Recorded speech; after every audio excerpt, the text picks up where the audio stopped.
Well, a very good morning and welcome back to Abu Dhabi on day 2 of competition at the Junior World Championships. I'm delighted to be joined by Adonis Diaz of the United States of America. Good morning, Adonis. Good morning, children. Good morning to everybody in the U.S. that's watching, staying up late to watch the Junior World Championships. Would you like to be called Donny? I did hear them calling you that this morning, you know? Yeah, that's what they call me. We're going to go for Donny, yeah? Donny's fine. Donny, tell us a little bit about, before we get involved in today's competition, about how things went for you yesterday. Well, I passed to the third round, which is the critical one to get into the rapid charge matches in case you lose and don't make it to your final match. And I lost to the eventual world champion from Japan. So I won a couple matches, lost that one. It happens. Tough one, eh? Yeah. See, I mean, not everyone at home will be aware of just how close you come. I mean, you avoid him. That could be the final. You could be going home as a silver medalist. Yeah, it could have been like that. Maybe if I was on the other side. Yeah. Okay, and you got one more year at juniors, yeah? I got one more year at juniors. 19 years old, 96. Got one more. Let's see how it goes in other competitions. Right, we've got 4 weight categories to bring to you today. Two women under 52 and under 57, and the 2 men's categories are 66 and 73. I'm going to take a quick look at the top 4 seeds in each of those weight categories. In the under 52 kilo category, number 1 seed is Astrid Neto of France. The number 2 seed is Mariana Esteves of Portugal. The number 3 seed is Tinka Easton of Australia. And the number 4 seed, Jessica Lima of Brazil. We've got a U.S. entry in 52 kilos? We actually have 2 U.S. entries. One of them is from Texas, the state of Texas, Olguin Maria, who competes out of, I can't remember who the coach's name. It's okay, happens to me all the time. But she's a good player. And we also have Catherine Levy, which is from my state. She's from the program in Panther Judo Club. She's actually from my state. I've known her since we were little kids. Oh, cool. Okay, we'll have a look at her, I suppose, at some stage. The under 57 kilo category, number 1 seed is Dewey Kartas of the Netherlands. The number 2 seed is Eileen Wright of Australia. The number 3 seed is Stefana Dobre of Romania. And the number 4 seed is Teka Kadia of Spain. Who have we got there for the USA? In the US, we got Misato Sandoval. Sandoval, I've heard that before. Okay. Maybe famous for something else. Maybe. Okay, in the under 66 kilo category, the number 1 seed is Daniel Karjin of Brazil. The number 2 seed is Nathan Katz of Australia. Number 3 seed is Pavel Patukov of Russia. And the number 4 seed is Julian Sancho of Costa Rica. Nice. I actually know Julian. We've been friends since we were little. He trains a lot in Brazil. He's a good boy. And Julian. And the competitor from the U.S. is Quentin Cook. He's actually from the Jason Morris program in New York, in Albany. He's a really young kid, but he's really talented. He'll have a good future. Okay, we look forward to seeing Quentin and maybe even Julian, yeah? Yeah. Okay, the last of the weight categories then is the under 73 kilo category. Number 1 seed is from Brazil. It's Lincoln Neves. Number 2 seed is Yamamoto Yuji, who I'm told is from Tenri. That's one of Hosakawa Shinji's pupils. The number 3 seed is Sam King from Australia. And the number 4 seed is Temo Blade of the Netherlands. Who have we got from the USA? From the US, we got Gulkestian Arthur. He, if I'm not mistaken, he's Armenian of origin, of culture. And he's a good kid too. So a few weights up from you, you won't have been on with him, or have you? No, I've never actually fought him or trained with him because we're from different parts of the U.S. But he's a good kid. What's coming up for you next then, Adonis, after this? I mean, this is the high point, really, the World Championships. What's next for you? I'm going to see, I need to start to transition into the senior, need to decide on the weight class. I think might stay in 60, might go up, depending on the end of the year. But the next thing, I think I'll do the South American Continental Cup tours, which is Peru, Argentina, and Chile. Good for you. And maybe I might be able to meet the requirements for the Grand Prix in Havana. Nice. It'll be good to see you there if I get selected. Right, okay, we're going to go to mat number 3 because the opening contest on mat number 3 is in the under 66 kilos. It features the aforementioned Quentin Cook of the United States of America. He's up against Wahil Ezine of Algeria. It's Cook in the white judogi, Ezine in blue. Some of these Algerian boys can be pretty tough. Yeah. Well scored. They've got a good record. I don't think they haven't won a gold medal at the Olympic Games, but they've had a silver. Hisham Mesbah, I think, took a silver one year. I'm just trying to think who it was that would have beaten him. It could have been Irakli Tirakidze in the under 90 kilo category in Athens. But hey, don't quote me on that. That's just off the top of my head. Right. Yeah. Settle in and have a look at Quinton Cook in white. And Wahil Lefty, in lefty. blue.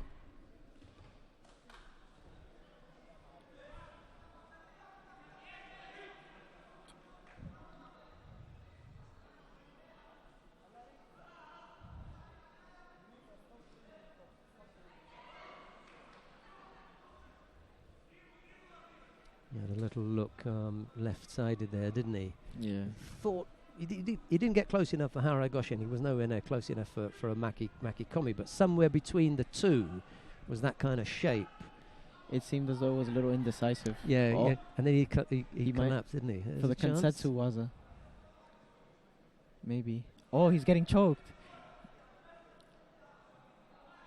Oh, is it deep enough? Can't see if it's Get the foot around there. Oh, Yep, that's he got it. Yep, That's it. yeah, He's out. yeah, Good job, yeah, Quinton. yeah. Woo! Ezine just hung on that little bit too long, and when the foot went over, that's when the real pressure came on. Up until that point, he was defending it, but when the foot came over, that put him out really, really quickly. He's up on his feet now. He's got no. He's fine. There's no problem. He's fine. You know, he knows where he is and what's happened. But it's that.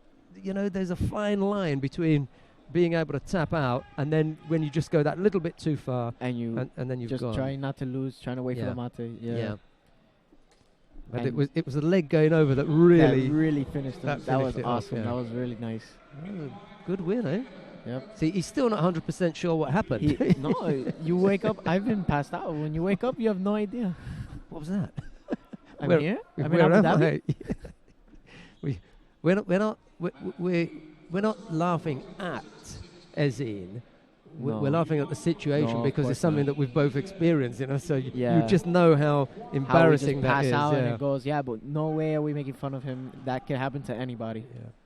And most of the time it has. Yeah. Right. Who we got coming up now? Kim Hee-jae of Korea faces Juan Tello of Colombia. Have you seen Tello at all? I see Teo. Yeah. Teo, beg your pardon. Yeah. Teo. Yeah. I see. He's a really good boy from Colombia. If I'm not mistaken, he came out either silver or gold in the Continental Championships this year. He's got some form then. Oh, nice, Wasari! yeah. Right off the away, bat yeah. against Kim. Tough job for Kim now. The Colombians have come good. Yeah, Last year they took that's a right, I yeah. mean, yesterday they took a 7th place. That's right. With the There was a 60 good kilo. boy yesterday. Yeah. He, I can't remember who. I think he knocked out one of the British boys, didn't he? Yeah. I think he beat Sam Hall, Sam who was Hall. the number 2 He seed. pinned him. Yeah. Oh! Maybe a Yuko. Transitioning for the armbar. Yeah. Can he? Nah, he lost the elbow.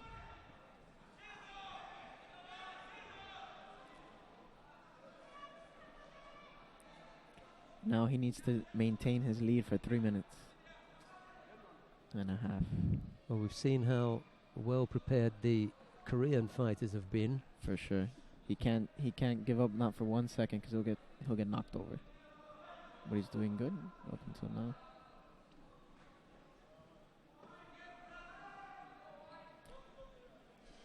Had a look at a drop COA left side. Koreans are really good at that, and the reverse COA too. Any direction. Yeah, you think that you've avoided it on one side, and then all of a sudden you find out you're going in the other direction. The other way. Yeah. Seems that we have a little blood, so they're calling over the medic on the side of the mat. Yeah, they'll just tidy that up. We won't take us too long. So you're talking about the Continental Tour. That's at senior level, yeah? Yes. The Pan American Opens. That'd be nice. And it's a good start to transition. And there are 3 of them, aren't they? Yeah. That we've got there. Yeah. Peru, Chile, Argentina. I haven't done them because we don't it's down to the continental unions to broadcast those, those events, and they haven't started doing them in outside of Europe. I think the EJU are the only ones who broadcast their Continental Opens. But it'd be nice if anyone is listening from Pan America. If you want to get me over there, I'll be delighted to come and sit there for a few hours and I'd love to be commentating, hopefully with a couple medals. Hey, Sheldon, remember in Abu Dhabi? Let's see if we can encourage them to do that. The program is pretty full, but I wouldn't mind giving it a go. Yeah. I like this that now the medics attend on the side of the mat. Yeah, there are times when you don't necessarily want to see exactly what it is they're doing, especially when they're inserting, into the nose, cotton wool into your which is actually what happened here. Yeah, this is. But they could have at least cut off the little piece. Possible that he may remove that just before he gets underway. The only problem for the referee is where is he going to put it? I know where it's going to go. It has to go in their pocket. Yeah. No, he's just going to keep it right where it is. That's not right, is it? That's not aesthetically appealing. No. Very well put. Oh. He's coming out at 100%.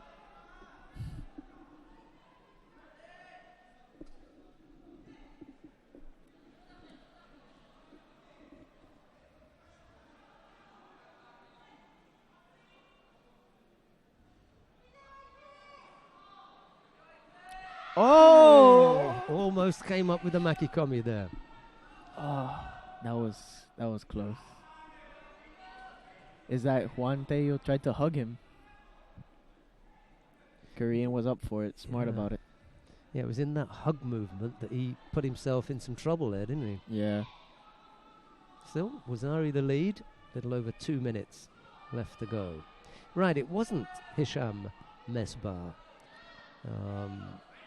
that fought Irakli Tsirakidze. In any case, Hisham is from Egypt and not Algeria. I'm still trying to think of the Algerian's name. It's going to hurt me when I see it. Do you remember what year? Which games? I think, it was Beijing, and he's Yuko, but not Wazari. With the makikomi. I think it was definitely Beijing because it was Irakli Tsirakidze, and Tsirakidze won in Beijing.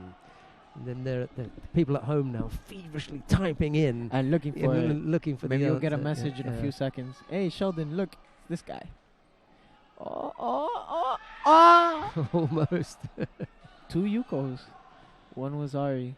It's a good little tussle here, isn't it? Yeah, this is a nice fight. This is exciting.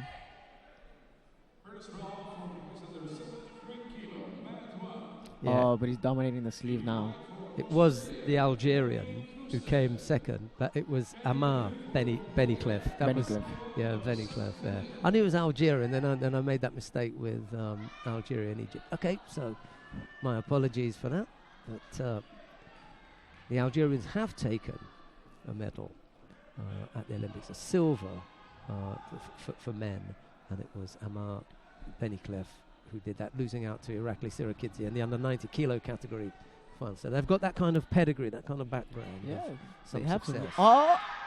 Yuko, I don't know. There was enough control by Kim, I think. Just turned onto his front, didn't he? Yeah. It would have been Kim, but he just turned onto his front. Yeah. Now, the difficulty here is there's still a minute to go. As Adonis has said, it's full throttle now from Kim Hee-jae in his attempt to pull things back. He's picked up 2 Yukos, having gone Wazari down, and everything really is pointing towards Kim now. He just missed out on the big score. Teo has to find a way to not allow this. This is Kim going over. He needs to find a way to hold his ground and move. The other thing that Kim's got to be careful of. Oh, you almost went over there. Yeah.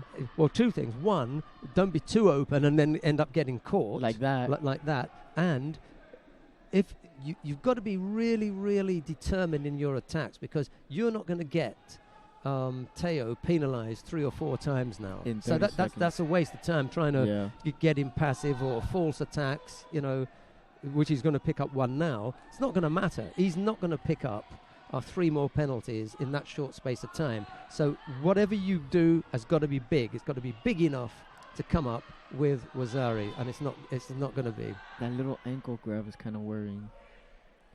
One Wazari does it for Kim. for the Korean. Yeah. As long as he doesn't do Sumegaeshi. The sacrifice technique now would be.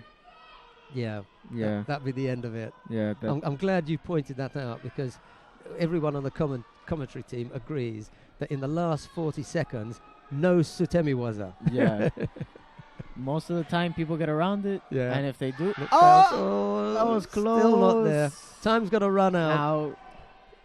4 seconds. No way. Teo just has to circle. Teo has done the business, as they say. That's a good boy. And it was 3 minutes, and how long he had to hang on for? 3 minutes and 20. Yeah, 3 3 minutes 19 was left on the clock when he scored that Wazari, and he managed to hang on, and he ended up taking the contest. Oh. Well, that was the first. That was yesterday. Was the best result in men's in the history of Colombia for the Junior World Championships. That's 7th place. Wow, he might beat that today then. He might beat that. Who else does he have on his side? Well, I'm not going to try and prejudge things, but under the circumstances, we don't know all of the fighters.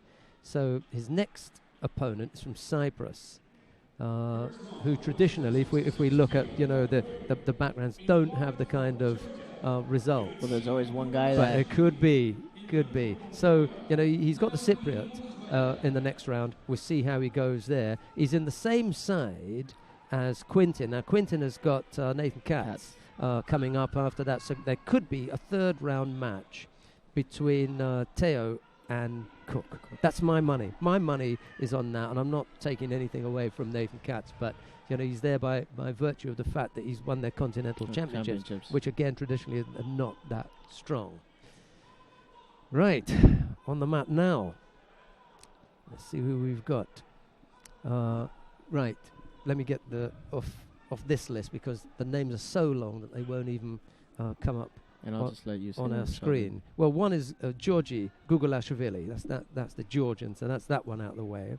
And the other is Negui Munkbaya of Mongolia. So it's Gugulashvili in white and Negui in blue. There you go. So already in Pool C, we've got some action. Even if it's just in the top half of Pool C, we've got some action going on. Kim's already gone out. Teo has gone through. We've got Cook and Katz to come, and we haven't even seen the Cypriot yet. That should be interesting. And in the lower half, well, here it is. We've got the Georgian and the Mongolian. This is always a war. Yeah, and the Iranian. There's an Iranian in there as well. This is a good mix of a division. We don't know, but I don't know if you know the Mexican boy. Araujo Eduardo. Well, I know him. I haven't seen too much of him, but I know who he is. Okay. He's a scrappy boy. What a pool. It's a nice pool. Has a good mix.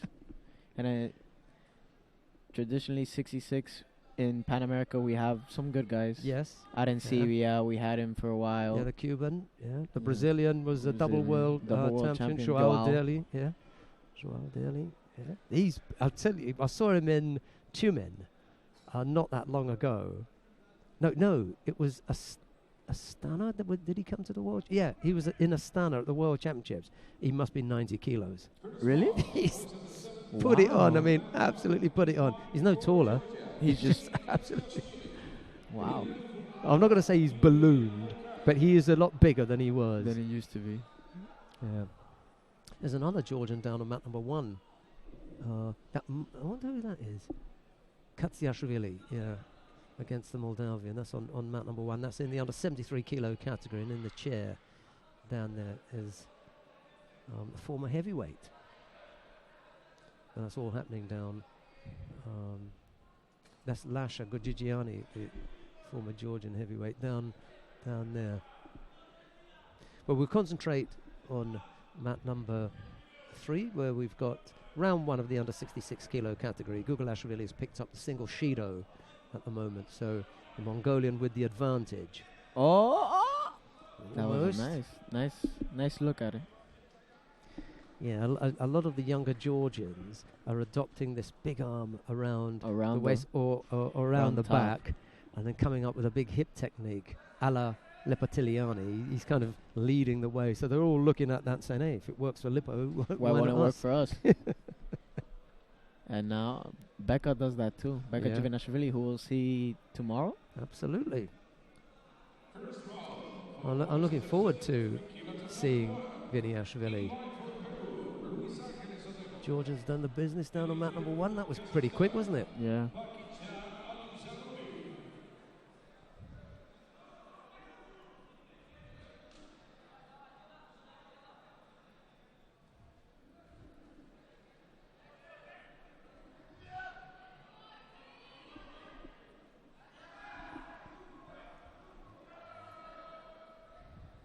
He thought about Osodagari there, didn't he? Yeah, but he felt that Oh.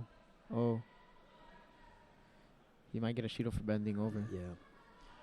See, at this point, you just want to tap his foot a couple of times. Just like that. Yeah. Just force him to look bad. Overly defensive, yeah, and then you walk away with the Shido. And I like how even though the Georgian dropped, the Mongolian kept on transitioning to Newaza.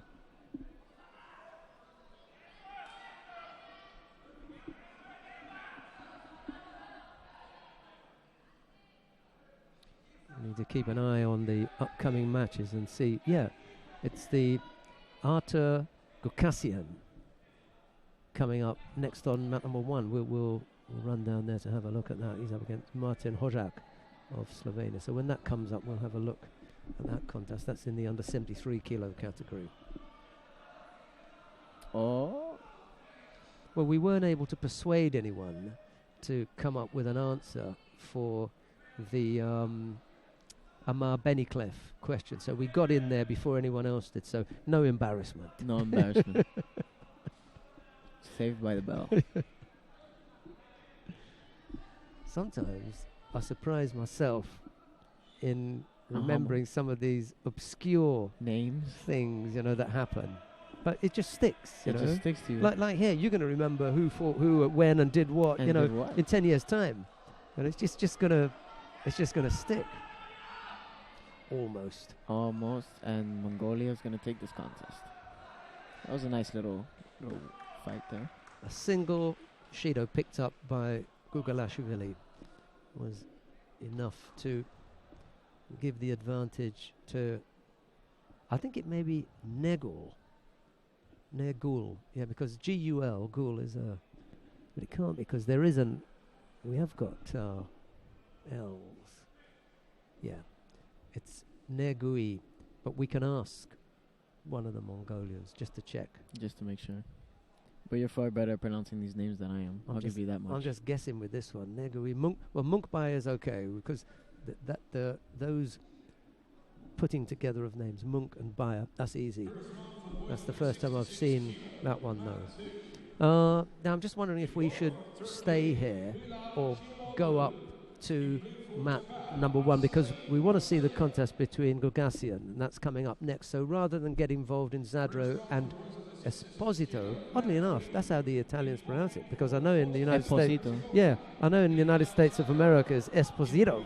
Yeah. So there's a slight difference in pronunciation there, but we're not sticking around for this. We're going to go to mat number 1, and I'm going to let Adonis do the introduction for the boy from Peru. Now, where is he? Because this is a different pool for us. Oh, in the 73 kilo category anyway. Luis Angeles Otelo from Peru. Okay. And his opponent from Kazakhstan is Baksan Ali Muzanuli. Yeah, Alim Januli. That's easy when you read it out, isn't it? Yeah. Oh! Put him onto his front, though. Yeah, but I don't know. Was a score. Okay, he rolled onto his front, having had some landing. Some kind of control. Yeah, Alim Januli. Luis, he's a good player from Peru. He fights a lot in the senior circuit, so he's getting some experience from them. They seem to... Oh, they've given the Ozari to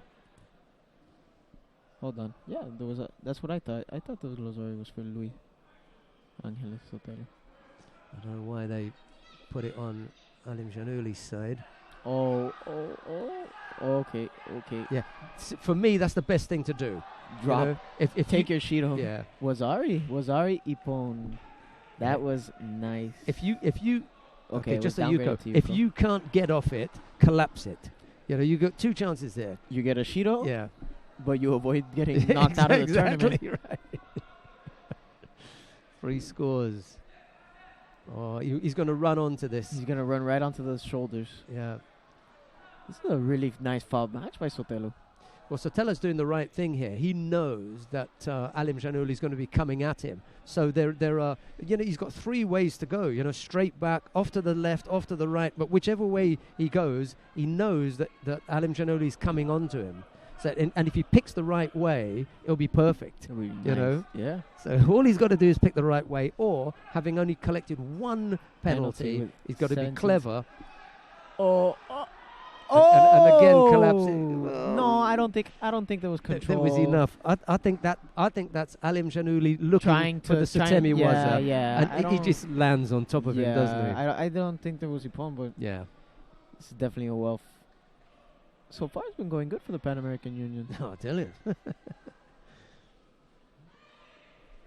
See, that's not a bad boy. He just fell behind. He just fell behind. Alim Janouli, and then he couldn't come back. And by that time, the contest had gotten away from him. He couldn't dictate the terms of the contest, and that's why he was having to rush in there. Right, at Gukasian. I think it's Gukasian. Gukasian? Yeah, and Martin Hojak. It's Gukasian in the white judogi, Hojak in blue. And I think you're right. That's definitely an Armenian. Like name. Gaustian? Yeah.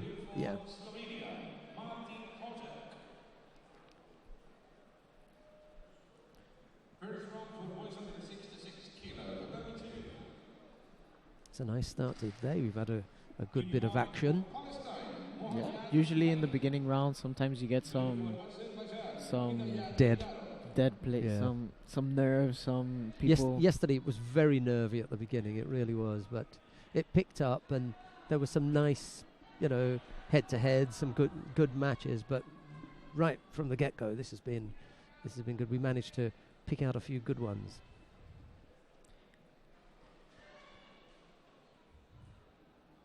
And I'm looking forward to the way that 66 kilo category is going to develop.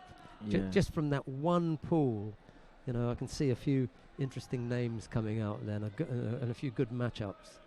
Very exciting. I think Arthur is going to pick up a penalty here. Yeah, he's just a little bit overly defensive there, with the arms stuck out, slightly bent over. He's got his arm over the top. Let's see if he can do something with it.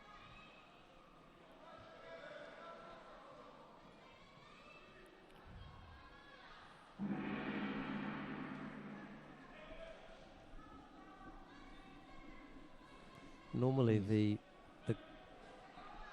Oh, draw Lazari sheets. got They've stretched. gone over, yeah. Normally the draw sheets He's that we going for the have shimmy waza. are kept up by Annette Berm, but she's not here. So I'm having to do them myself. And I've got handwriting like a spider, someone told me once. Really? Yeah. I told My them mom always said I had chicken scratch. I told him it was like a doctor, Yeah. you know. You never understand those prescriptions. Yeah, I should have been a doctor. Or at least earned the kind of money that doctors earn. Pretty much anything as long as it... Well, he was already down and the Shido down. He needs to turn it up here. Let's see if he's got that kind of power. Step it up into the next gear. See if he's got the heart for it. I saw him during the warm-up. I'm not sure who it was that was warming up. You weren't on with him, were you? No, I was with Cook. So I don't know who it was that was warming Gukasian up. And I honestly can't remember. Maybe one of the coaches. Maybe. Could have been. 73 might need a little bit of some weight on me. You know, Prado would have done a good job. Stuck it on him. You want the boy to warm up, not to get flattened.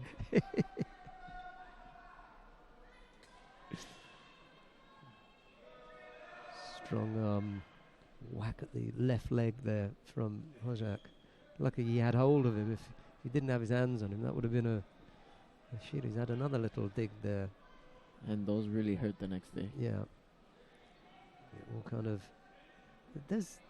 It's sort of because you don't feel it. Well, yeah, you feel it at the time, but then you shake it off.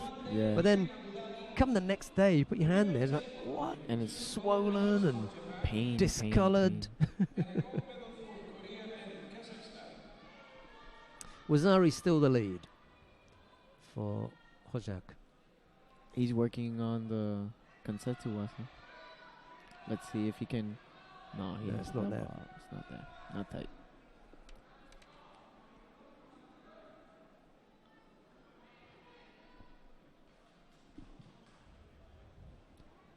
The Slovenian boy is trying to get in with the shimmy waza. I think he has it. I think he has it.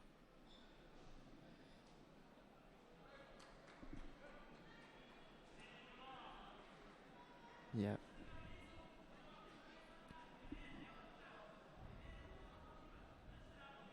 First one for the boys at 66 kilo, the dummy free. Meanwhile, for Germany, David Kaiser, and in blue for Spain, Alberto Gaitero. Well, we already said about the Sutemi Sutemi was Waza. up. And there's no way that Hojak is just going to let him stand up. Well, in this case, he got one more exchange, but usually they'll just work off. Yeah, the that does, clock. yeah. Goes for it again. That time the clock did run out, though. I think it's difficult when you look at how long it takes to develop something in Nevaza, and unless you're going to be able to, I don't know if you've seen the Russian heavyweight who goes for the Yoko Tomonagi and then immediately whacks on the Jujikatami. You know, if you can't be that quick with about the it, then you're not going to have enough time to work, pull, turn someone Especially over, if you're losing, and you're down and the clock's ticking away, which in this case Gugasian didn't have. So Martin Hojak comes out the winner in that one. Let's have a look and see what else we may be able to have a look at. Well, yeah, that'd be a good one. I'd like to see. We're looking at the possibility of Distria Krasniki, who has moved up from 48 kilos in the seniors to 52 in the juniors. Much more comfortable for her here. I don't think that she's going to stick at 52.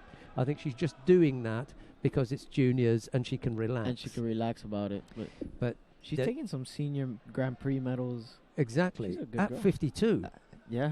At 52. Filling in for Kelmendi. But the problem for the problem for Krasniki is Kelmendi, and she's got to find a place for Rio, and the only place that's going to be in 48. is 48. So I think we're going to see her at 48 again. She was having difficulty making 48 and moved up to 52, which for me physically is the right thing for her to do.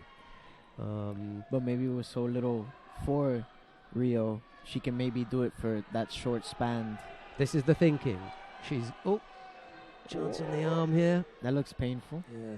Can he hold it? Yeah, he's managed to make the it. angle difficult. Yeah, Alexander Koshliak of Ukraine is up against Sava Shomurodov of Uzbekistan. Koshliak in the white judogi and Shomurodov in blue. We'll stick with this for a while. And when we get the under 52 kilo category round 1 contest with Krasniki, we'll go to mat number 2. But for the time being, we'll just finish off on that weight situation. The desire to take part in the Olympic Games is so great on Krasniki's part. Oh! What a dumping that was. That was terrific. That was huge. It's almost as though he toyed with him before he made he sure dumped that him, yeah. there was just, you couldn't have controlled that better in the air, and Alexander was moving. Big lift. That was really nice. That was really nice. Yeah. Is that the? There's a replay on the big screen in the venue. I'm not sure if we can get one here. In any case, that's the other mat, so we haven't got that one. Right. Okay. That was nice. Yeah. Koszliak came off second best in that one. Right, coming up next, Valsa Sinanovic of Montenegro faces Alexander Kolesnik of Russia. It's Sinanovic in white and Kolesnik in blue. And we still haven't finished off on the thinking behind Krasnicki and 52 kilos, but she wants the Olympic Games so badly. The only way to do it is either to beat Kelmendi, which is not I think happen. harder than making 48. I remember I was at a camp once and Kelmendi was there, and out of 400 people, you just hear every time her hand went on top, bah, bah, bah. She's a tough competitor. And she's been out for a while, comes back, wins the Paris Grand Slam. Just whack. Yeah, we had, we pick out a player of the day at every competition. She was player of the day in Paris, and it was more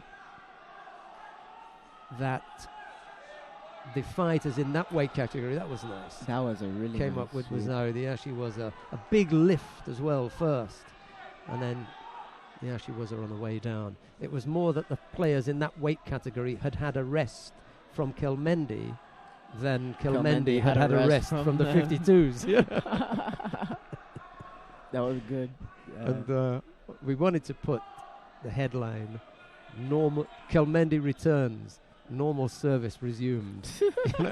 We didn't think that would go down too well. So yeah, that might have.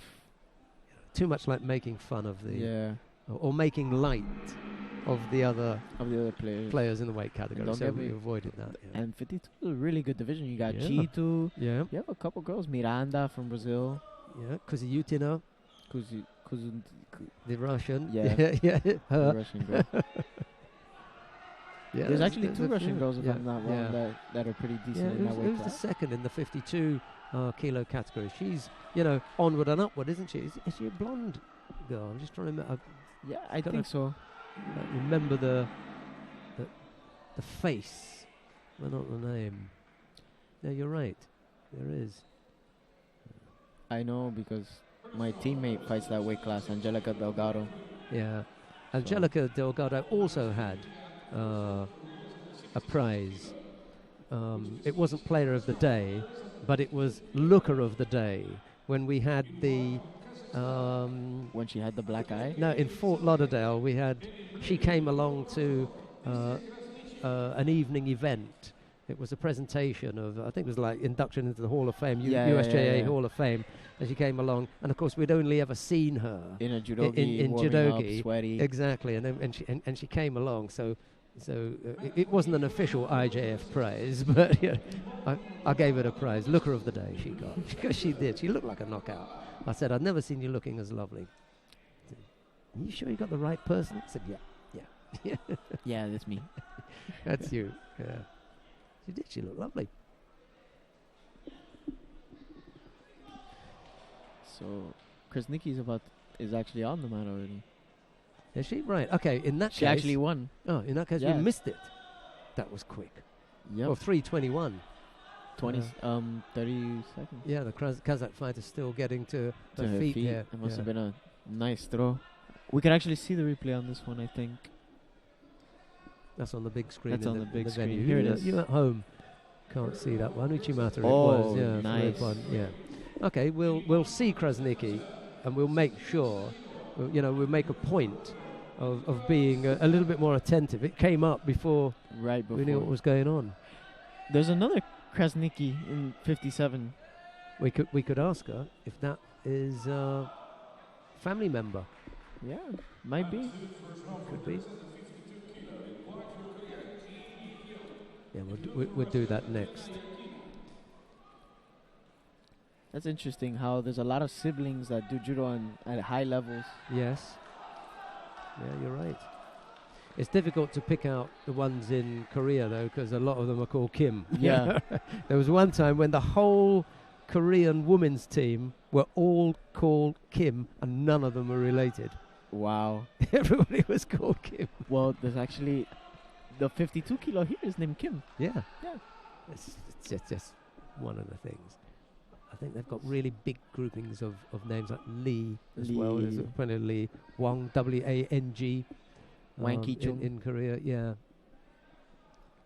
The new one An, is A-N. A-N. Yeah. An Bao, An Charangring. Yeah. And they didn't even know each other before they came there. Yeah. And they're two really good boys. Yeah, An Bao, Yeah, senior yeah. world champion, junior world bronze. Changrim gave Ono a run for his money in that semi-final. Yeah, I'm looking forward to seeing them competing again.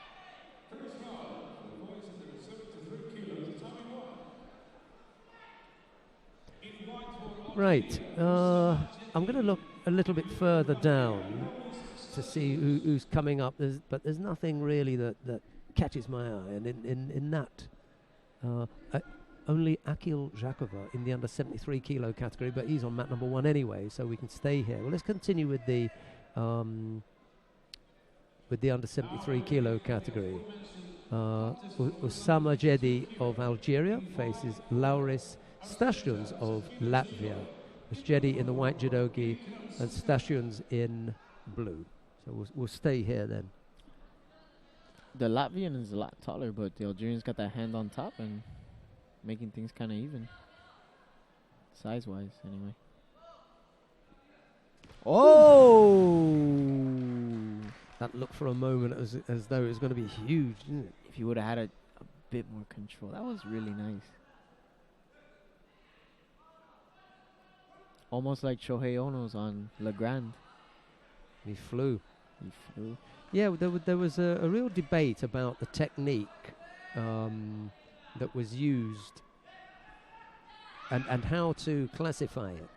Because it was kind of Uchimata. It was also like Hanegoshi. Right. Now, the big debate about it was what was it? And a lot of people labeled it Hanegoshi because Ono ended up catching him on the, Opposite. on the outside.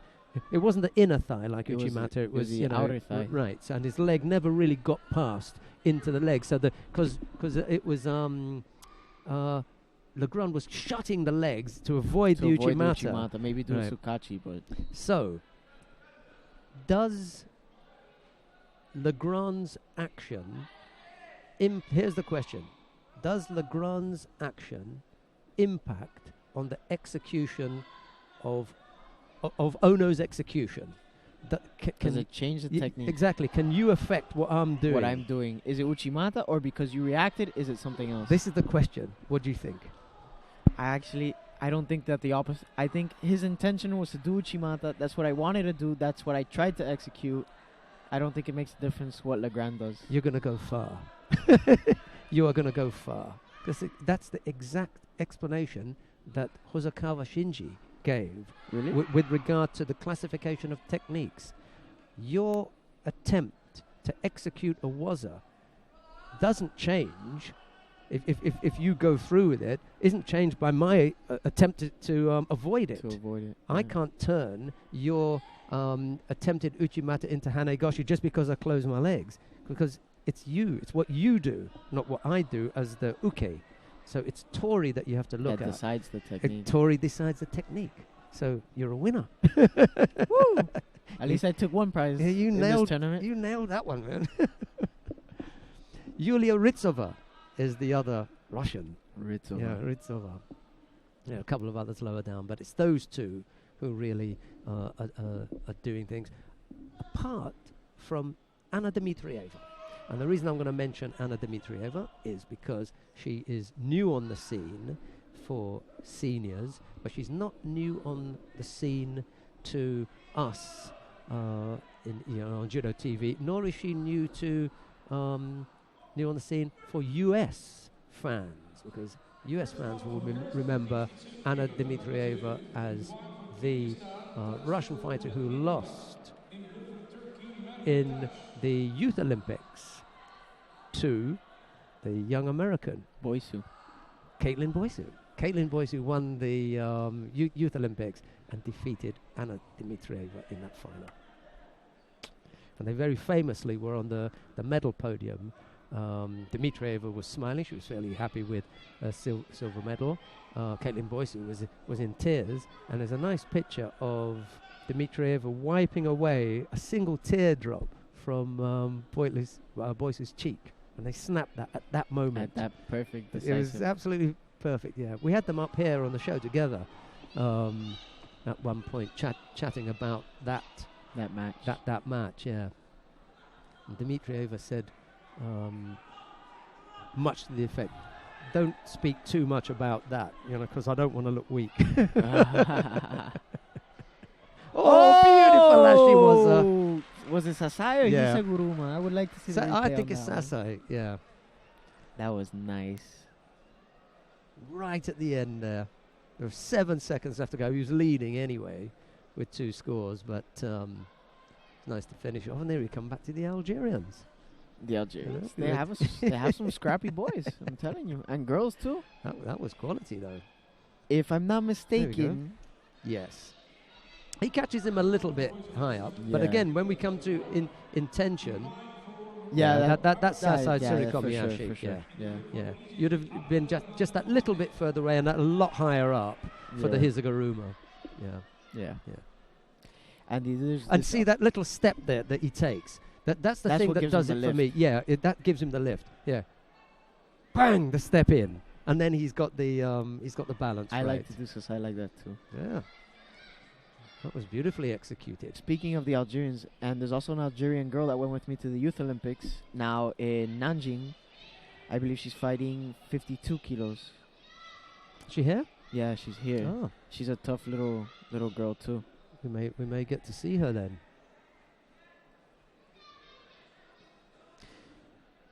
Right, let's have a look and see who we've got now.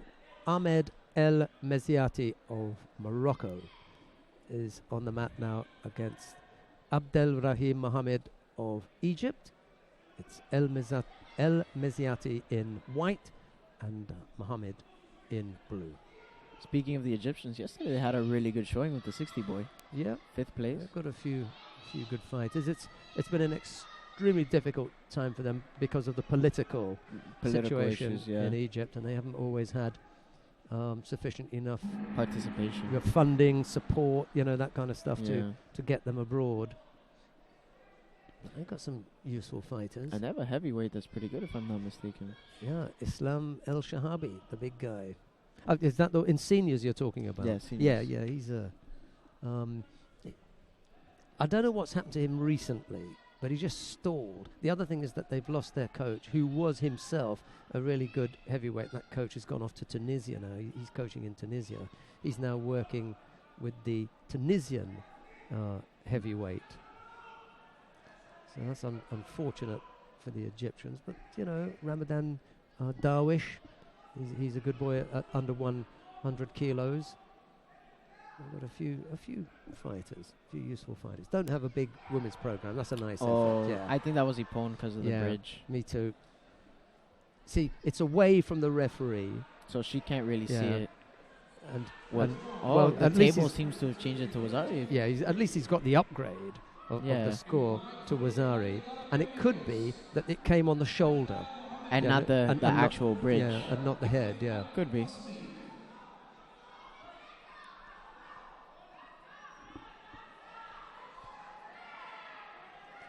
So Wazari then for El Mithiati. He leads with 1 minute and 50 odd left to go. We've got Catherine Levy coming up soon on mat number 3. And if she's on the mat before Zrakova is, then we'll go down and have a look at that. That's in the under 52 kilo category. The reason I want to have a look at Zhakova, that's Nora Zhakova's brother. She fights in the under 57 kilo category. Another. Is she the one that took 7th in That's Rio? right. Absolutely. We're gonna have to get you a job here, Lance. I like to watch a lot of judo too. Lance has already marked your card. He's been listening. He said, "Okay, yep, that's Adonis is the future."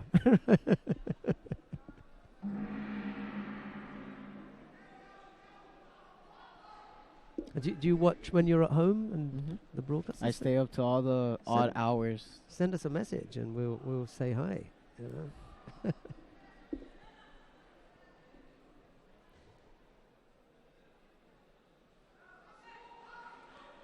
Just wave that Yuko away. That's Mohammed Abdel Rahim from Egypt losing out there. Zari the lead. A little over a minute left to go.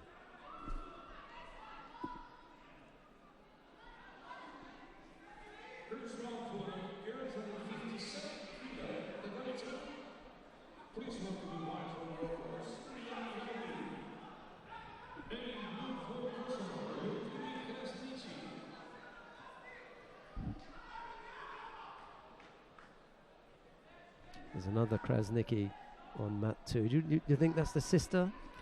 It might just be. It kind of does look like her. It kind of looks like her. And you know, this one weight difference. That the timing is all right. So the genetics might be similar. We'll have to ask the last time this happened. I don't know if that has anything to do with being siblings, but they're both lefty. But well, when I asked the last time, I said, brother and sister. Never heard of them. They just happened to be the same name. No, it was somewhat less common than that. And I wouldn't even bother going. If it was anything to do with the Koreans, I wouldn't bother going, or Chinese, Japanese. The names aren't going to be. I think I'm looking over in the stands. I'm sure that is Irakli Tsirakidze, the Olympic champion from 2008. We'll see when the Georgians come on. If he starts cheering, then it's then it'll be him. Then it'll be him. Yeah. El Meziati finishes things off then. Yeah, Wazari. Could have been the African Championships final there. Yeah, maybe. Morocco and Egypt. I've seen a lot of continents going up and at it in the first couple rounds. Yeah, it's unfortunate, isn't it, when that happens? You come all the way here to fight someone who lives in the corner. Oh well. Well, we wanted to see Zhakova. He's up next anyway. We'll see Zhakova. He's going to face Kang Hyun-chol of Korea. That's the contest coming up, and then whatever happens, we'll go down to see Catherine Levy. There's still a minute left of that contest down on mat number 3, so we may. We have. I think we have time. We have some choices here. Yeah. Kosovo's more known for their women judoka than their men, but they do have some tough boys. Korea, Kang Hyun-chol.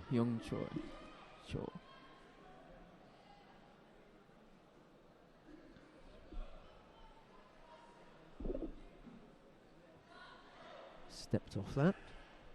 Zhakova just moving around to his right. There's a little test there from Kang. Wasn't really throwing anything at it.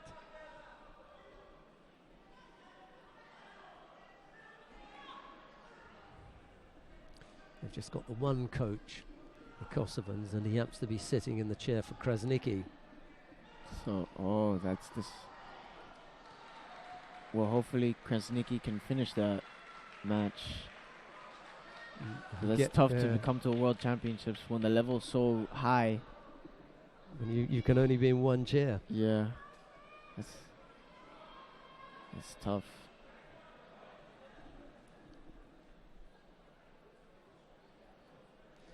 Well, Zhakova's picked up the single penalty. And if you want to continue watching Akil Zhakova and Kang Hyun-chol, just stay here on mat number 1. But we're going to go down to mat number 3 because we promised that we would see the contest between Catherine Levy of the United States of America, and Miriam Blavier of Belgium. So if you want to stay here on mat number 1, just click on mat number 1. Let's go down to mat number 3 and see the contest between Libby of the United States of America in white, Blavier of Belgium in blue.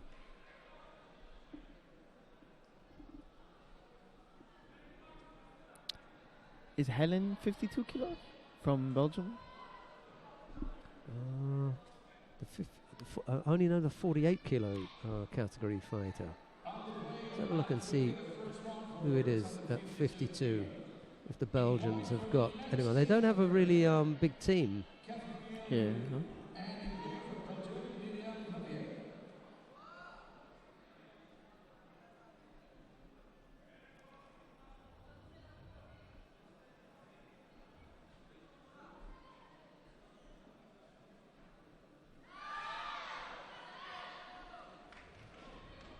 No, it's Bouwmans, Blavier, Libert and Willems. Those are the 4 Belgians.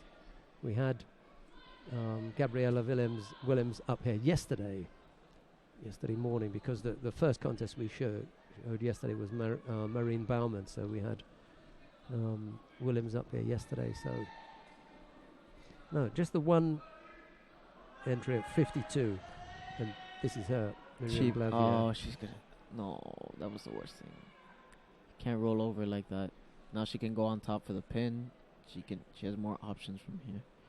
Although it seems to me like she might have that elbow down enough to the point where there it comes. Oh, she's got it. Yeah. Can she hold it? Oh, the hand is getting. Ah. Hold it. She is holding out. Hold it. You got it. She hasn't been able to find the joint, Blavier. Yeah, no. Okay, yeah. But she had to tap there. Yeah. No, that was. Yeah. Ouch. Kathy did everything that she could to fend that off. The Kensetsu was. Once the arm is out, it's hard. It's hard. 99% of the time, they're going to find the elbow joint and apply that. That's not like a shimiwaza where you pass out and you could just come back. Yeah. I mean, if you hold an armbar, you're going to break a joint, and you're not going to be able to do judo for a while. Yeah, that's a horrible thing. Yeah. Right. So, Blavier through to the next round. Let's go back to mat number 1 and see what's happening with Kang and Jakova. We left the contest with no score, but we'll go back to number 1 and have a look at Kang Hyun-cheol and Akil Jakova. And after that, we also have Ottoman Lucas and Cavelios Timo from Germany, which is going to be a nice match, I believe. Good matchup. Kang leading by a yuko. He picked up a yuko whilst we were away, and that was enough for him to take the contest. The coach did manage to get there, but wasn't enough to save him from a first round defeat. It's Kang Hyun-cheol of Korea who goes into round 2. We're going to stay here and see Lucas Otmane of France is up against Timo Cavelius of Germany. It's Otmane in the white judogi and Cavelius in blue. We're still waiting for Quinton Cook to come back round. He's going to be up against Nathan Katz of Australia. That's in a couple of fights time down on mat number 3. When that comes up, for sure we will be back down there to have a look. Comes around fairly quickly, doesn't it? Yeah. Yesterday I remember I was waiting a really long time. Cook was the first fight on this morning. That was at 11 o'clock. We're just coming up to 12, and by 12 he'll be back on. So an hour to get all the way round in a group of 45 fighters. So it's not a bad turnaround.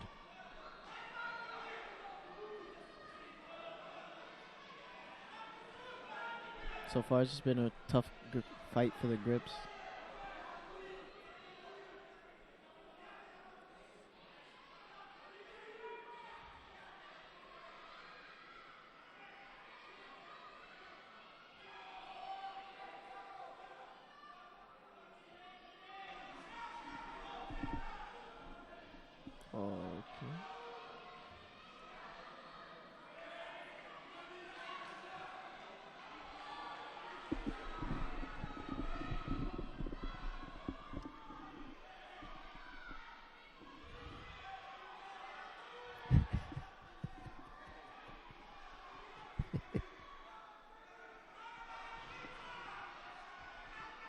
Adonis Diaz is off the air whilst he tries to avoid his first on-air sneeze.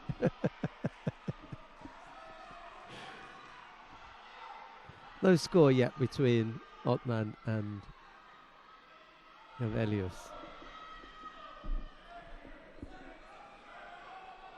Tried the Yoko Shitemi was a straight onto the arm there. But Ottoman was up to defending it.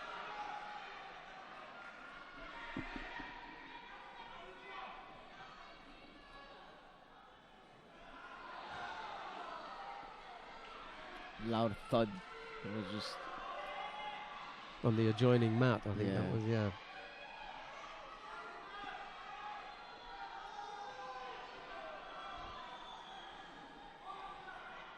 Oh, that was poor. He's not going to go anywhere with that, is he? That was not good. I don't believe he got away with that. No way he got away with that. No, and he took off didn't. the previous Shido. There should be 2 Shidos to France. Really? Oh no, there is a second one on there now. There is. Yeah, but not on our it's board. not, it's not on our board. Okay, Yeah. okay. It's just not showing on our screen there. But there are 2 Shidos you can see from the scoreboard on the left-hand side. So we'll try and tidy that up.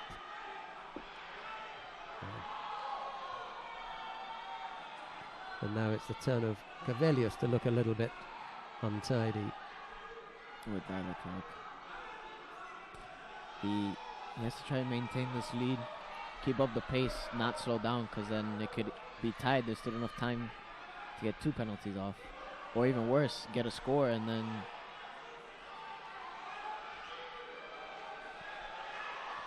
Just stuck the left leg in there for a kind of Kosotogaki, but never really threatened with that one. But I don't think it'll be a penalty, though, because he did have to defend a bit. Yeah, exactly. He moved him. A reasonable little attack. With 1 minute and 20 left to go. There it goes. That one was better. And that's it. Yeah. He's stuck the left leg around the back. It was a lot lower this time. Good effort. And now Ottman. That's interesting. Not where he wants to be. Oh. Yeah, but that's across the face. Now, he was looking at the shimeweza and not the turnover, you know. And anyway, you can't effect the turnover with an illegal move, which was the Yeah, you can't transition one thing to the other. Yeah.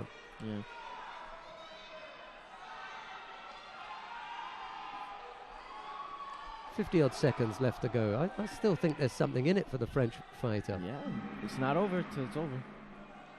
And that's the thing about judo. You have to fight till the last second because you never know. Nice strong grip from... Oh, that's Ottman. definitely going to be a penalty.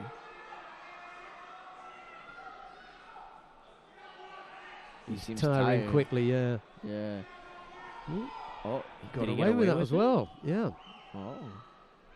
It's interesting. Okay, he can't just keep dropping. There's still 40 seconds left. That's a lot of time to come up with something. They've been generous with the attacks, allowing those attacks to count. Oh, I don't think that would be a penalty. He did have to move a little. There was no intention to throw, that's for sure. This for me is more key. Whether you move him or not, was did you intend to throw or were you looking to avoid? And for me, you know, he may have moved him, but he had no intention of throwing him. He just wanted to avoid the oncoming Ottman and to give the impression of an attack. Yeah. Exactly. And he did get a penalty for it, and I think he might just get... I would have gone for the Osai Komi there. Which he's doing right now, turning, but he's leaving a lot of space. Going for the he's arm. Going back for the arm. Oh. Does he have it? Does he have the joint? No, he's no, it's too high. Got it, yeah. High. It's on the forearm, not the... I would have gone for the Osai Komi. The legs were... it looked as though he had the top half trapped. Yeah, that was... He decided to go for the arm, and I think that was the wrong choice. Yeah. Well, as long as the German doesn't collapse. Yeah, and he could claim a score there, the German. Either way, he won the match, whether he claims it or not. Yeah. So, well, the German is gassed completely. If this would have been a senior with 5 minutes, he was might not be in going to make trouble. it. Well, the interesting thing here will be to see who he's got in round 2. There are 2 Germans in the under 73 kilo category. There's a second one then. You can see Isaev down Isaev. in the lower half of the draw, and Cavelius is also in the lower half of the draw. He's got Kang, the Korean. Oh, that's going to be I think he's going to have to buy an Iron Lung. For Yeah, that. is he going to have enough energy to stand up To against stand, Kang? That's the thing. Yeah. Now, the name Isaev, that's kind of like the Olympic champion. Absolutely. Right, let's go down to mat number 3. We want to see the contest between Nathan Katz of Australia. He faces Quinton Cook of the United States of America. It's Cook's second outing this morning, and it's the first look at Nathan Cook, who had a bye in round 1 of the under 66 kilo category. It's Katz in the white judogi, Cook in blue.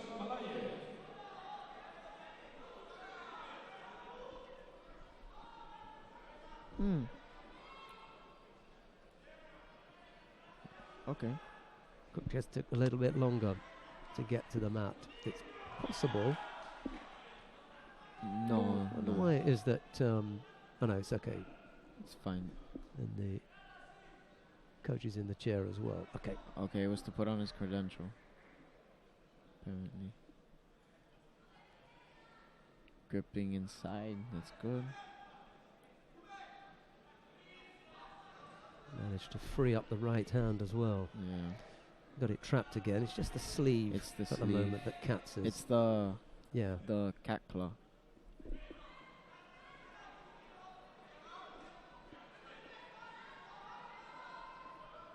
Cook picks up a penalty for being just a little bit loose with the contest area. Oh. Yeah, he couldn't get the turn Couldn't to get finish. the yeah. turn.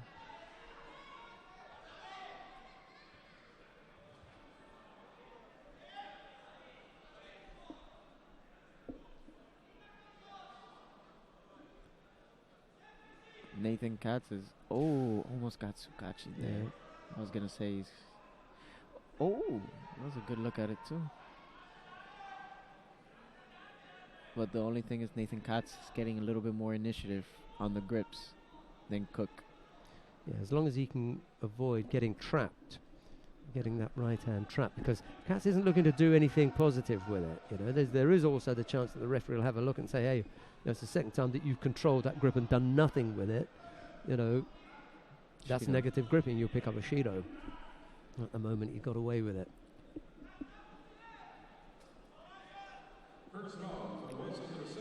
When he makes that movement with the right leg, and see, he tried to initiate it there, but when Katz makes that initial movement with the right leg, Cook's got to be ready for it. You gotta be, yeah. But sometimes he just wants to make a show, As and though he's doing and as something. though he's doing something, and he steps with that foot. Yes. You know, it's okay just to bend the knee, but you don't move the whole foot, and that's what Cook is doing. So that's what Katz is doing at the moment. He's moving his whole foot there as as a feint. There's no need to do that. You know, the better thing to do is to just push the knee. Just push the knee. Just push to the try knee. to get a reaction. That's enough. If you move that foot, you could open actually that. you can actually get swept. You should get swept. Yeah. And Quinton hasn't done that yet. Let's have a look and see if he does that again. If he gets up for it. Yeah, because you know that's an okay thing to do. You just move that right foot, and if your they opponent is react. tense enough, you get the reaction. But he's taking a step with that and not doing anything with it. Let's see if he does it again. Look at Katz's right foot.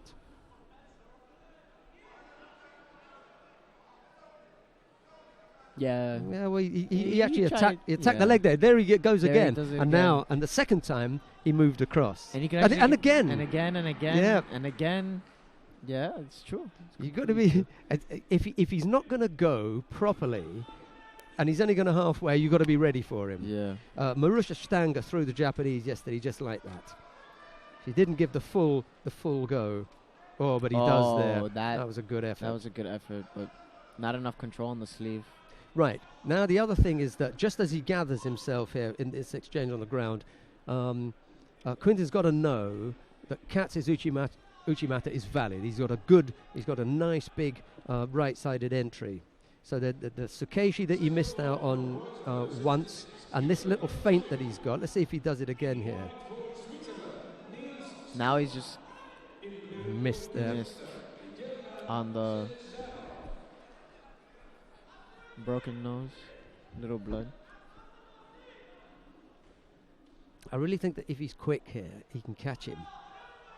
He knows it's all right-sided at the moment. Yeah, he doesn't seem to have any intention on changing. See, And there was the intention of the Tsukachi. See, it's in the hands, the tewaza from Cook, when Katz has missed. You know, he's good. You're asking a lot, you know, at this level to be that quick. But he should have it in the back of his mind now. Those two possibilities are open for him. And the fact that he's young, that was a bad attack. Negative. But Cook needs to put up the pressure at least to tie with the Shido, so that way he can get back to working. Because judo-wise, he's there.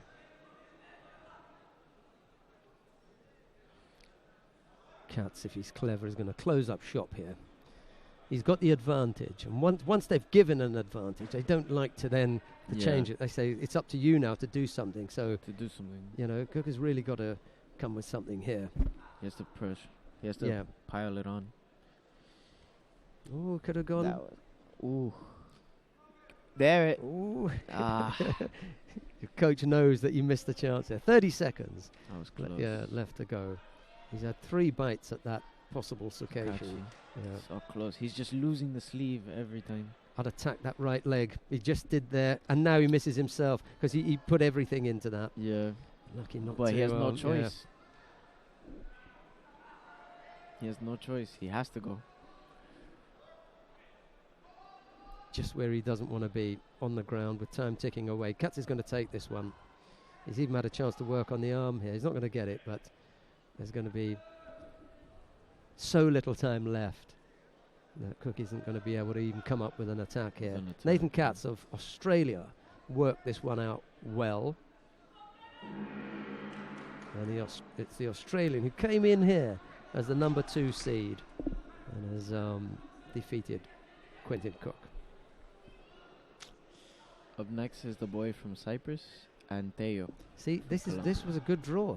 Yeah. This was a good draw here. You know, you take this one, and then you've got, as you say, either the Cypriot or the Colombian.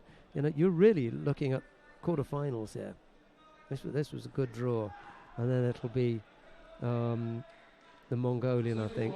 We haven't seen the Iranian yet. No, he's he's the dark horse in there because we haven't seen him yet. But let's have a look at. You see, that name, that Cypriot name, Haji at the beginning is always Iranian for me. Haji Adamu. Boy, he looks it. You know, he could be from Iran. The way that people move around these days. These days, yeah. Haji Adamu in white and Teo in blue. Teo, however, has already shown us some nice skills. We may get to see some more.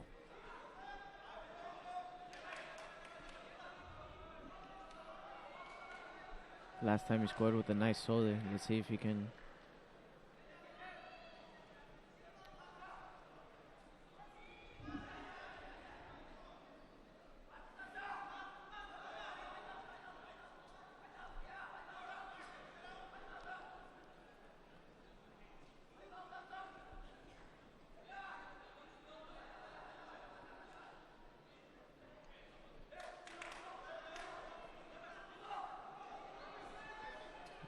So there are a couple of people that we've got to ask things of as far as names are concerned. One is Haji Adamu, whether he's got any Iranian background.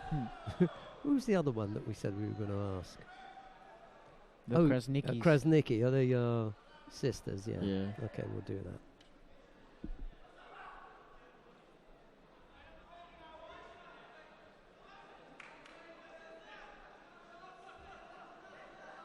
Teo thinking about the, The turnover. He's got it. He just has the leg trap. Yeah, just beginning to develop it. That was nice. Let's see. Yeah. And the odd thing is that Haji Adamo didn't feel that coming. That first turn, which was to set up the position for the turnover, Haji didn't sense that. He just allowed that to happen. Teo wasn't able to bring it off anyway, so no harm done. Oh, that was neat. Didn't come up with the score though. Just showed him the front first and then the Koichi to the rear. I think he might have the shimmy waza. Can't really see from this angle, but I don't see the referee. Oh, he's at the tap does out. have Yeah. it. Well, Good job. Teo's on. He's on form. Yeah, he's on fire. Woo. Things looking good for the Colombian. One more to make it to. No, that is quarters. No. That makes him round 3. He needs to win one more in order to get repechage. And now he faces Katz. I wouldn't fear that. I didn't see anything to scare me if I was Teo. Fancy my chances here. Yeah. Eduardo Araujo. Well, Arroyo has got Khalifa Al-Hossani of the United Arab Emirates. So a bit of home interest here. And I think after this one, we're going to let Adonis Diaz, unless you want to see the Iranian and the Mongolian, yeah. I would like to. Right, okay, we'll stay on for that. Because it's been, we've taken him for a good hour and a quarter here. We'll let him get back to his teammates and put his feet up. But thanks for letting me be we're here. I love delighted. commenting. We're delighted to have you with us. I hope it's been interesting. For sure. We've seen some good matches. And then the other thing is that when it's concentrated, that much, it makes viewing a little bit later on. When you see them back on the mat, you look out for them. Makes it more exciting. Yeah. We also we're watching the same images.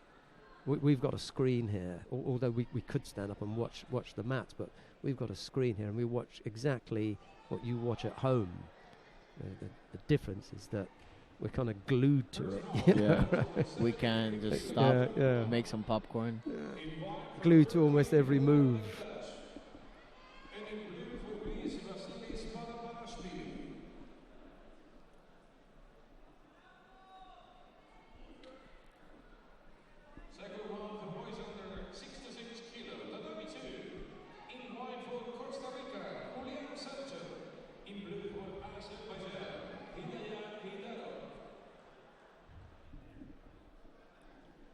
Single Shido against Al-Hossani. 2:20 odd left to go. Here in Abu-Dhabi is the second World Judo Championship in recent years in the Emirates. The previous one was the Veterans Judo World Championships held in 2013 at the Abu Dhabi National Exhibition Center.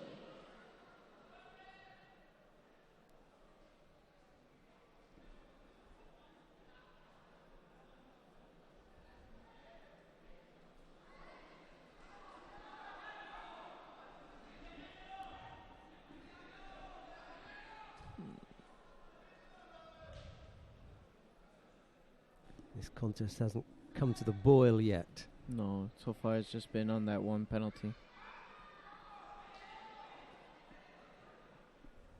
Al-Hossani has made things a little bit difficult, maybe with his grips. Possibly. And the Mexican hasn't really been able to settle and come up with any big attacks. They're just probing each other at the moment. Feeling each other out.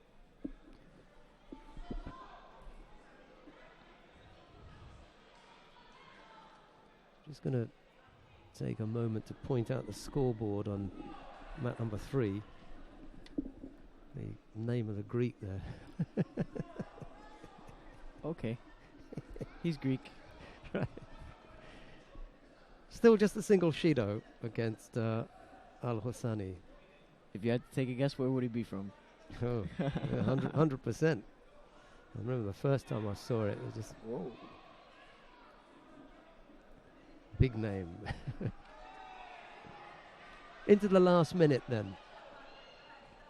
And it's the Mexican who's done most of the attacking. Hasn't come up with a score. Al-Hassani has just made it that bit difficult. Yeah, to actually settle. go into Yeah. him. Eduardo Araujo of Mexico with the slight advantage, having not picked up a penalty. He's at the moment looking good with half a minute left to go. If things stay like this.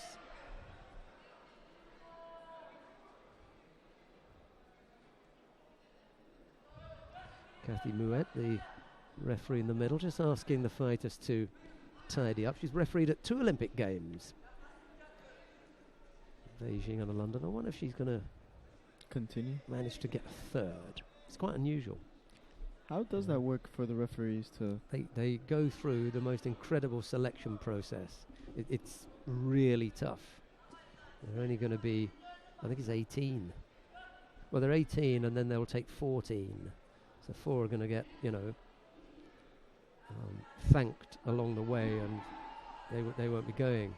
They'll take 14 to the games, and they have to pass a really, really strict and testing qualification criteria. And they are assessed at every competition. Very, very tough. Good little battle going on here.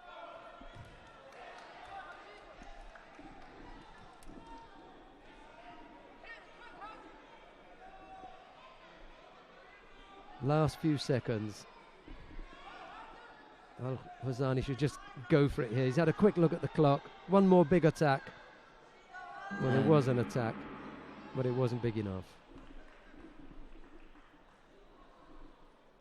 That was a super effort down on mat number 1. Yeah. Sancho, what's happening with... Julian Sancho from yeah. Costa Rica. He's actually giving the Azerbaijani a nice little battle. Nice Yeah. and tied here That's with he- 50 seconds. That's Hidarov on mat number 2. But we're going to see for the first time, I think, the Iranian and the Mongolian we saw already. We just wanted to see The dark horse. of the division. dark horse in that weight group. Let's have a look and see how that pans out. He's coming up next anyway.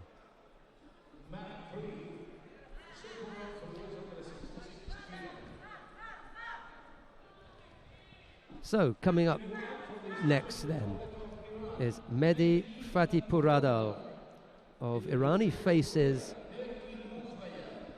Negui Munkbaya of Mongolia. It's Fatihpuradal in white and Negui in blue. First look at the Iranian then in this weight category.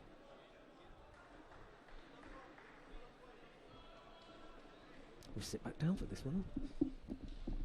See how they get on.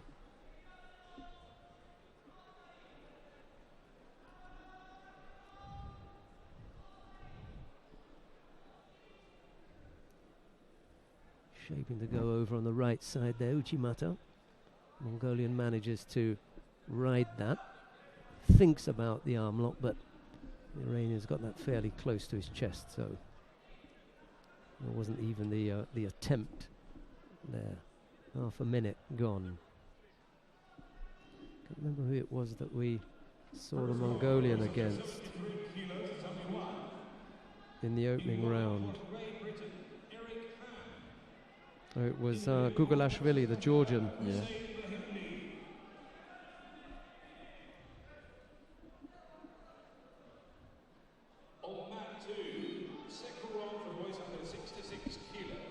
The Iranian seems to be more positive.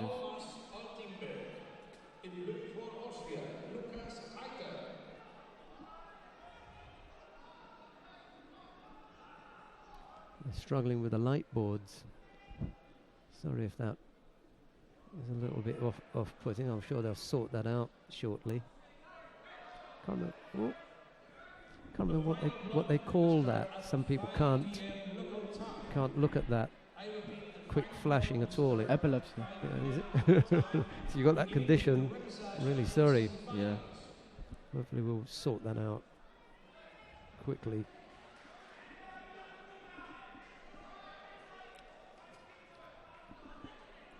That'll be a Shido for collapsing for the Iranian, but smart. He just wanted to get away from that, didn't he? Yeah. I don't blame him. Good pressure from Negui. So there are a few things we've got to do. We've got to check the Mongolian's name. The two Krasnikis. Find out about the two Krasnikis. And there was one other. There's one other.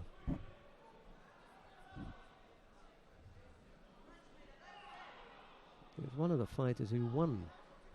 Was it? Anyway, it may come to me, but Mongolian and the Krasnikis will sort out. We haven't seen any of the 57, so it doesn't matter. It can't be anybody in the... Oh! Yes! Wazari. Yeah. From the Iranian. Dark Horse. Let's Living come up up with to the it. score. Yeah. Right, it wasn't anything to do with... It wasn't anything to do with the 52 kilo category. Krasniki, we know that was... The question was, are they sisters? That's Krasniki. Was it anything to do with the under 66 kilo category?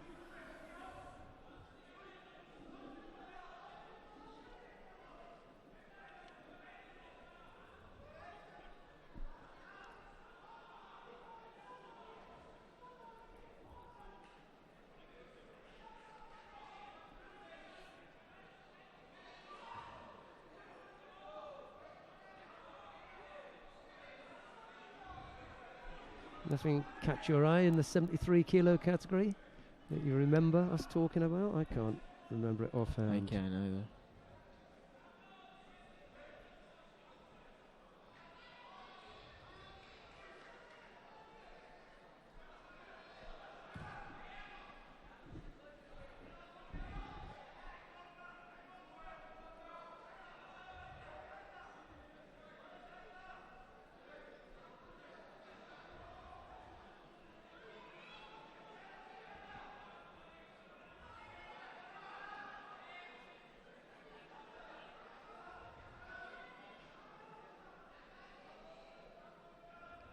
No, I can't remember, so we'll just stick with the question for Krasniki.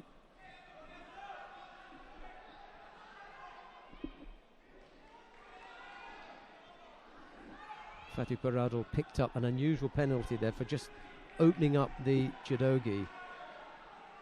He's picked up 3 penalties. 3 penalties, 30 seconds. 38, 37.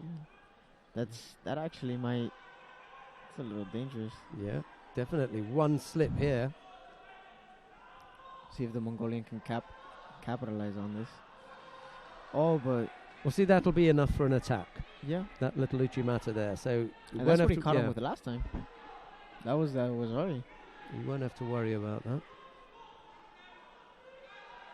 Here comes the Mongolian. One big attack.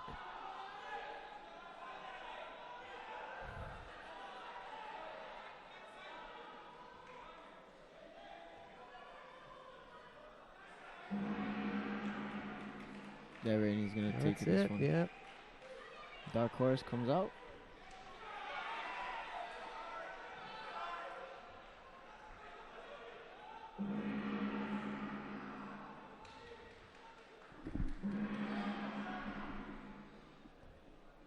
Yeah, well, All 3 mats finished almost simultaneously. Fatih Paradol did enough to make sure that once he'd scored, he just held on, picked up the 3 penalties along the way, but he was the one with the positive score, and he comes out the winner. Right, okay.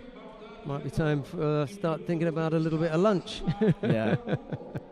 Breakfast has worn off. I can see Adonis Diaz suffering the hunger pangs here.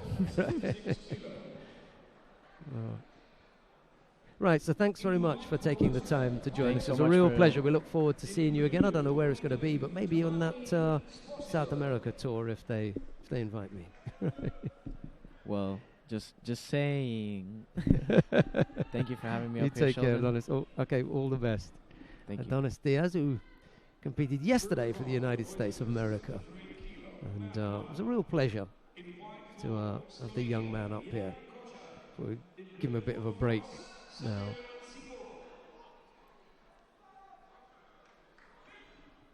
He's got his accreditation with him.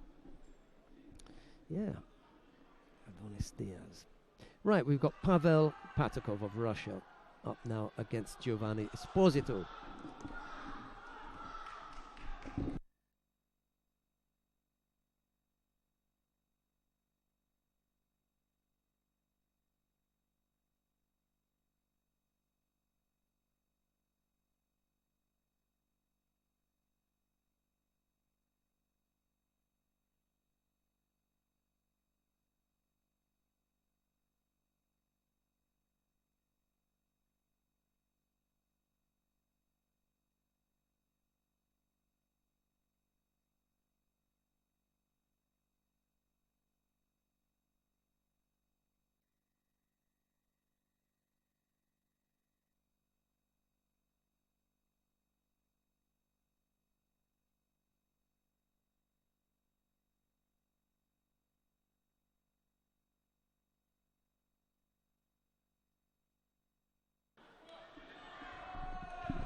Esposito just coming round there. They leave him for a couple of seconds.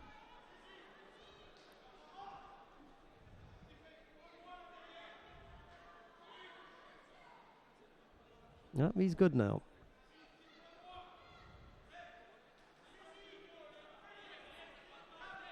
Patakov goes off the mat. He won't want to stretch it, that's for sure. There's no way that he'll want to be stretched off. He's up on his feet now. He'll bow off and he'll go.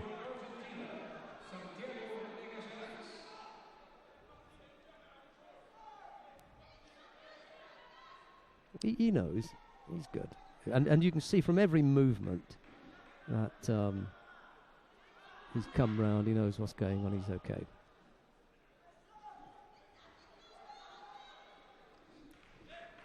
Right, we're going to have a look around the mats and see what is coming up, what's available. You've got the choice of 1, 2, and 3. We're gonna stay here on mat number 3. It's in the under 66 kilo category. Alberto Gaitero of Spain faces Santiago Egalae of Argentina. Gaitero in the white judogi. Lugali in blue.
was a hard fought contest between Nordmeyer and Blavier.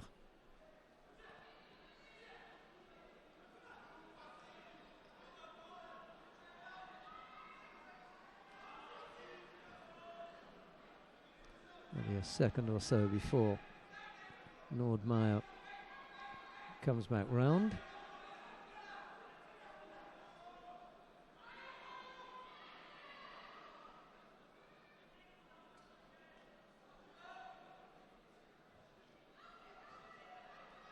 And there she comes. You give her a couple of seconds to recover.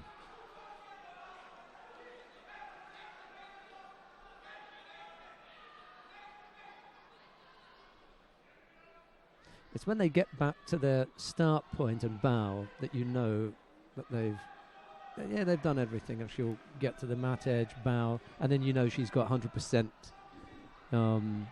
faculties returned. She was out for a while though, wasn't she? Well, Blavier of Belgium through to the third round. Okay, coming up next, Damla Kaliskan of Turkey faces Jennifer Cruz of Mexico. It'll be Kaliskan in white and Cruz in blue.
Well, let's see if we can go up to mat number 1. We'll take a look at the contest between Yamamoto Yuji of Japan. He faces Ushkambek Balayev of Russia.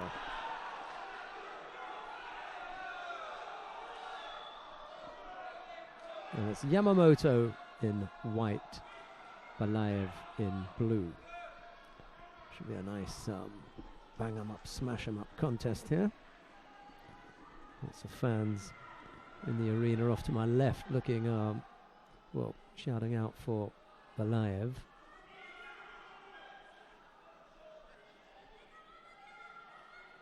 Big cheering group.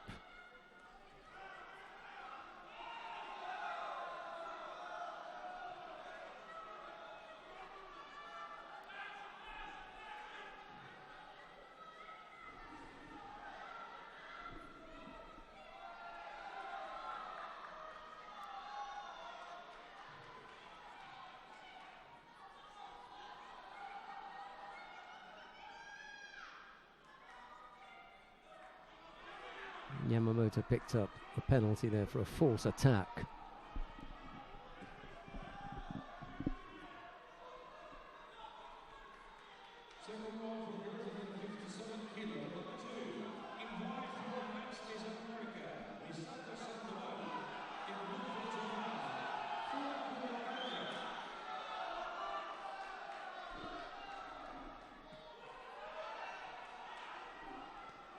Yamamoto's picked up a second penalty, this time for stepping out.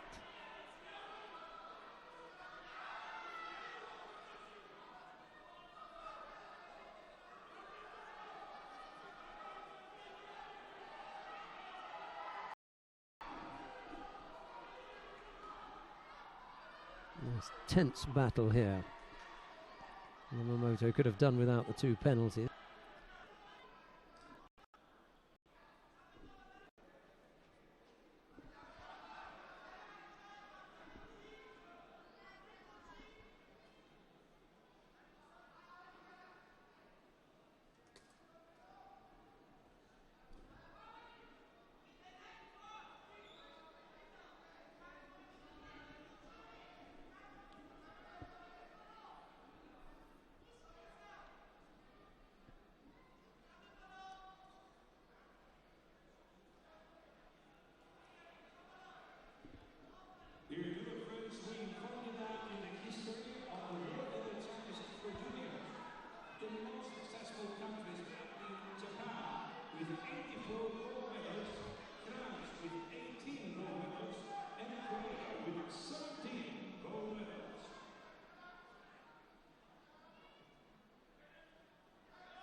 picked up a penalty for a false attack there.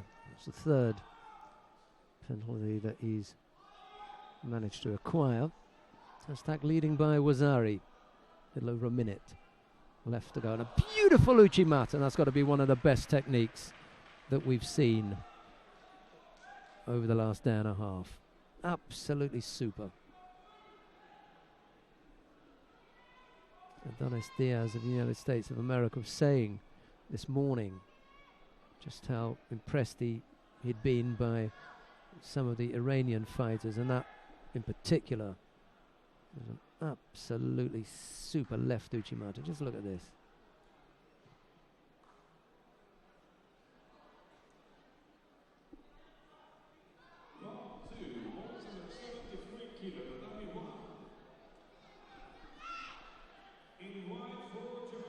Really was terrific, especially given where he had the left arm. If you look at the left arm, it stays on the lapel.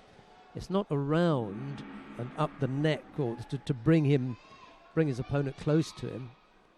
He's done that just off the sleeve and lapel grip.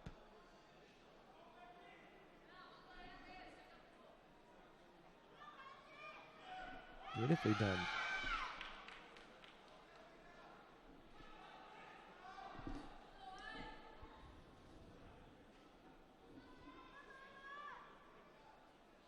Right, on the mat now, Tamash Kirakozashvili of Georgia faces Nadim Akram of Pakistan. It's Kirazakashvili in white and Akram in blue.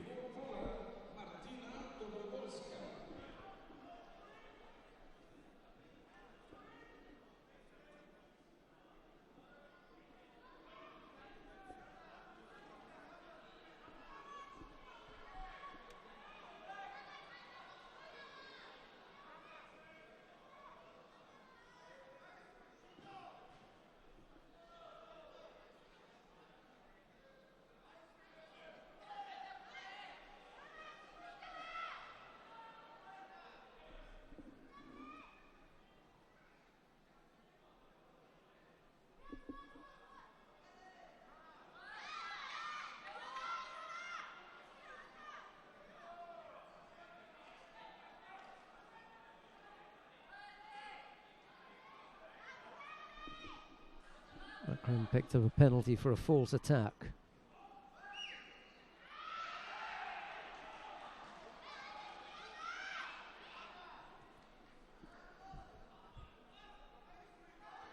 Oh, it was neatly done. Nice change of direction there from Kirazakashvili.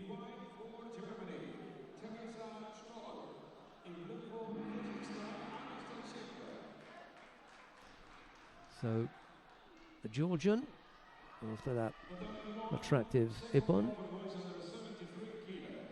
Kirakozashvili goes through to round 3.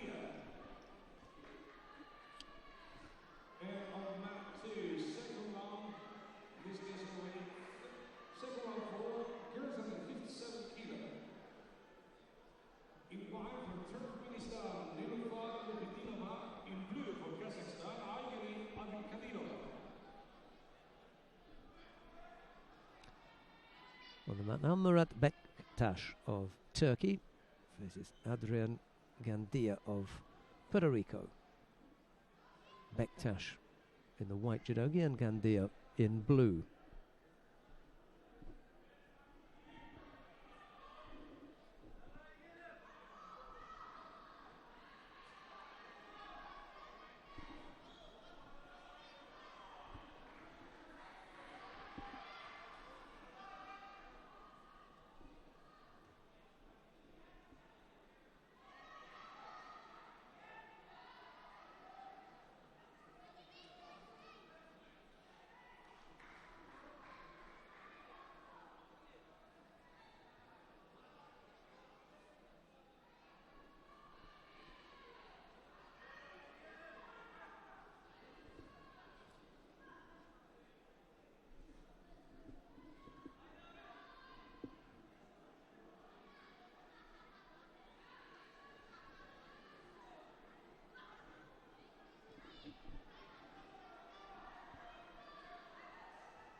almost came up with the Yoko Sotemi waza there.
Just the single Yuko to Bektash was enough there.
Koshak is leading now with half a minute to go.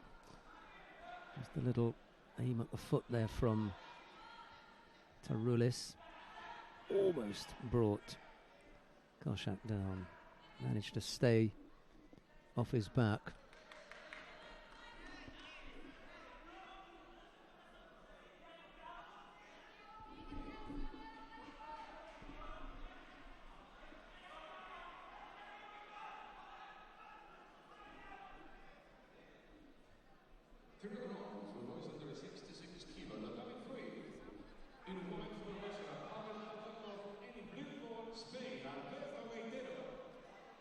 Odd seconds left to go. But Taroulis, in his efforts to get to grips with Koshak, has committed hand sokomake, a direct hand to leg. So he was given hand sokomake. Koshak into the third round. He'll face Hussein Rahimli of Azerbaijan.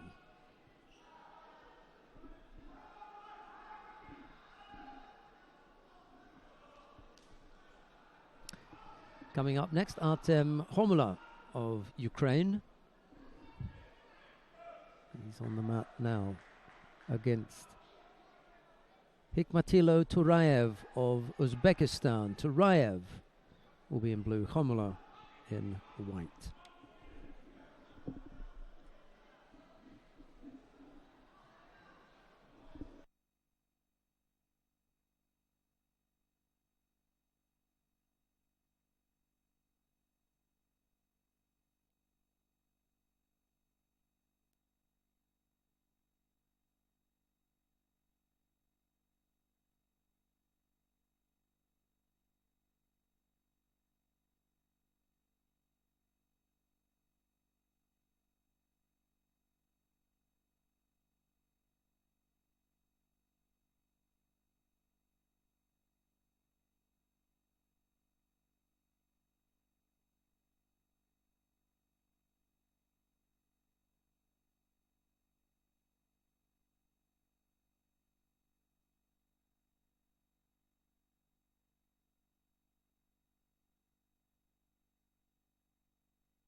On that number one now in round 3 of the under 73 kilo category, Urashkanbek Balayev of Russia faces Omid Tashtak of Iran.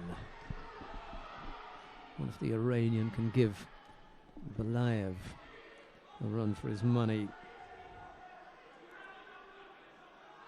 Balayev overcame Yamamoto Yuji of Japan in the second round. Could find that he's got his hands full with Tastak as well. We'll see.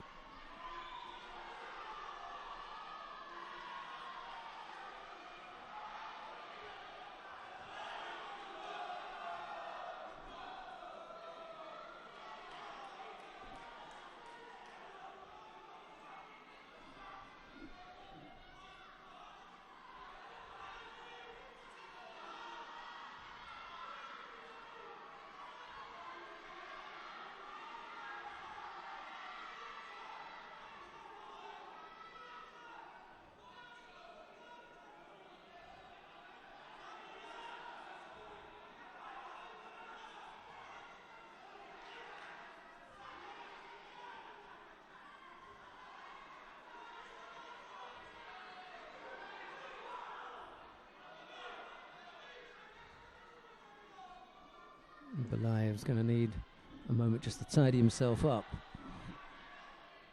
Tastak was all for attacking him then, just as Straza was about to come down.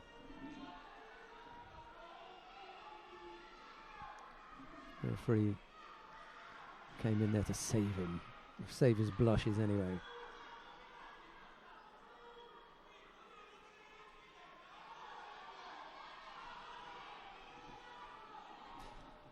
No score yet, but Tastak picks up a penalty for passivity.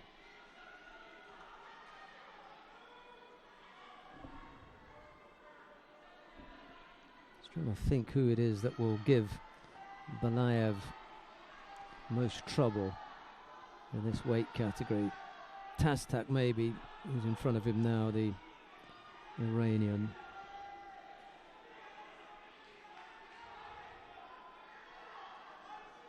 Kirakozashvili, the Jordan, maybe, but he'll have to get past Bektash of Turkey first. Maybe Hussein Rahimli down in the bottom half of the draw. Komla, perhaps, from Ukraine. Those are the likely names. Missed with the Yoko Tomoinagi.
Third penalty picked up there by Tashtak.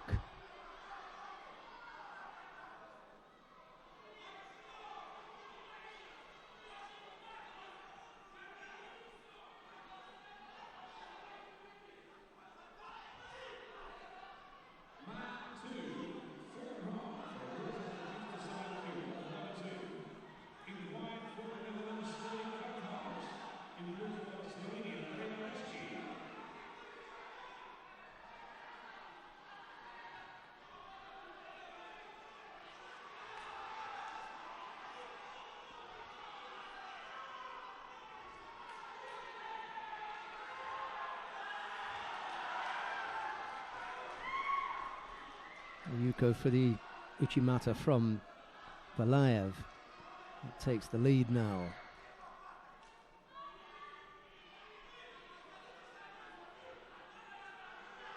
"15 seconds left to go."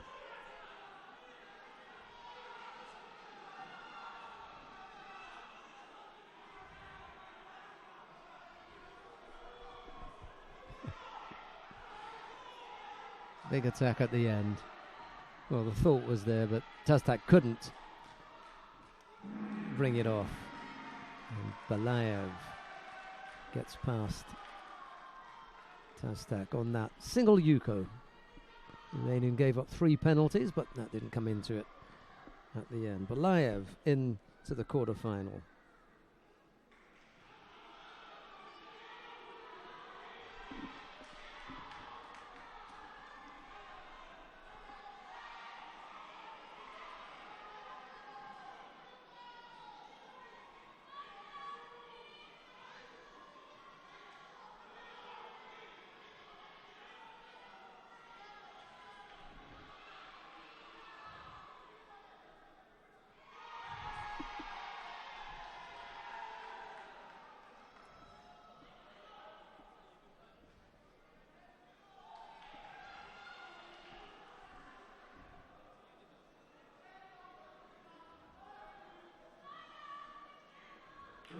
Right, coming up next, Tamas Kirakozashvili of Georgia faces Murat Bektash of Turkey. It's Kirakozashvili in white and Bektash in blue.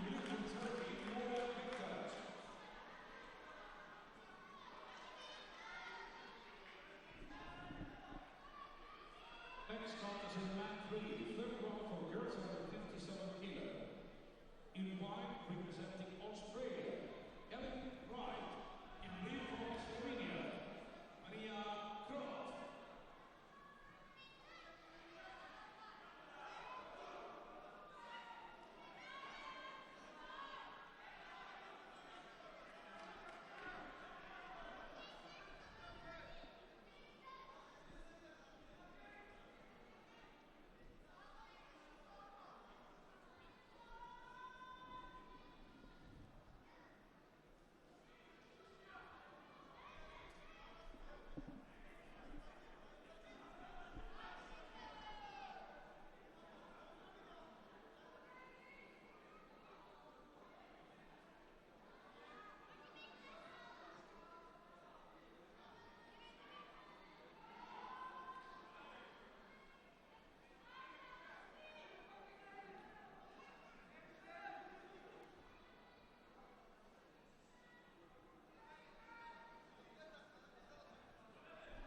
Left-sided Uchimata effort from the Georgian, but doesn't quite come up with a score.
Bektash caught there by Kirakozashvili, who leads now with half a minute left to go.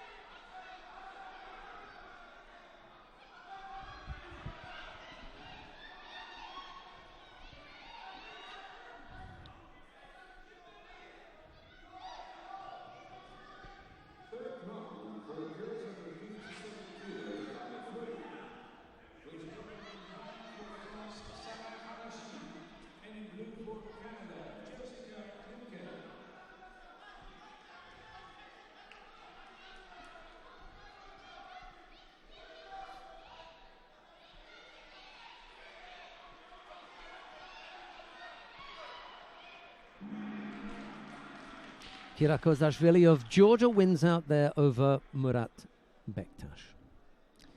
Well, before we go any further in this third round, Himli and Koshak, we're going to go down to mat number 3 and we're going to take a look at Sara Harashi of France. She faces Jessica Klimke of Canada.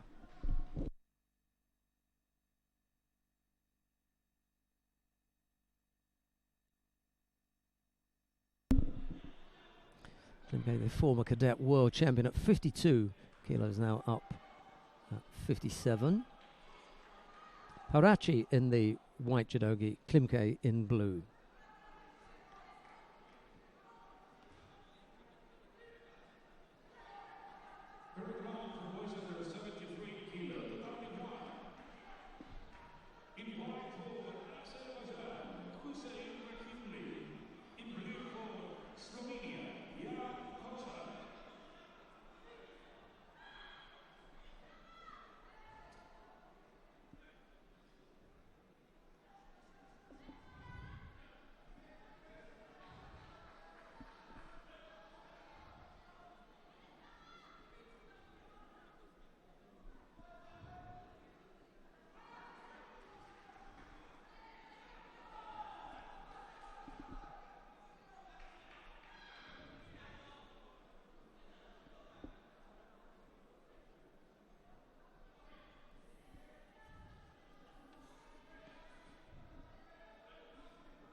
Nice left-sided Sode Tsurikomigoshi from Harachi catches Klimke for Yuko.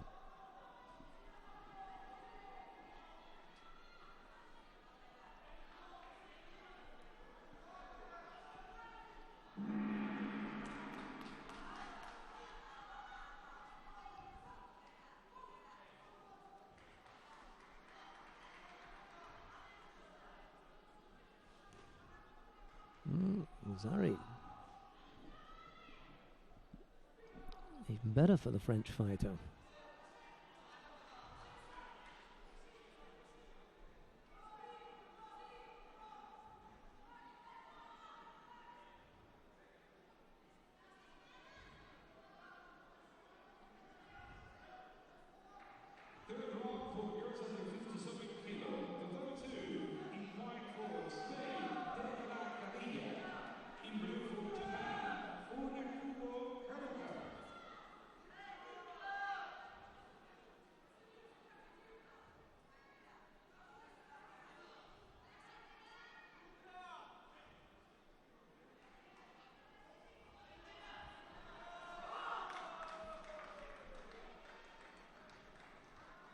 Harachi picks up a penalty for holding on one side there for too long. Ojigari from Klimke's been ineffective, I'm afraid. He's thrown that out there on a few occasions, but hasn't met with any success as yet.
Not going to be able to do it now. Hasn't been able to come up with the big scoring technique, I'm afraid. Jessica Klimke. Karachi with that. Wazari early on has done enough now to take the contest.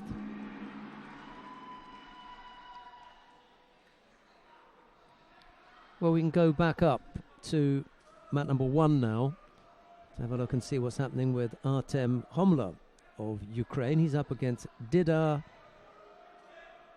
Hamza of Kazakhstan. It's Homla in the white judogi, Hamza in blue. There's no score yet. Homla has picked up a single Shido and there's 2:30 odd left to go.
Looked for a moment as though Homla would be able to bring something off. Hamza proved strong enough to defend against that.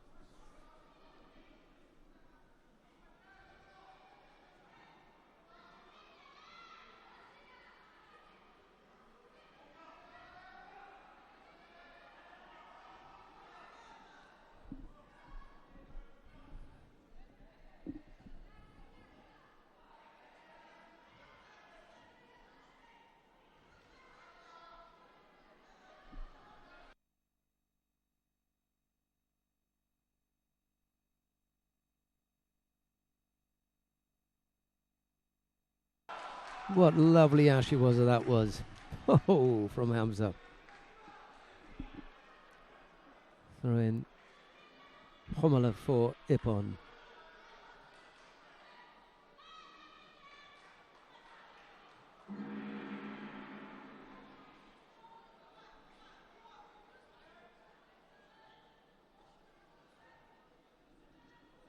Really was beautiful.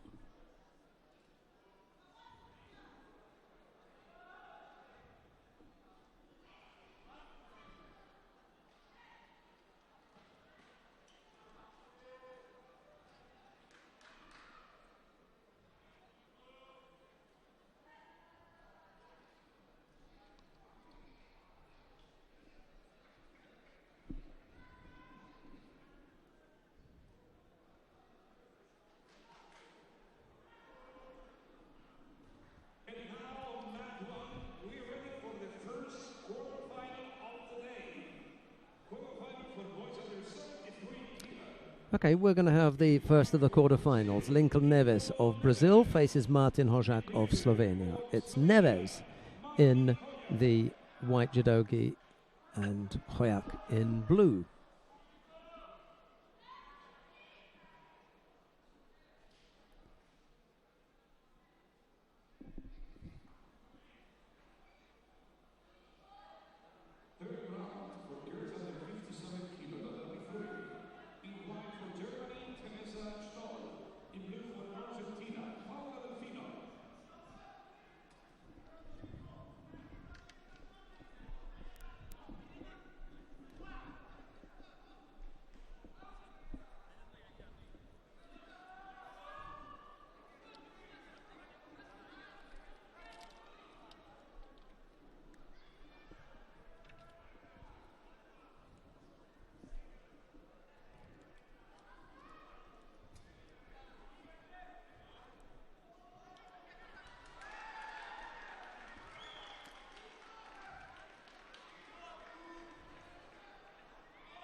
Teresa Stoll has just won her contest down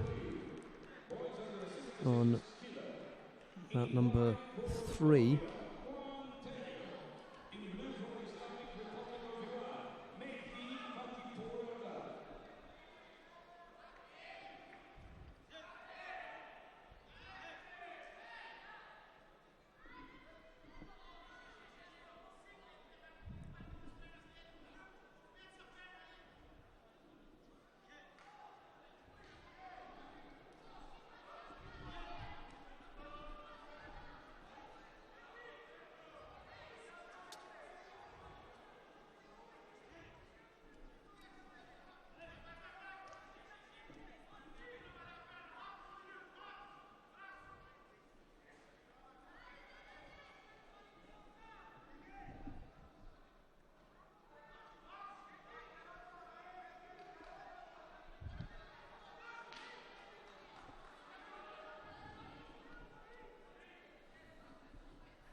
Oh, the Slovenians on fire here.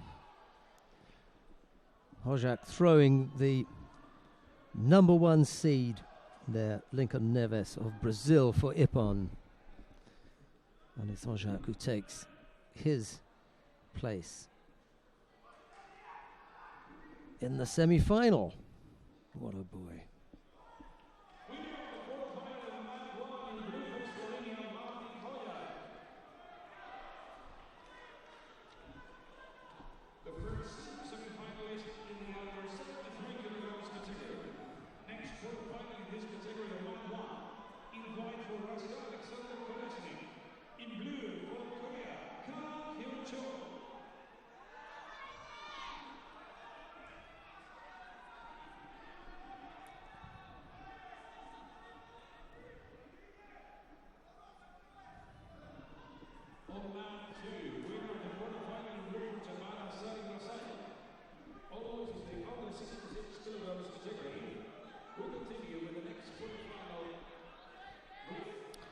On the mat now, Alexander Kolesnik of Russia faces Kang Hyun-chol of Korea. Kolesnik in the white judogi, Kang in blue.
Tight contest here between Kolesnik and Kang.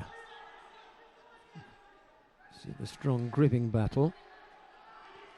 Kolesnik is finding it difficult to come to terms with, to be honest. Looks really frustrated at times.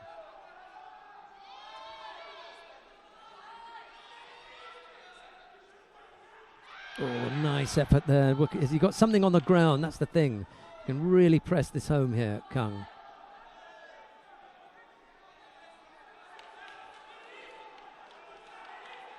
Really good effort. And now, yep, passivity penalty.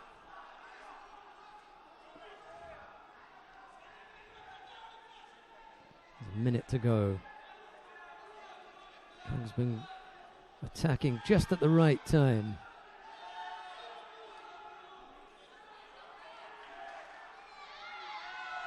Good coach, Igaki. Nothing wrong with that.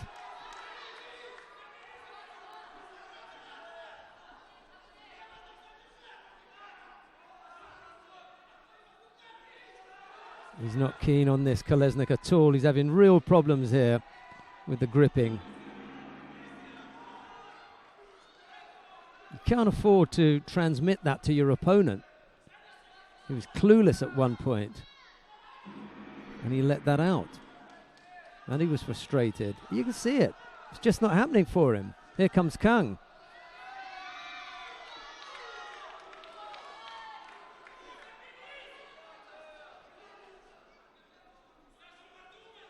He's not in it any longer.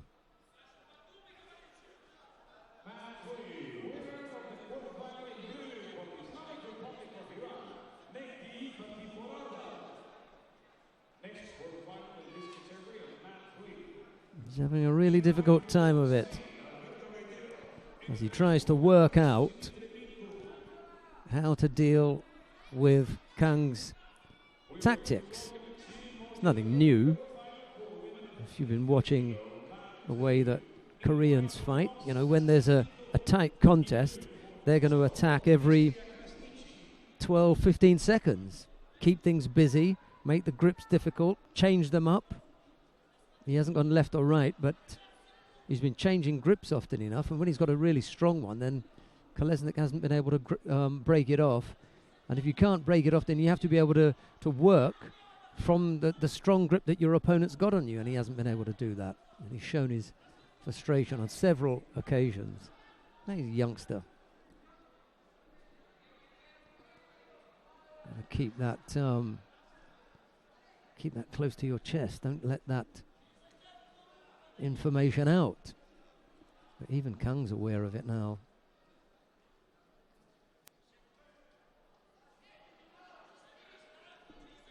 Right, Kolesnik makes his way back to the mat.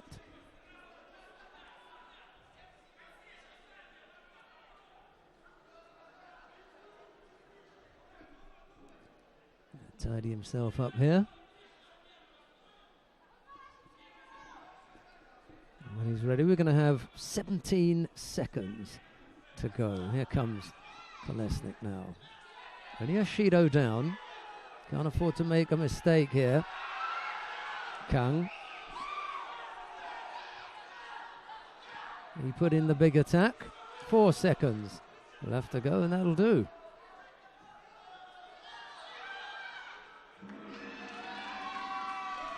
Kang it is who overcomes Kolesnik. Well, that one was for the diehards. You gotta be really interested in judo to stick in there and watch that one. That was a toughie. Heartbreak for Kolesnik as he descends into the repechage. It's Kang Hyun-chol of Korea who goes in to the semi-final. He'll face the Slovenian Martin Hojak.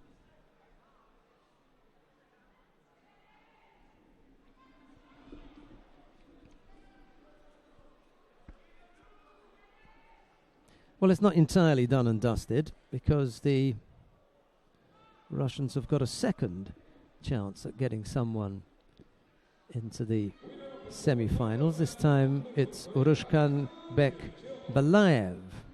Mind you, in order to make his way into the semi-final, he's going to have to get past Tamash Kirakozashvili of Georgia. It's Balayev in the white judogi, Kirakozashvili in blue. To make for a nice contest, shouldn't it?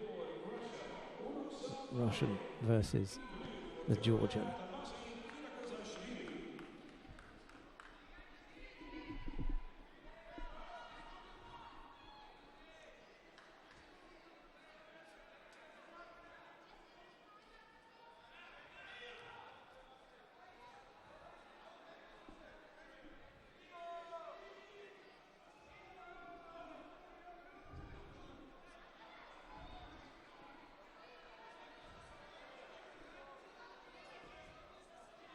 The Russian coach has been able to stay in his seat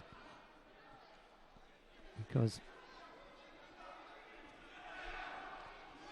the previous fighter was from Russia, and so is this one. Well, Balayev takes over that action. Did he get that? I wonder.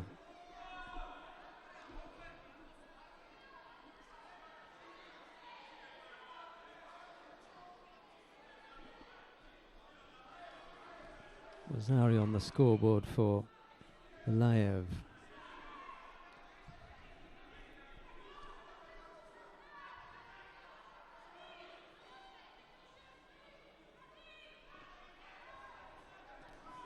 Good lead for the Russian here. Kozashvili is going to find it hard going to pull this one back.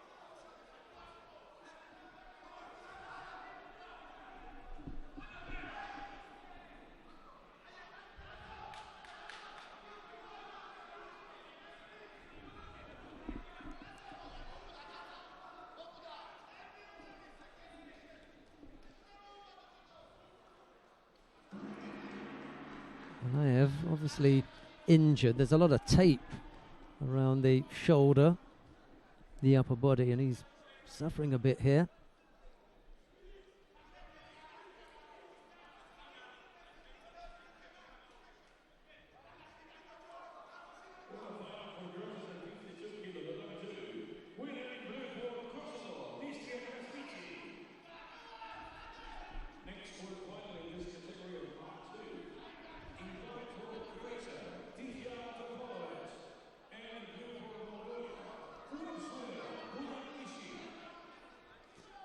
Little attempted combination there from Kirakozashvili didn't come off. Just unsettled Balayev for a moment, but no score.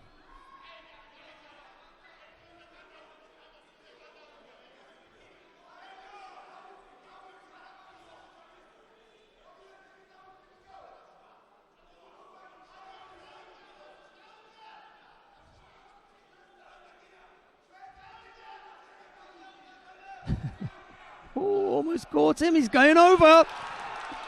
He's going over.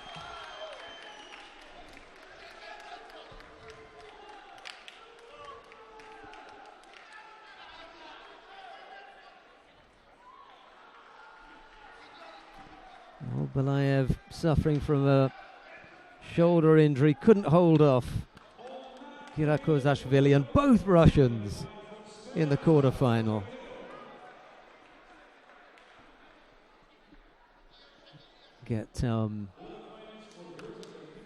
Get put into the repechage. First by Kang. That was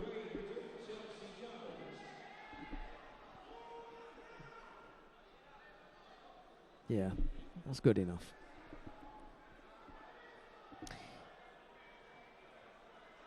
Yeah, it was Kolesnik who was defeated by Kang, and as you can see here, Belayev went over to Kirakozashvili.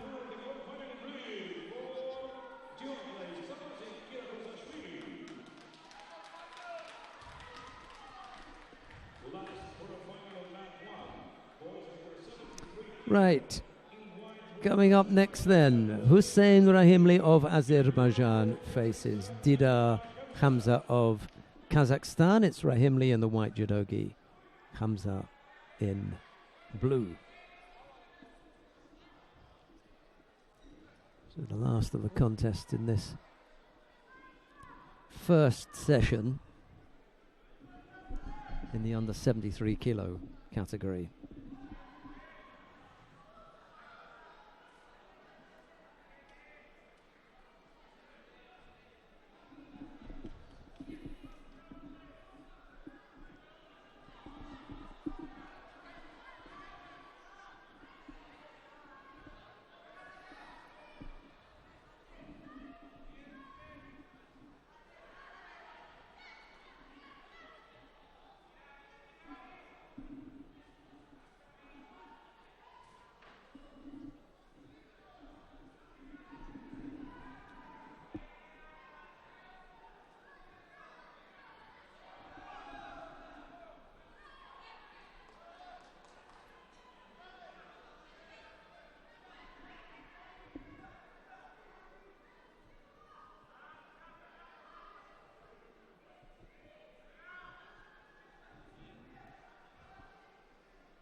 Didar Hamza leads by Yuko with a little over a minute left to go.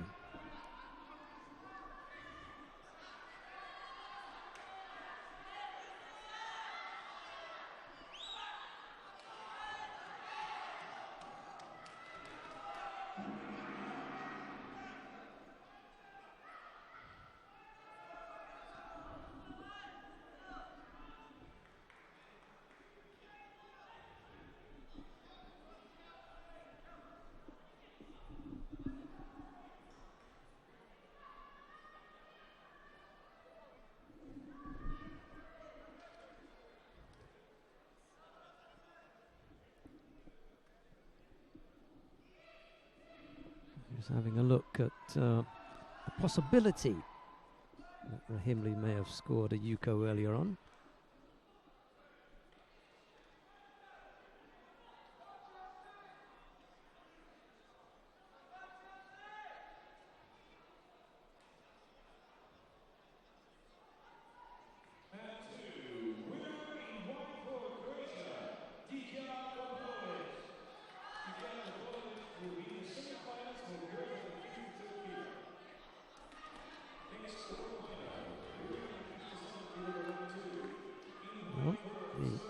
Mexico was to Rahimli and not Hamza. Inside the last minute.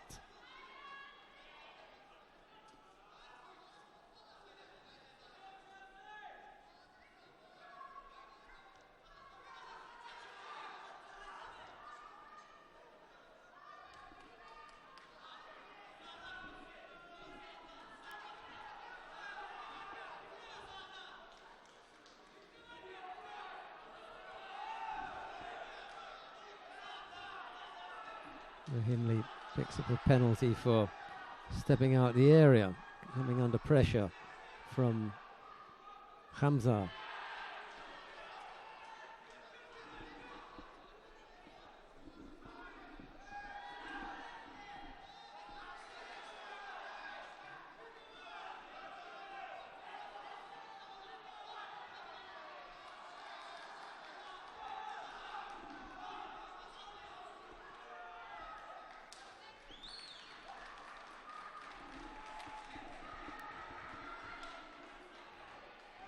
Not enough time for Hamza to come back with a score. It's Hussein Rahimli of Azerbaijan who goes into the semi-final, where he will face Tamash Kirakozashvili of Georgia. Right, we can go down to... Let's have a look. Let's go to mat number 3. We haven't seen Mariana Estevez or Chelsea Giles today. They are going head-to-head in a quarter-final at the moment in the under 52 kilo category. And we get down there just enough time to see the winner is Chelsea Giles of Great Britain. Just defeated Mariana Estevez, so we'll see Chelsea in her semi-final. She'll face the winner of the upcoming contest, which is between Mariam Janashvili of Georgia and Jennifer Cruz of Mexico. So that's the upcoming contest. It'll be Janashvili in white and Cruz in blue.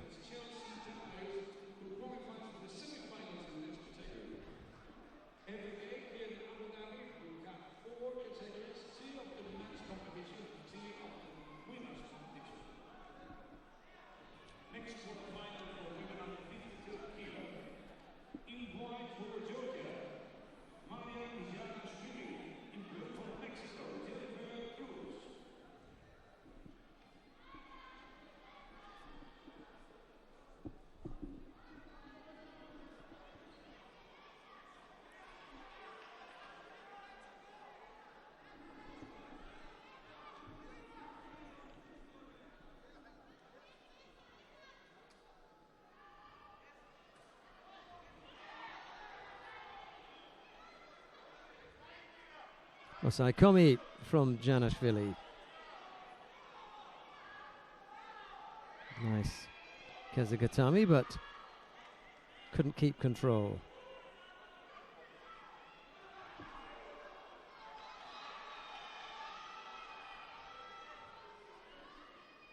And just about avoided falling into Osaikomi herself, Janashvili. Okay, so 2 scores for the Georgian. 3 minutes to go, so plenty of time.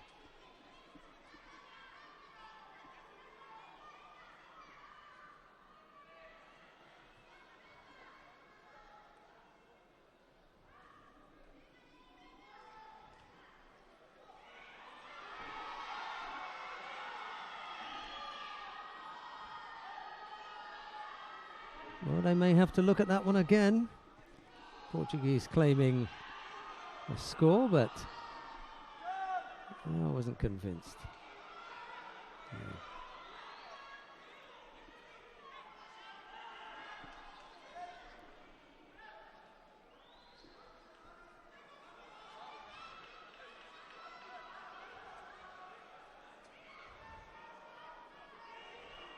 A little bit high up, Janashvili, for these. Needs to just drop the hips a little bit.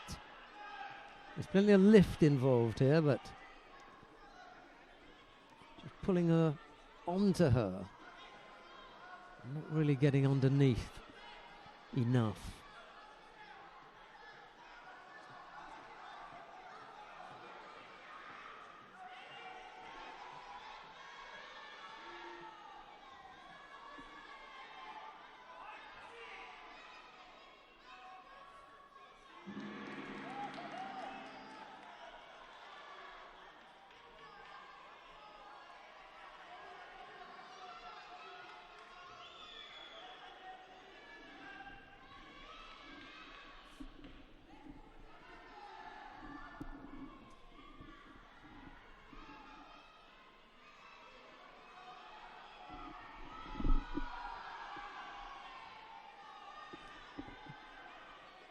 Janusz really picks up a penalty for passivity. He's a strong fighter, is Janusz really, so always dangerous, especially on the counters.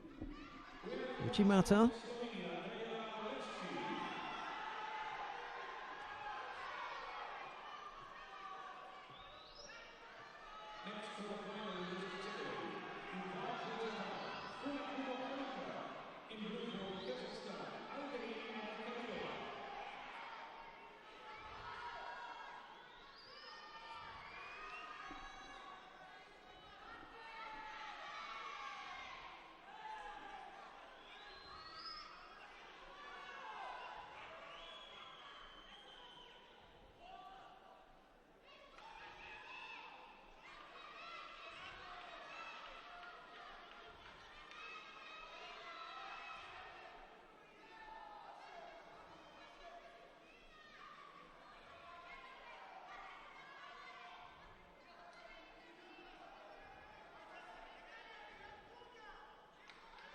Well, Cruz has picked up a Yuko.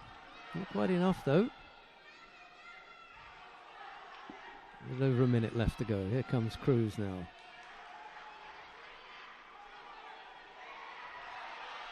Another Yuko. Janashvili's got to get up and out of there. Having problems with the grips from Cruz as the Mexican presses forward.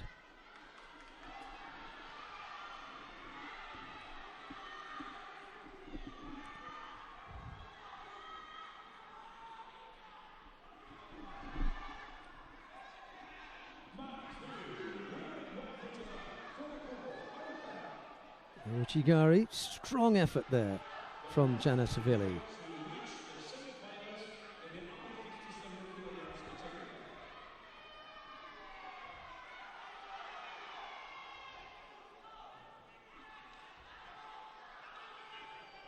"16 seconds left to go. Here comes Cruz again. Well, Janashvili's decided that she's going to burn another false attack or drop.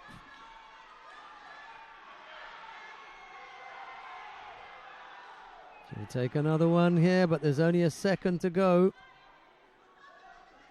And that'll do it.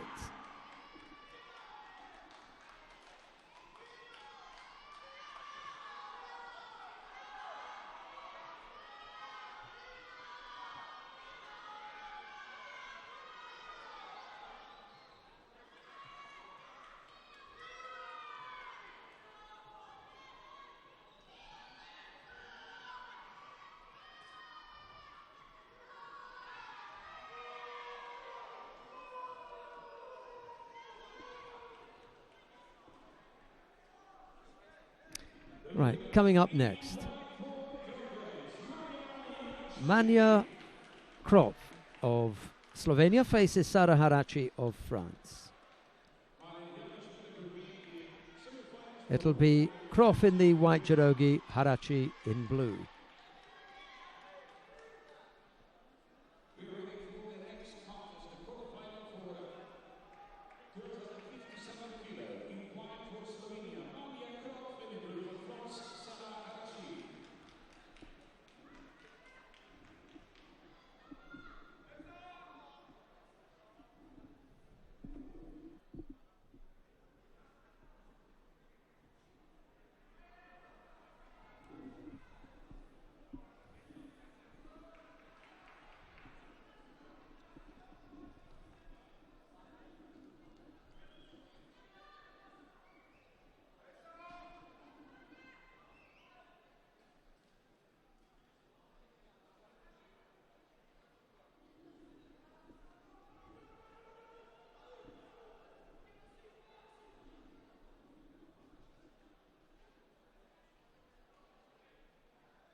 Oh, nice setup there from Harachi.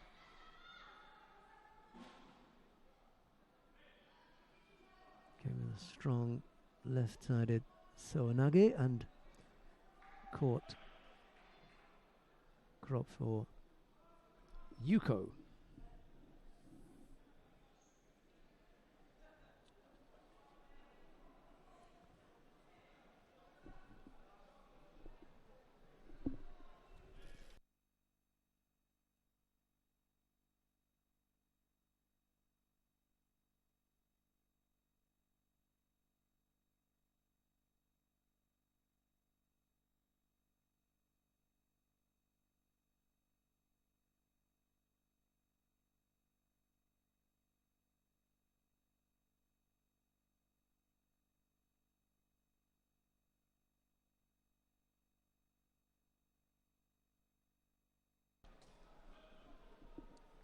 Yuko the lead with a little over a minute and a half left to go.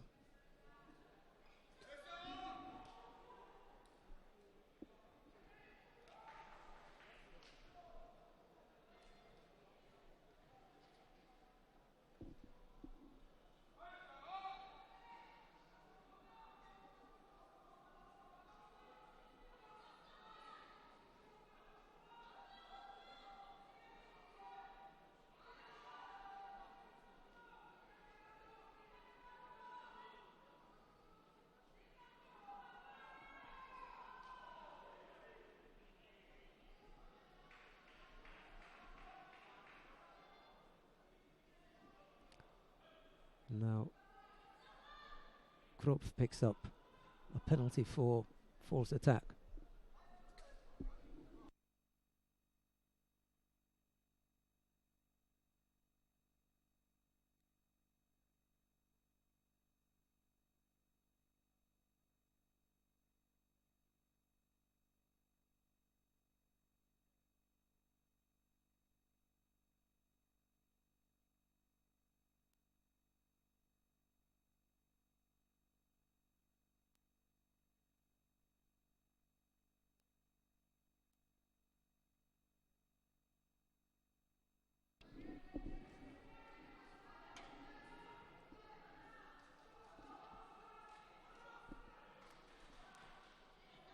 Last few seconds there, Harachi just hanging on to that Yuko.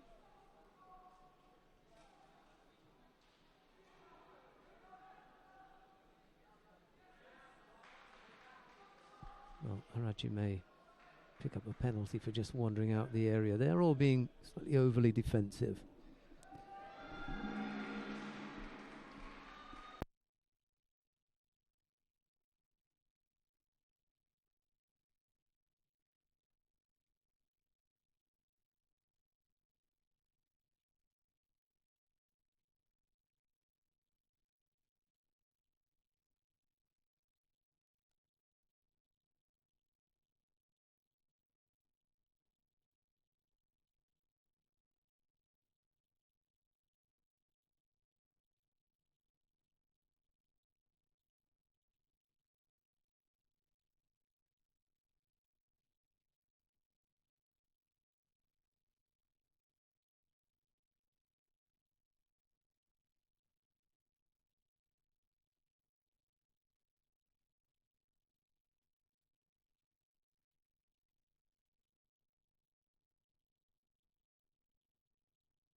Stahl going over there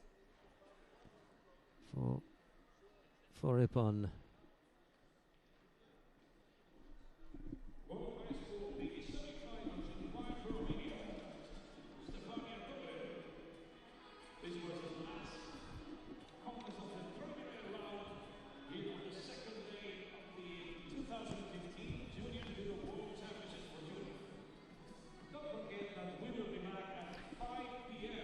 Right, well, we're going to be back with you at 5 o'clock with the repechage contests and semi-finals. I'll just give you a quick rundown of the semi-final lineup, if I can remember it. Asari, in the under 66 kilo category. Asari and Hidarov. That's the semi-final, yeah. First of semi-finals. Asari and Hidarov. And the second is Fatih Puradal of Iran. He faces Haitero of Spain. That's the under 66 kilo category. And then in the under 73 kilo category, Hoyak and Kang and Kirozakishvili and Rahimli. That's the under 73 kilo category semi-final lineup. In the under 52 kilo category, Krasnicki and Topolovic and Giles and Janashvili. And then in the under 57 kilo category, Leshki and Funakudo. And it's Harachi and Dobra. Okay, 5 o'clock. We'll be back. We look forward to your company then. Bye-bye for now.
Well, a very good afternoon and welcome back to the final block on day 2 of competition at the Junior World Championships here in Abu Dhabi. We're about to get underway. 4 weight categories to bring you: 52 and 57 kilo category for the women, and 66 and 73 kilos for the men.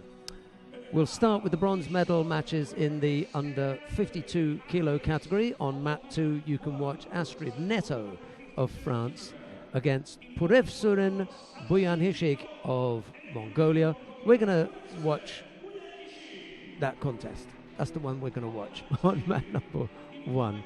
On mat number 2 it'll be Marina Estevez and Jennifer Cruz. Right, okay. Neto in the white judogi, Purevsurin in blue.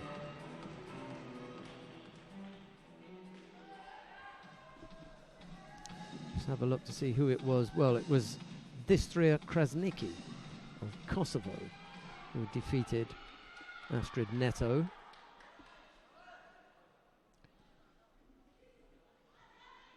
And Tia Topolovic of Croatia who defeated Purevsun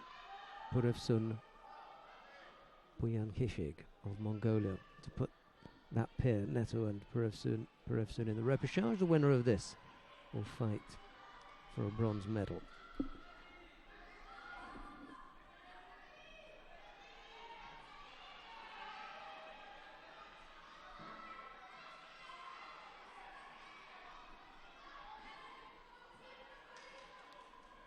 Both fighters penalised for negative gripping there.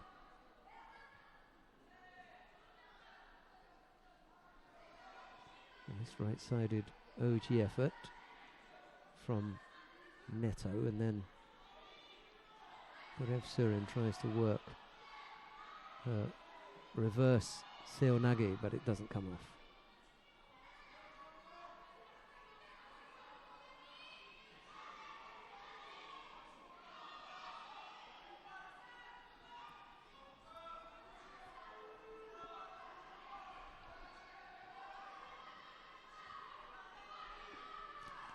Slightly lazy looking effort there from Purevsurin.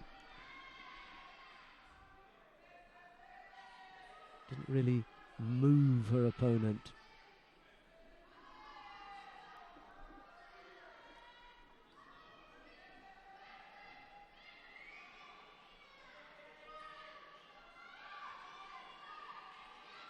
There she goes again. Just wants to get her head up here. Can't afford for Neto to take control. Neto picks up a second penalty.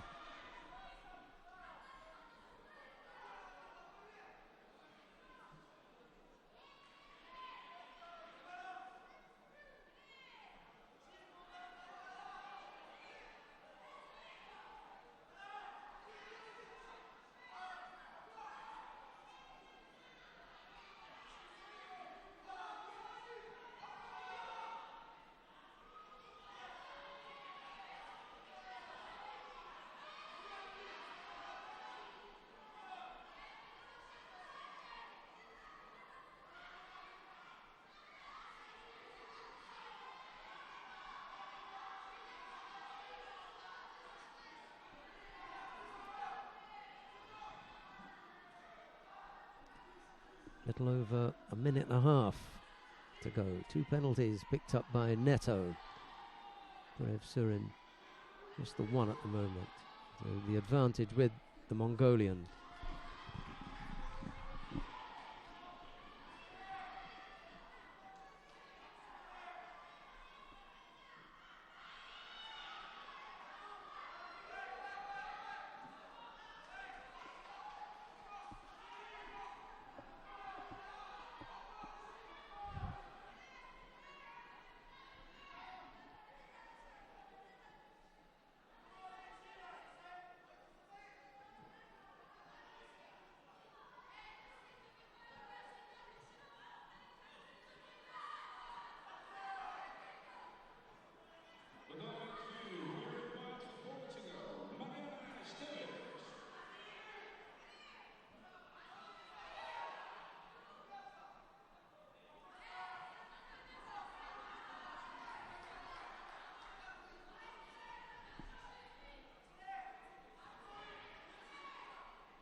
Stridnedo just squeezing past Purev Suren Uyankishi of Mongolia. So it'll be Neto that we'll see fighting in the bronze medal match.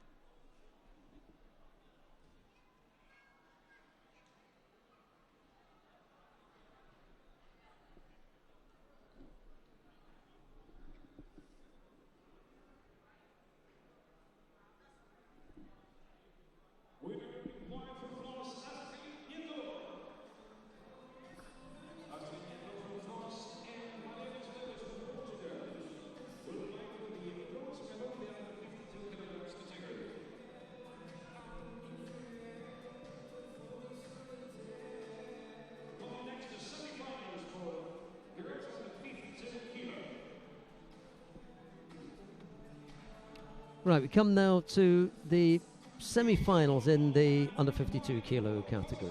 Distria Krasniki of Kosovo faces Thea Topovolic of Croatia in white. Sorry, in blue. Krasniki in white, Topolovic in blue. The other bronze medal, the other semi-final, I beg your pardon, on mat number 2 is Chelsea Giles of Great Britain. She faces Mariam Janashvili of Georgia.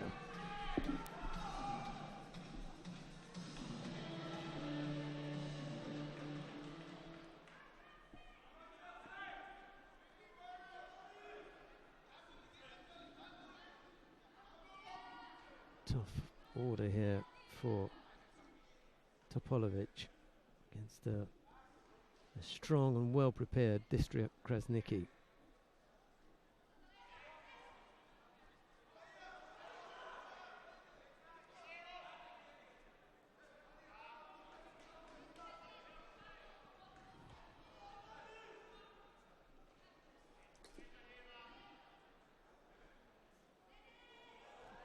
Chimata from Krasniki. No suspicion of a bridge. If Topolovic had gone on her back, and she really was tempting it. I think the lucky thing is that she didn't get thrown on her back or close to it, because she was already,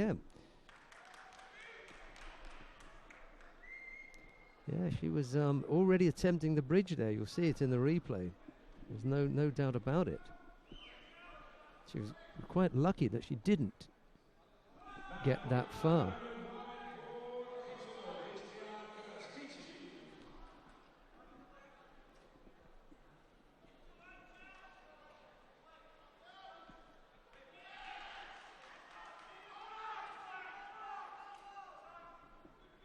Meanwhile, on mat number 2, Chelsea Giles has got Janashvili in Osai Komi with Sangaku Gatami. Just going to squeeze that on. Nope.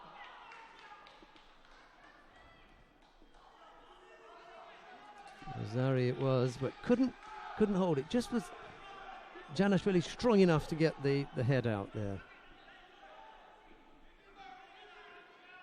Plenty of time left in the contest. More than half contest still to come. Chelsea Giles got to be aware of the powerful hip techniques, especially the uranagi. Left arm around the waist there, down onto the front. I might have another look at that.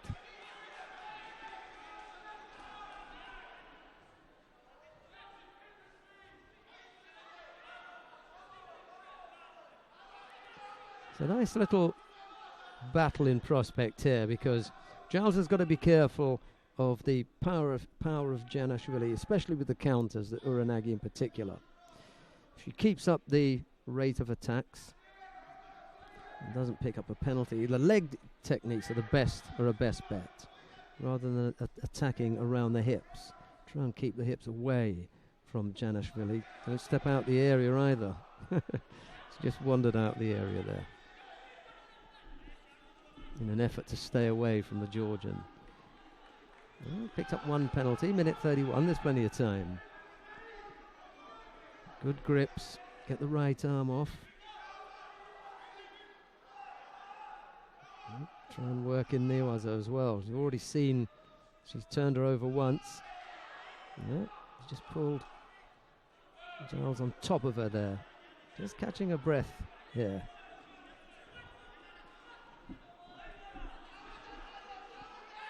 Suffering just a little bit. She's not in too much pain. Landed on her back there on top of Janashvili. She's wandered off the area again.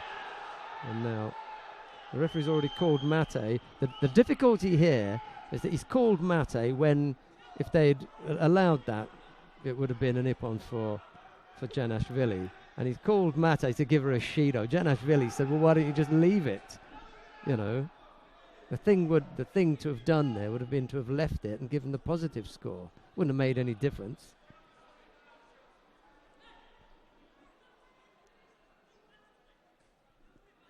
There's one of those things again. He's already called the Mate. It's after the Mate that Janashvili comes up with the throw. We've had this big debate about this. What are they going to do here?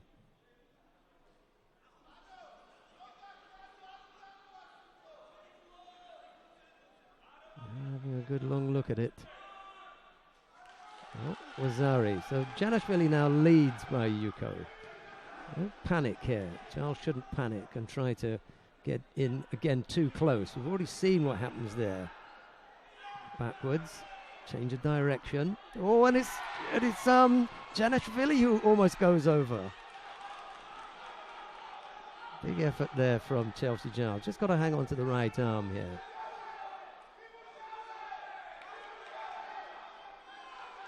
That was a big, brave effort from Giles there to get in close with the hip technique. 36 seconds left to go. Even a Yuko doesn't do it for Giles because she's picked up a second penalty. So it's all or nothing.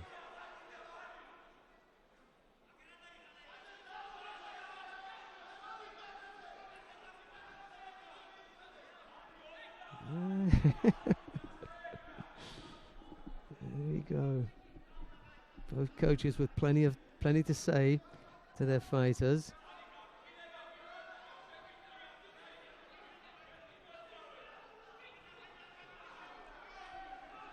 Here comes Giles again. It's Janashvili's turn to backpedal.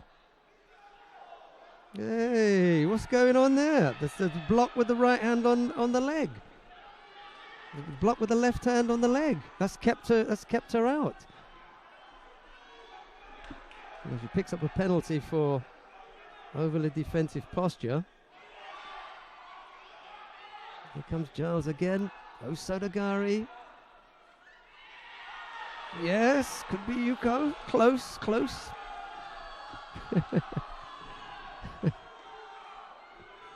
Screams of Yuko from her teammates. I don't think she's going to get it though.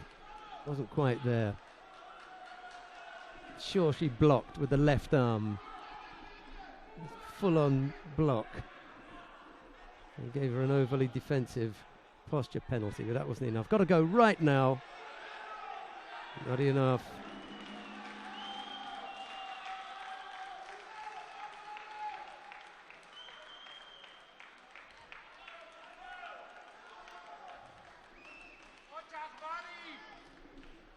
Janashvili, it is, who squeezes past Chelsea Giles.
Some seriously fancy footwork from Janashvili after the event.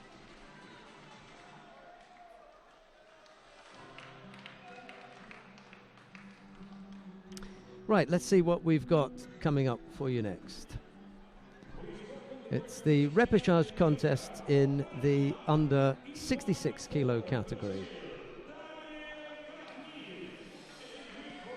We're going to stay on mat number 2. We'll see the contest between Juan Teo of Colombia. He faces Dmitry Minkov of Belarus. Up on mat number 1, you can see Daniel Kagnin of Brazil. He's up against Roy Schipper of the Netherlands.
Teo was impressive this morning.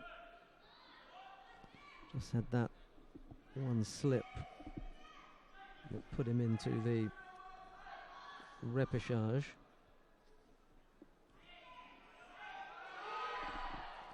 He lost to the Iranian in the quarter-final. Fatih Poradal. We'll see him in the semi-final.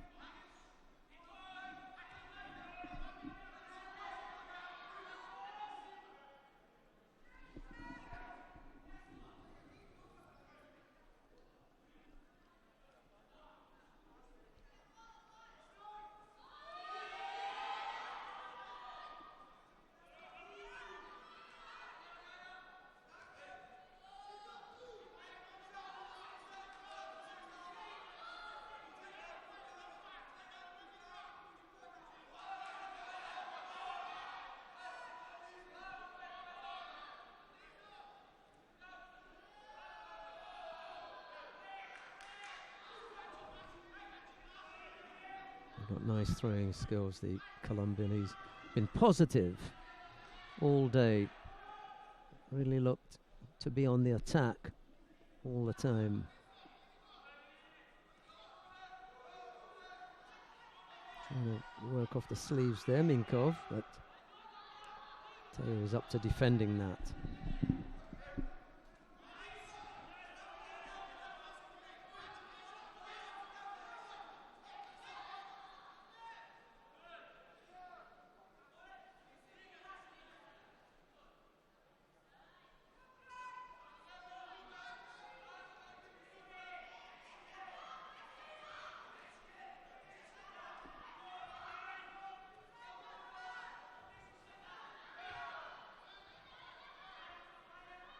Minkov having to defend on the ground there. It's good work from Juan Teo.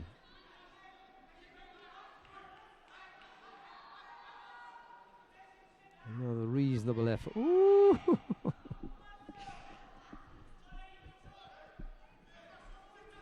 just want to stay away from the legs at all cost. Lucky Minkov didn't have his hands on Teo there. Nothing wrong with that. Lazari's still the lead.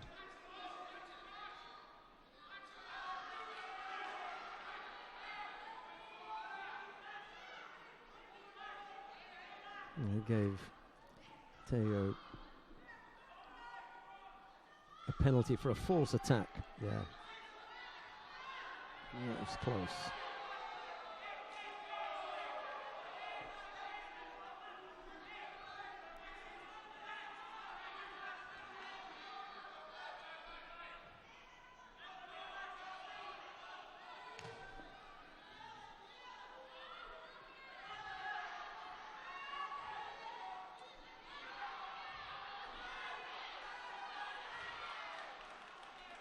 Well, that took a long time to develop.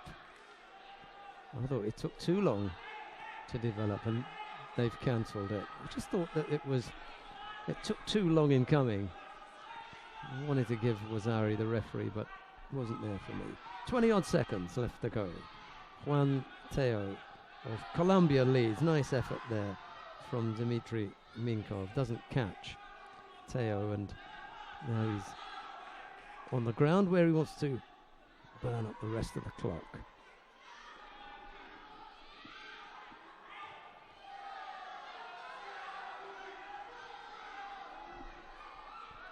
Won't be enough time to catch the Colombian now.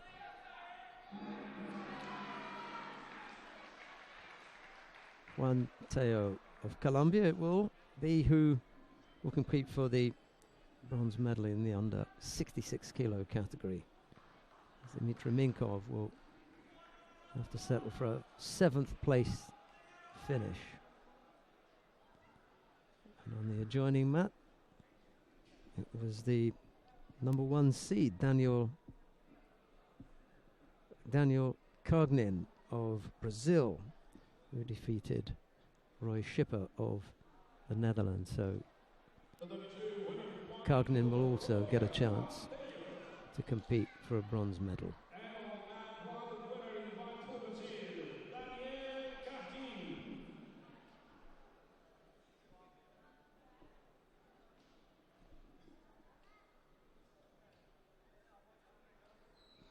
Right, we're going to go up to mat number 1 to see the semi-final between Asari Masaya of Japan. He'll face Hidayat Hidarov of Azerbaijan. It'll be Asari in the white judogi, Hidarov in blue. The next contest are the semi-finals for 166 kilo. From the mat 1, please welcome for Japan, Asari Masaya. In blue for Azerbaijan, Hidayat Hidarov. May we welcome to the fight for the Islamic Republic of Iran is Mehdi Fatipora. In blue for Spain, Orlando Gaitero.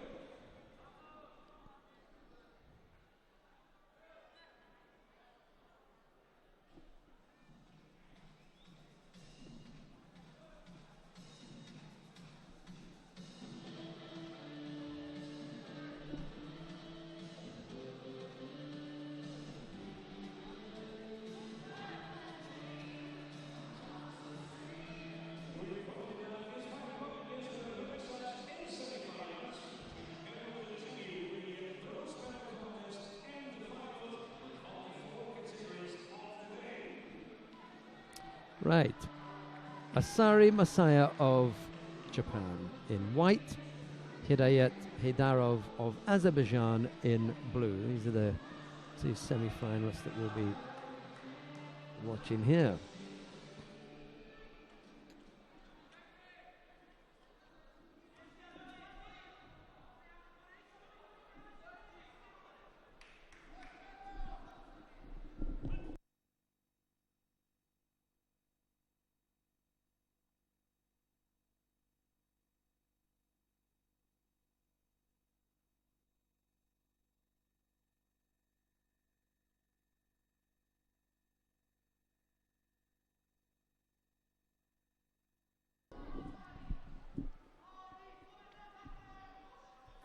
Haven't seen a lot of Asari.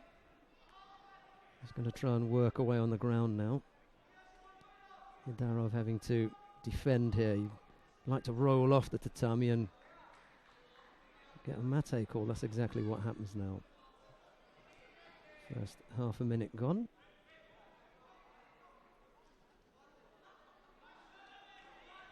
Nice grip from Hidarov. Chance here to put the Japanese under pressure.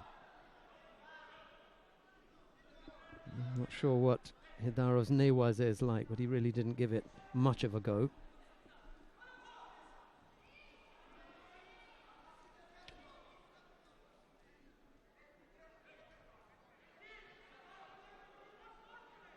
I've thought about the Sumigaeshi, and now a little effort there from Hidarov.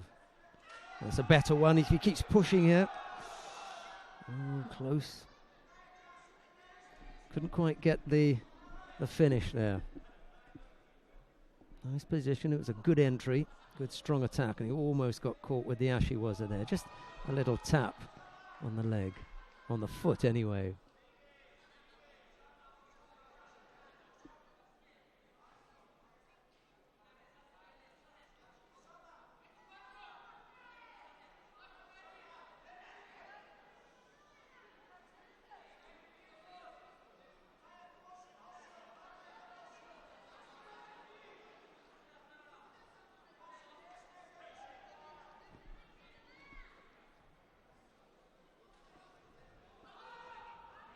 Wasn't really going anywhere because he didn't have any control of him in the top half of the body. He just tapped the foot there. That's a better grip now from Hidarov. It can come in for the Sumigaeshi again. Oh, got to be careful.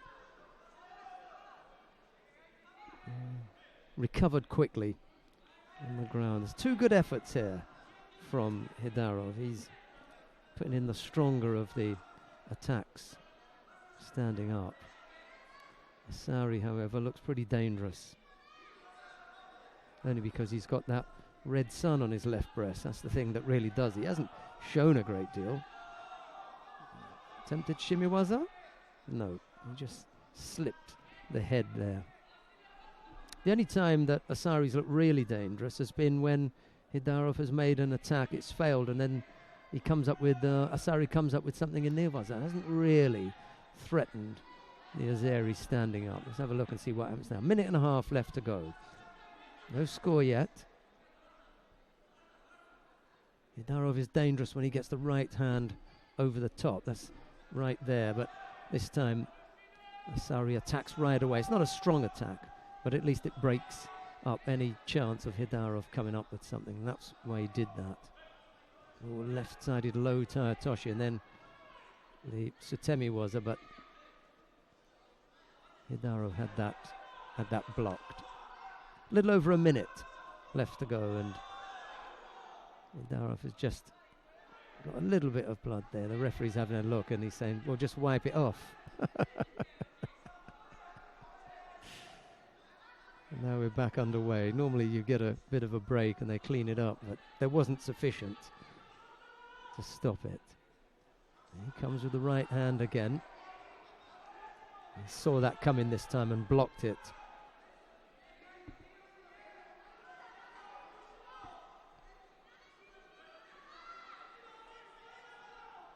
One more good attack standing up, I think, from Hidarov, and they'll give Asari a passivity penalty. He hasn't generated enough standing up for me.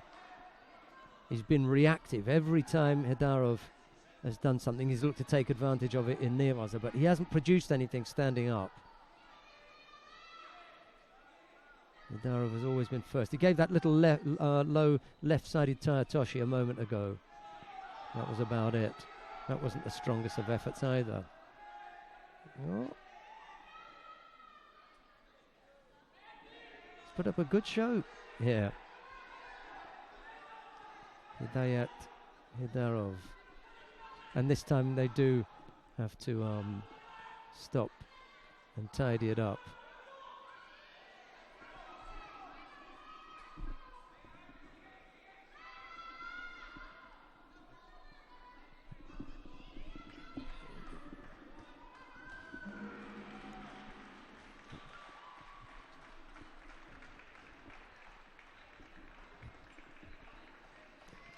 A good contest. 15 seconds left to go in this.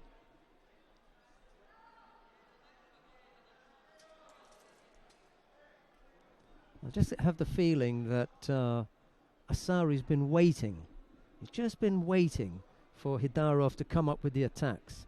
And then when they fail, he's always tried something on the ground. That's okay, but you also got to be, do your part standing up. And they've been a little bit lenient with Asari. He's tried a couple of low left Tayatoshi attacks, but, in a 3 minutes 45, that's quite a while, isn't it?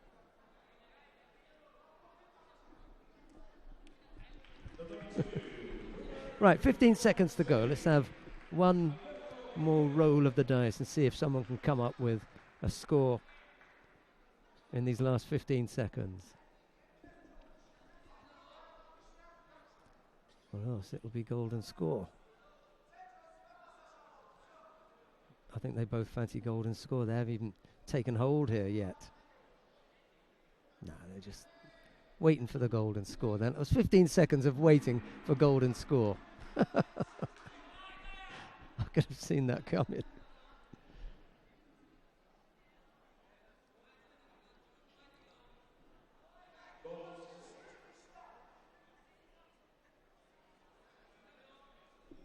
Right, here is the golden score period then.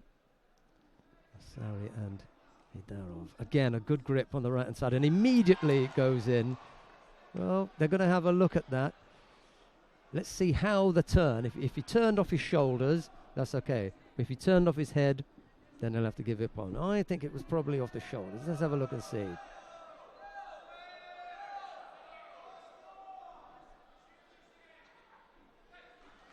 Yeah. So, good acrobatic turnout by Hidarov. He wasn't thrown, you see. That was the thing. There's the Sumigaeshi again. Got good fitness level. It's good. He's keeping it up. Another couple of attacks here.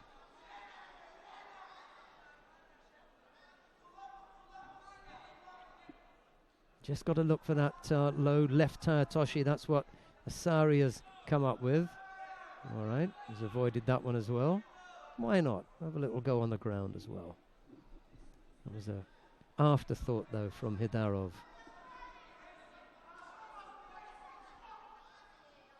Sticky foot, that brings him down. Onto his front, however.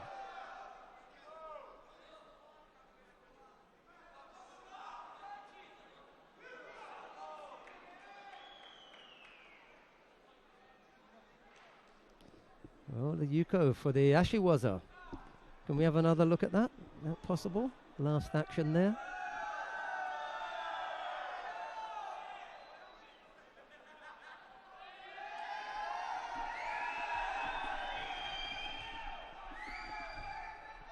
Hidarov doesn't want to shake hands, but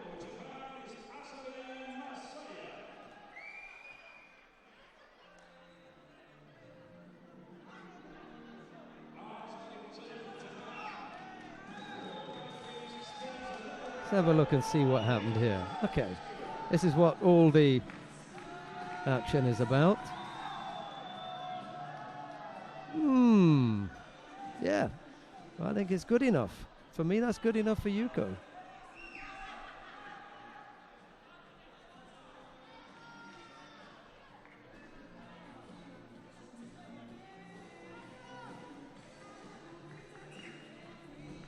No problem with that. Yuko, I don't know what all the screaming is about. That was a good Yuko. Brought him down okay. There's the sticky foot. Down he goes, onto his side. That's Yuko. It's only going to make it worse for himself if he stays out there, Hidarov.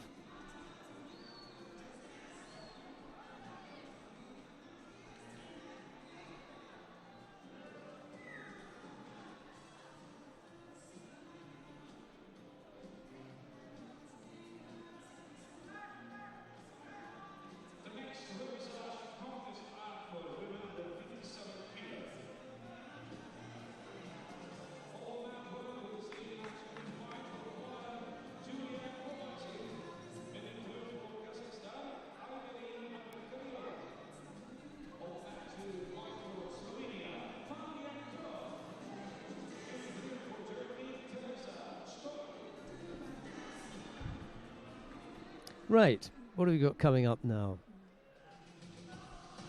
On mat number 1, Julia Kowalczyk of Poland faces Aigerim Kadirova of Kazakhstan. No, Abil Kadirova of Kazakhstan. And then on mat number 2, it's Manja Krop of Slovenia up against Teresa Stoll of Germany.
Single Shido.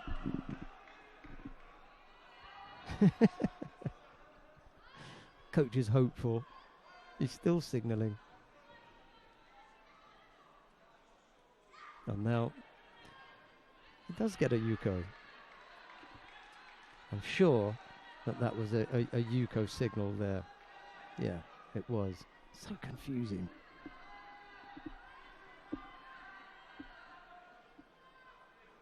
So an interesting final block then with a few talking points.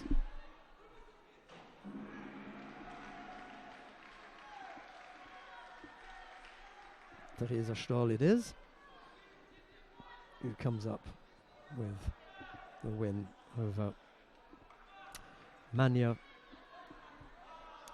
Krop of Slovenia.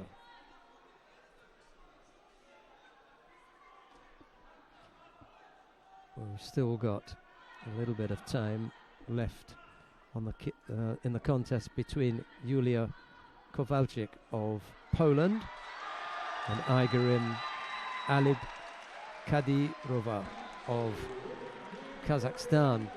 Well, not any longer, because Abil Kadirova has just thrown Julia Kowalczyk of Poland for Ippon.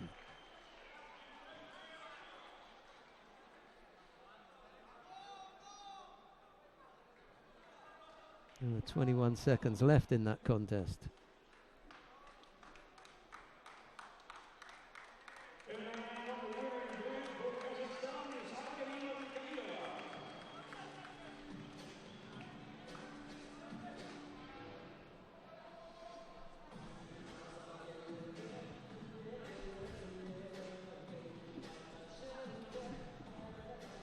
Right, stay with us. We'll bring you the semi-finals in the under 57 kilo category now.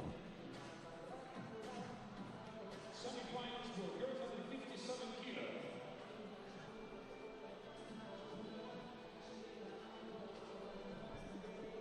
Please welcome on mat 1, EY for Slovenia, Andrea Leski. In for Japan, Funakuo Karuga. And that's the contest that we're going to watch. Andrea Leszki of Slovenia faces Funakubo Haruka of Japan. It'll be Leszki in the white judogi and Funakubo in blue.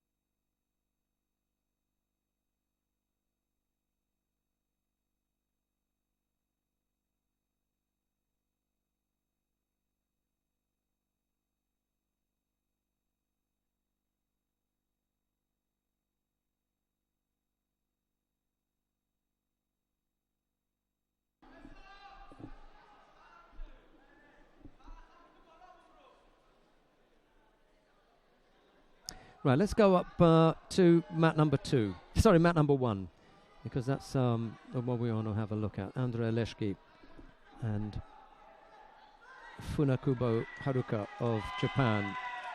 This one's done and dusted. Dobra has won out there over Harachi of France.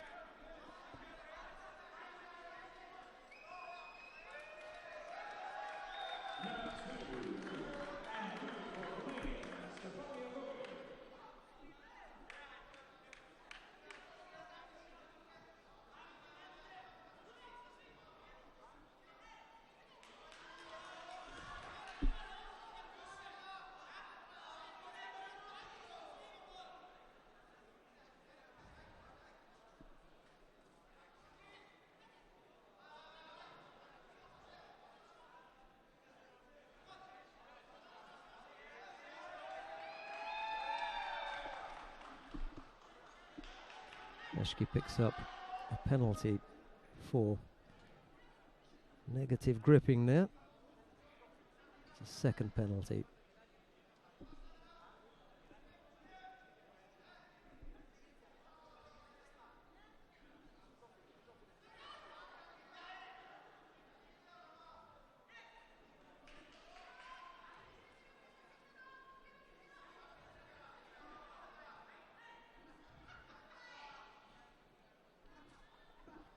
A little over 2 minutes left to go. Plenty of time.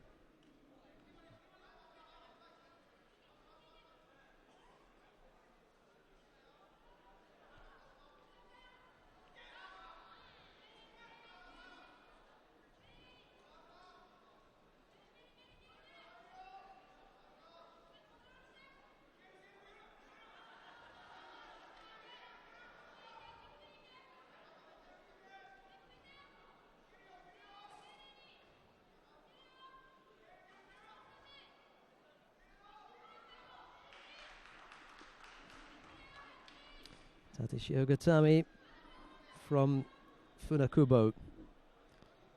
Well worked.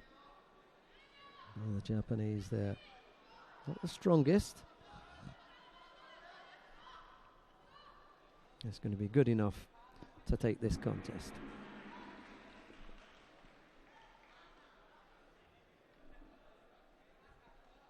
So the Slovenians were looking for a second finalist, not able to come up with it this time round.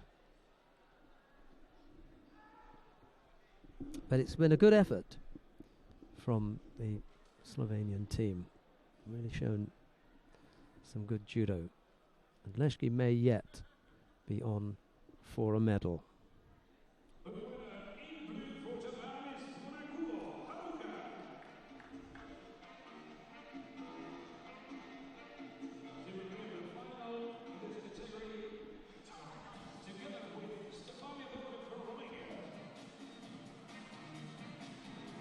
Teresa Stoll getting ready for her next contest.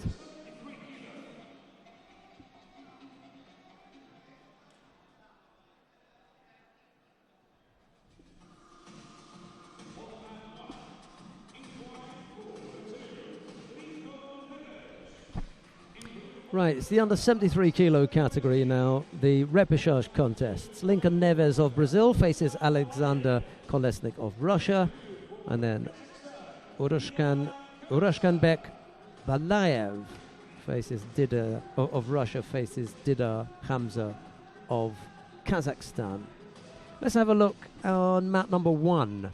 Let's have a look at mat number 1. Lincoln Neves of Brazil faces Alexander Kolesnik. It's Neves in white, Kolesnik in blue. We know that Balayev is carrying a bit of an injury, so I'm not quite sure what kind of effort he's going to be able to put in.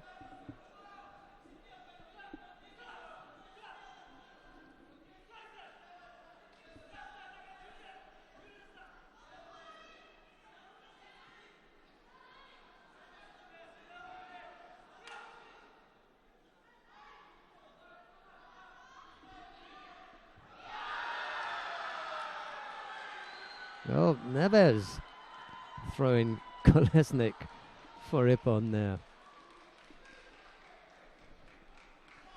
You can't believe it. Kolesnik, not been his best day. 2 losses today, both of them shocking him. He's really disappointed. I think he fancied winning it.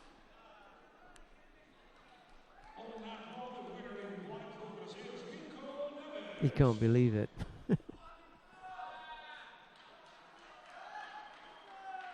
Yep. Yeah. That's Tsukeshi, I'm afraid. You don't get those back. He's thinking of the Uchimata. Misses it. And ends up flat on his back. Right, so we are going to get to see Balayev after all, despite the fact that he's got, he's carrying injuries, leading by Wazari against Dida Hamza of Kazakhstan. We've got 2.5 minutes left to go.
Zari the lead for Balayev here. He's picked up 2 penalties and he's just beginning to feel the pressure now. Thought that would be the case. I didn't think you'd have 4 minutes in him, but he banged out that Wazari early on in the contest, but he's beginning to struggle now. And now Hamza can, like a hunter, begin to chase his man down. He's going to struggle here to avoid giving up a score to Hamza, whilst at the same time avoid being penalised. He's got the injury going. There's too many things going against him, and Hamza's got his foot to the floor now, really trying to push it home.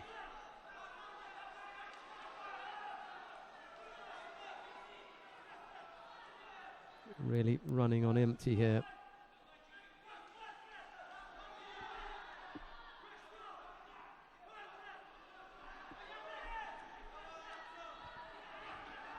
Kazakh player hasn't been able to throw him though. That's the important thing. He's still got the lead.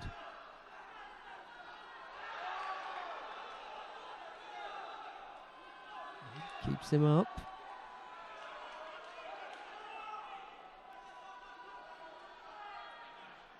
Really digging deep here, Balayev. Here comes Hamza again. He's only got half a minute.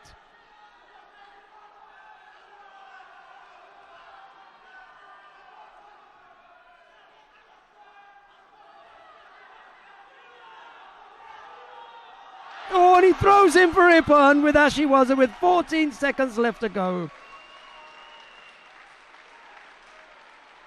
What a heart from Balayev. 14 seconds to go. And the incredible hopes of the Russians with 2 quality fighters, Kolesnik and Balayev, get dashed in unbelievable fashion as well. 14 seconds. He just didn't have anything left in him. But that was one of the gutsiest performances I can remember seeing in a long time. Even before he came to the tatami, we knew he was suffering. He gave it absolutely everything. He gave it the biggest go right from the get-go to put Wazari on the board. But he couldn't get the full hip on. And bit by bit, he got worn down. Oy.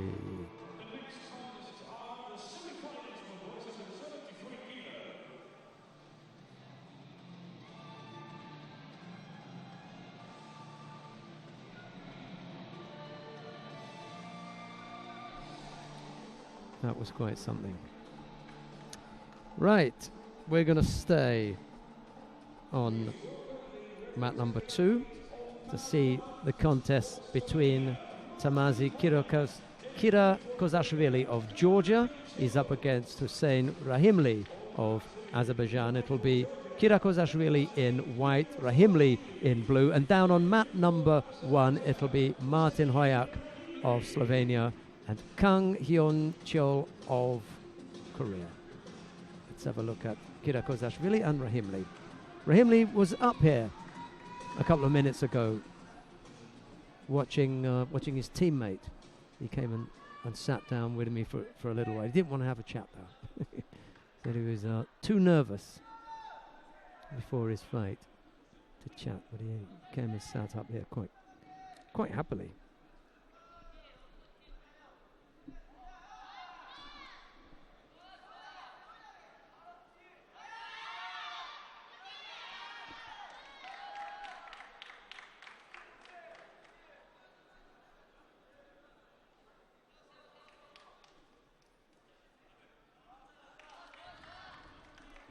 Well, the Slovenians could have someone in the final. It won't be one of their women though.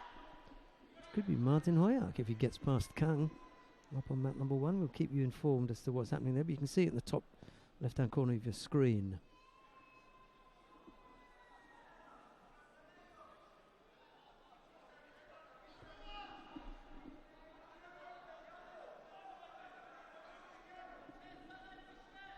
Rahimli picked up single Shido there.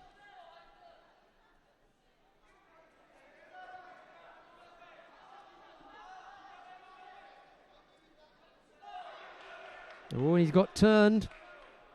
I think that might be nicer. Well, I'm going to say nicer, it might be bigger.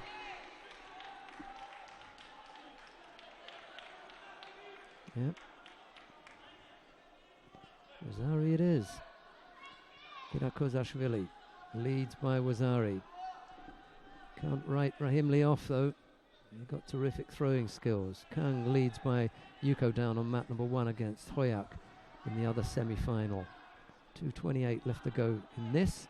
But that finishes it. The Kosodagaki was too slowly developed by Rahimli. Kirakozashvili felt that coming, was able to come up with a counter and threw the Azeri for Ippon. I wonder how much all of the antics that was involved in his teammates' contest got to him, because he looked pretty flat in this semi-final. Did Rahimli. Didn't spark as I thought he would, and Kirakozashvili threw him twice and he never really got into it. Hussein Rahimli. It was Tamazi Kirakozashvili of Georgia who came up with the win. That was the first score. Yeah, and that Kosodagaki never troubled him, did it?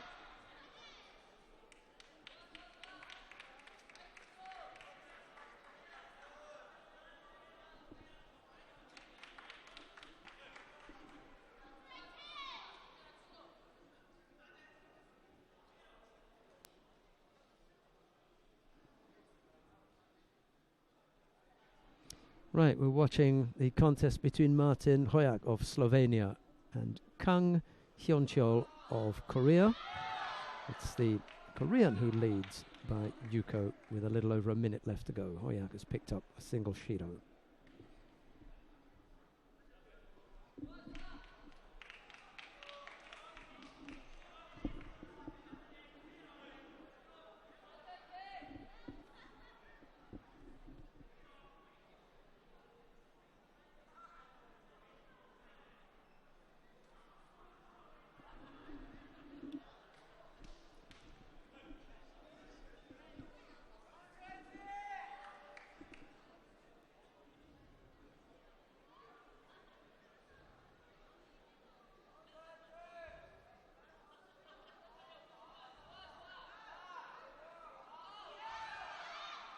Didn't have control of Hoyak's right hand, or right arm anyway, for that last attack.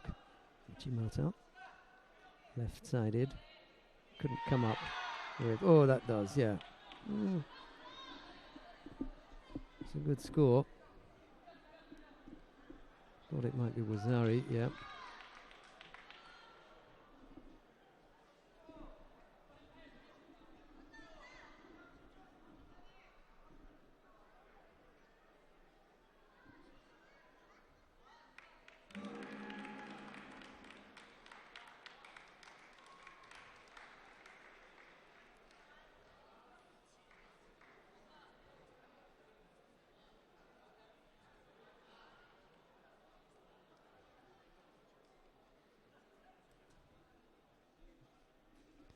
So Kang with 2 scores gets past Martin Hoyak. We'll see Hoyak in the bronze medal match, but it'll be Kang Hyunchol of Korea to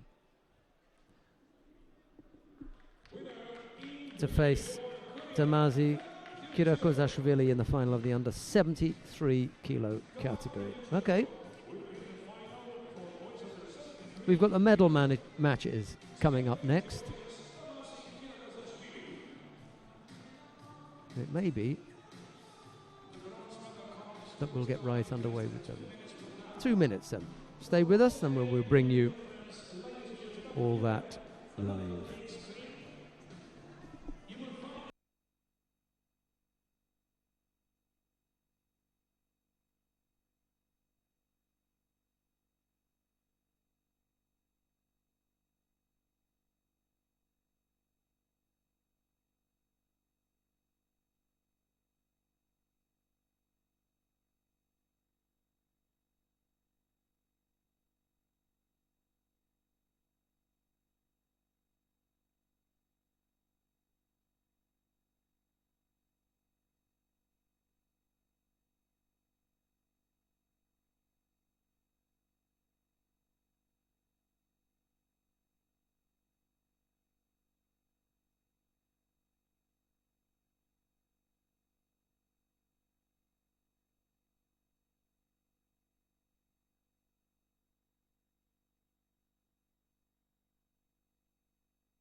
Right, we're going to go to mat number 1 to see the contest between Astrid Neto of France and Chelsea Giles of Great Britain. The reason for that is that Astrid Neto was the number 1 seed here at this competition.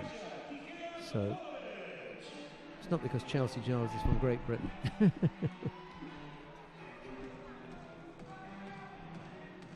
It'll be Neto in the white judogi, Giles in blue. If you want to see the contest between Mariana Estevez and Thea Topalovic, that's on mat number 2.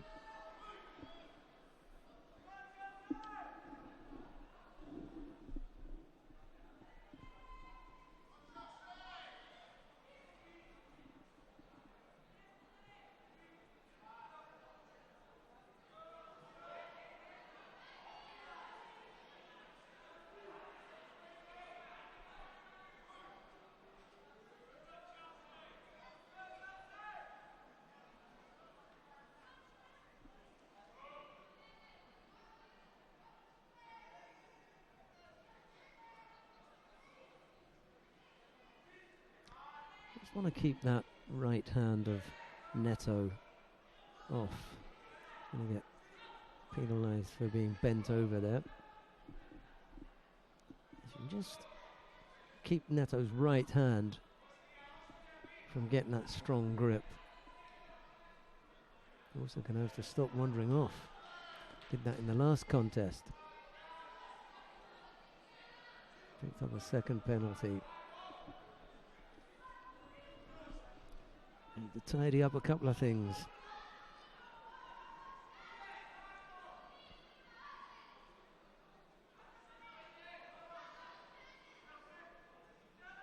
That's better now, a better grip. Missed with the Uchimata, didn't have the support leg in the right spot.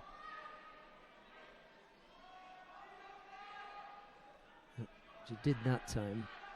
It was a better effort. Again wandering off the area. So unnecessary. She's got 2 penalties already.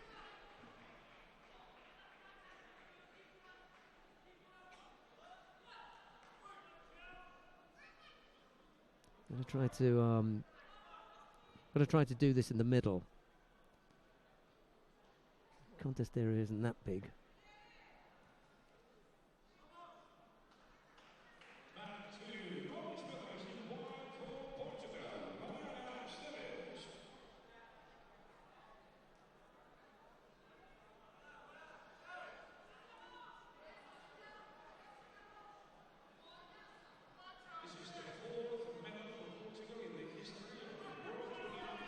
Well, there are a few errors where Chelsea Giles has picked up penalties where she needn't have.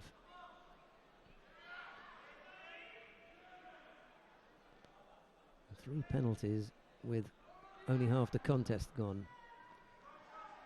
Not a really good sign.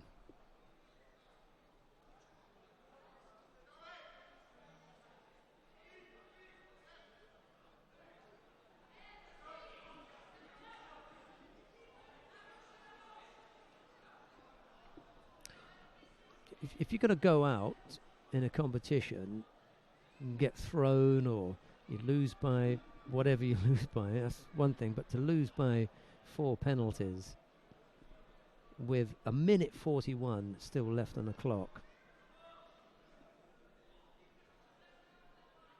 And, you know, the girl's got good throwing skills. You know, she's got good judo when she's in the middle of the mat. Could really have put some pressure on Neto. But 4 penalties, well, that really is too much. She's a lot better than that. Right, we've got the final of the under 52 kilo category coming up next. Distria Krasniki of Kosovo faces Mariam Janashvili of Georgia. It's Krasniki in the white judogi, Janashvili in blue.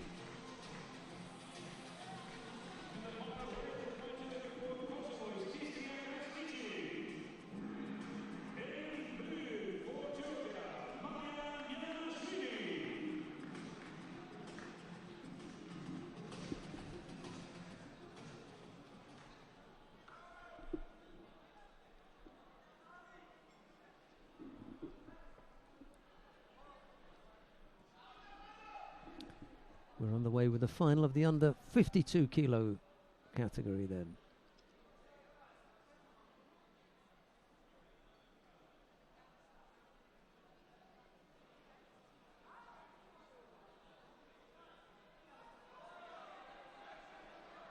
It's a good answer from Krasnicki. The hip technique when it was blocked and almost threatened, and then the Kojigari to the rear. You've got to be really quick there to catch Janashvili. She's so strong with the counters. And then if you're aware of it, then Janashvili's own momentum in attempting to take her opponents back can actually help them if they can get that leg in and come up with the Koji counter. Penalised for holding on to one side of the jacket for too long. Right-sided effort. Didn't quite get the turn that she wanted. That really from the top half. Was a little bit loose with the grips on the top half.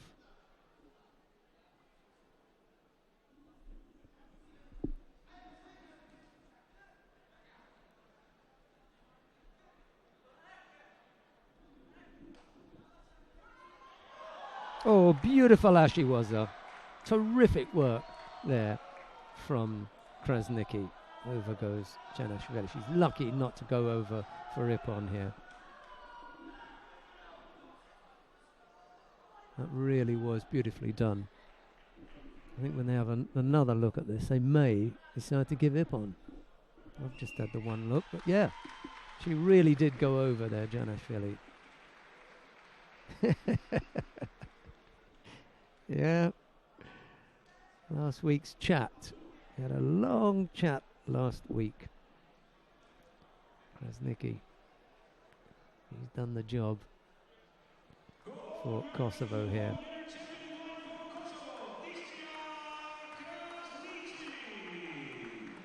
Amazing.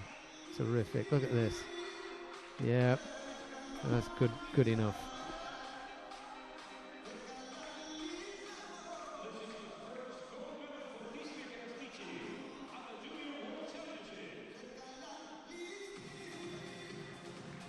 Yeah.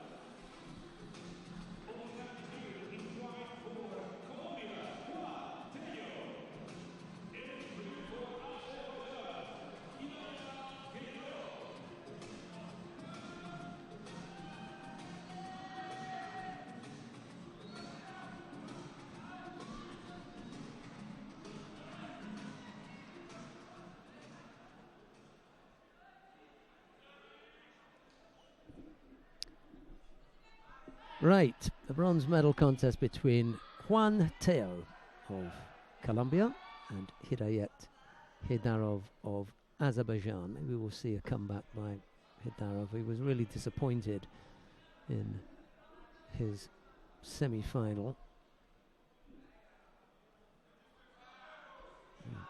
Pick himself back up.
Hasn't been able to bring that off.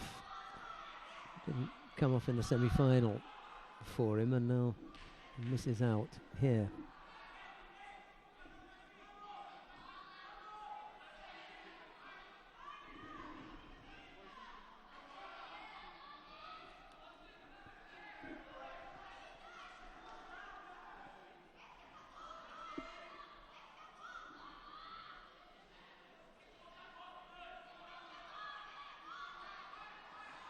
He does score there this time. That's Yuko. Good one. Yeah. Hidarov on the board now. Now, he's quite a clever fighter. The likelihood is that he'll hold on to this. He'll hold on to this lead now.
Little Sutemiwaza from Hidarov keeps things going. Attempted Shimiwaza now.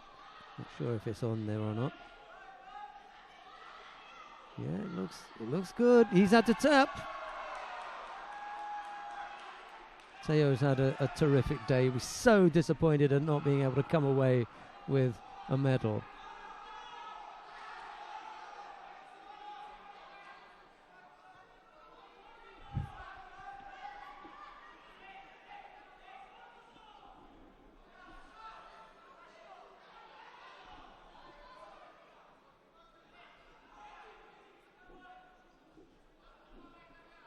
A big smile on the face of Hidarov.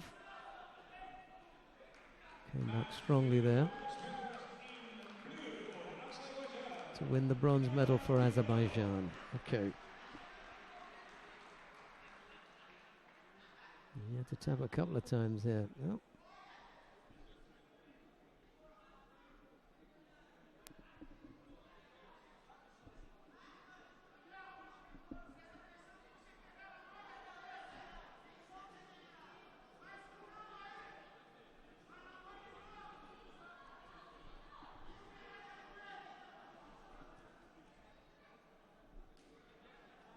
Well, we've got a second bronze medal contest taking place on mat number 1. Let's see if we can go down to have a look and see what's happening over there.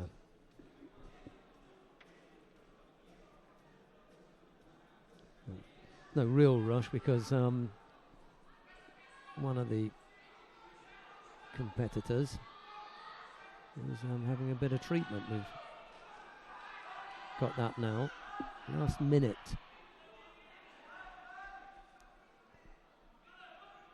The Brazilian Daniel Cagnen is leading. 2 scores on the board, Bazari and Yuka. Beautiful Ashiwaza. That'll do it. We've seen some excellent Ashiwaza.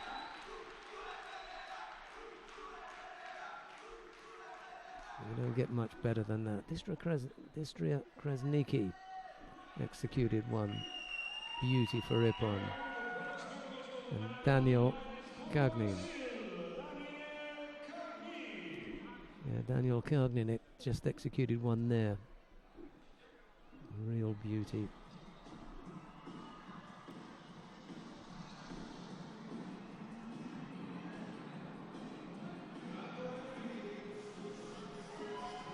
Well, that brings us to the final now of the under 66 kilo category.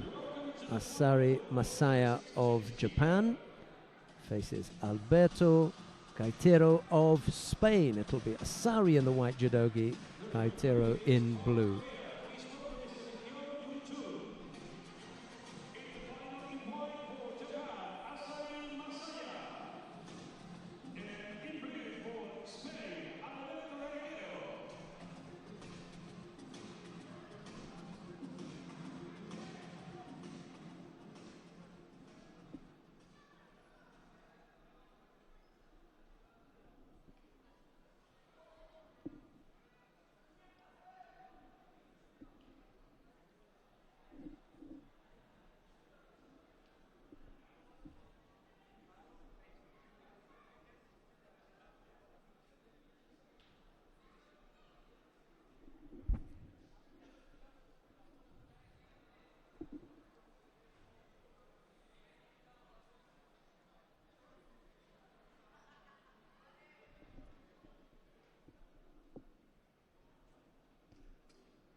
There's the single Shido against Gaitero at the moment. Half the contest still to come. Thought about going over onto the other side there. Poor Sutemi was a very fit, really. Never looked like developing anything there.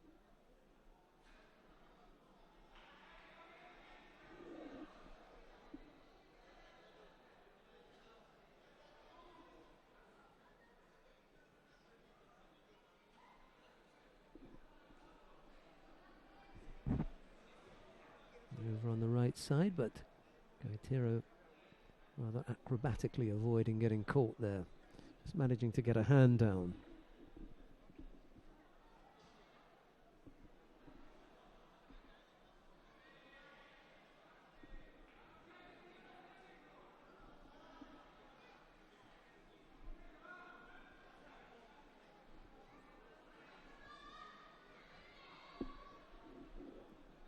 Minute 25 left to go. Still no scorers yet, just the single Shido against Gaitero of Spain, giving the advantage to Asari of Japan at the moment. With strong grip, came up with the Sutemi was there, and then left-sided low, and over goes Gaitero. Yeah, Masari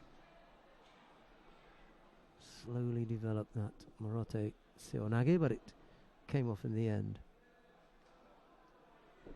Oh, I don't know, look good enough for Wazari to me. They've changed it to Yuko. Maybe they wanted a little bit more tempo in it.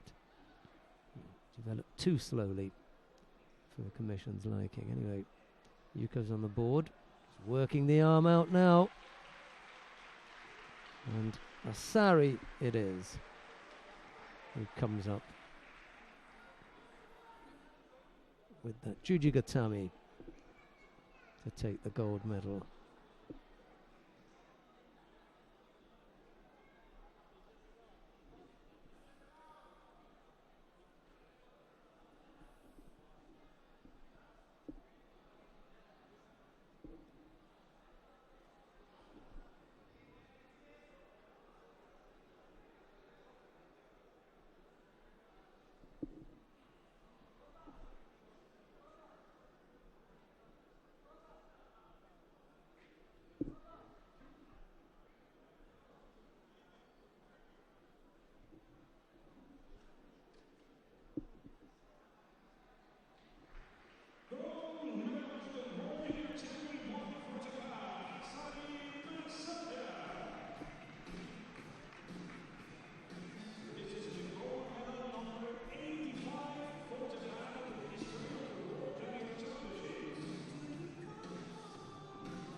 Right, we've got the awarding ceremony in the under 52 kilo category.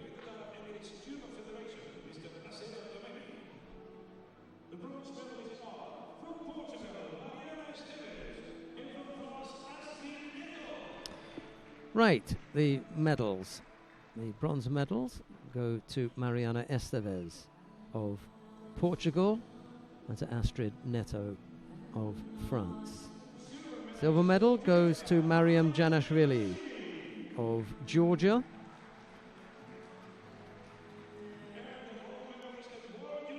And the gold medal goes to Istria Krasniki of Kosovo.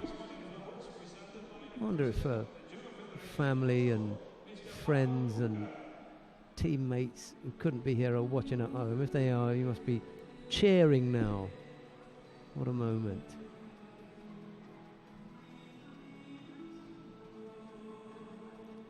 We've got their heroine in Mylinda Kelmendi, but I'll tell you what, Istria Krasniki is not far behind, is she? There'll be some tears when the anthem is played and the flag goes up. And now the national anthem of Kosovo.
Right, we've got the bronze medal contests to come in the under 57 kilo category. I think that's where we're going next. Yeah.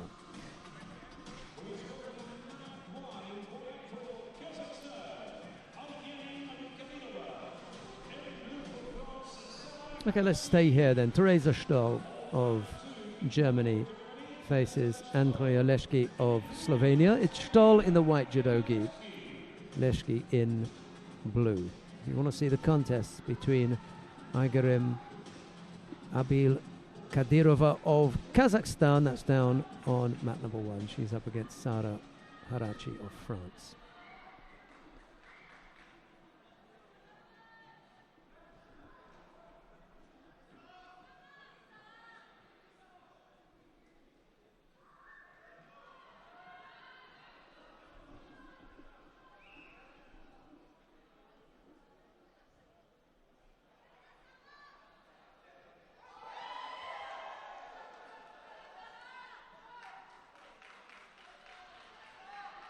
He's going to be brave enough to go first.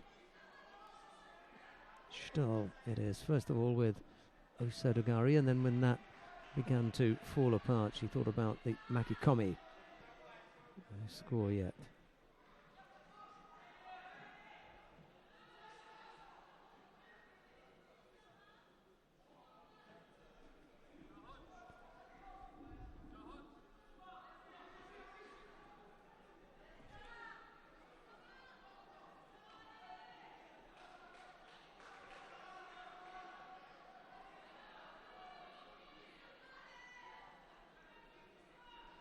Three competitors started this weight division this morning.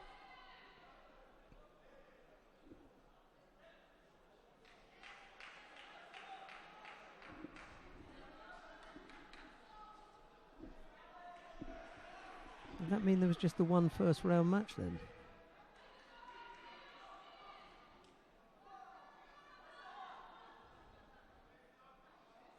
Yeah, there was.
Second penalty picked up by Leszki. There's 1:20 left to go. There's time enough.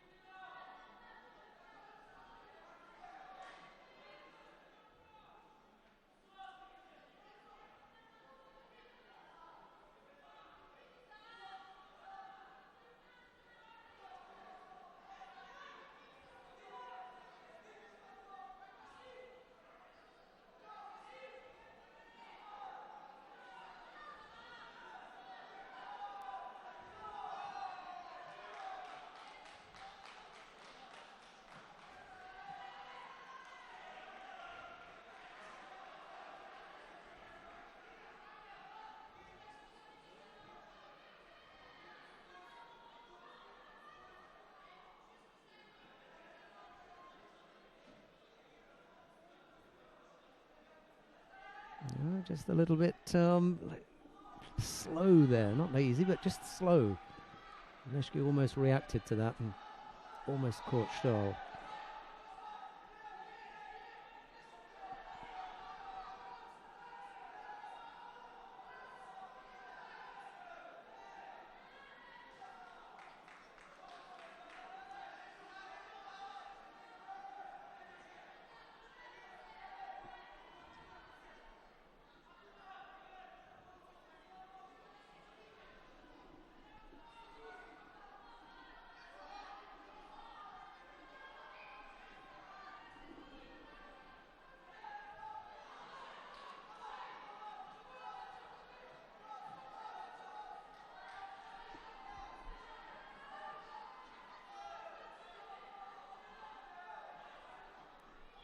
Well, the referee's having to wait for the commission to look at reviewing something, not quite sure what it is, but the only action there was whether there was any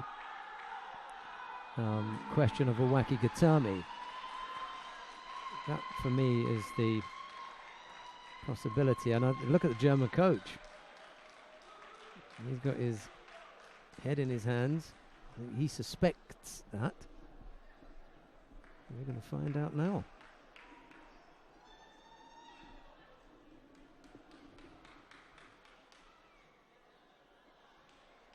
That's what it was. Yeah. Wacky gatami committed by Teresa Stoll on Andrei Leszki. Yeah.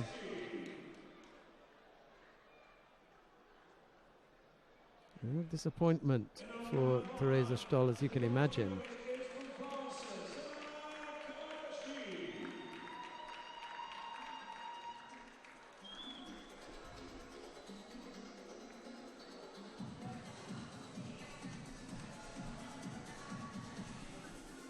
You can see the replay here. Oh. Yeah.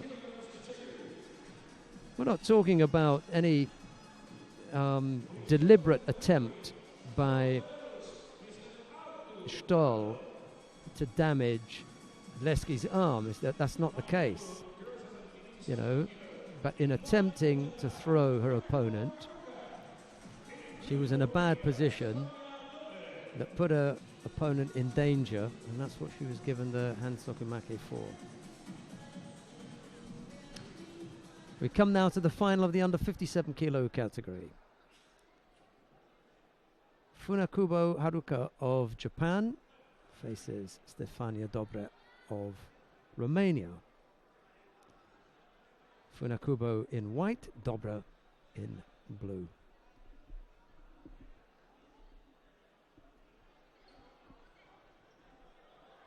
Nice big Uchigari effort there. Uchigari Uchimata attempt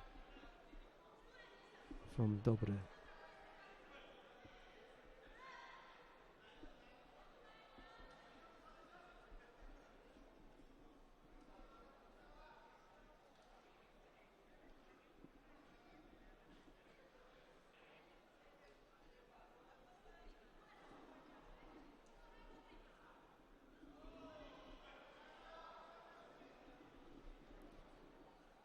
Funakubo picked up a penalty.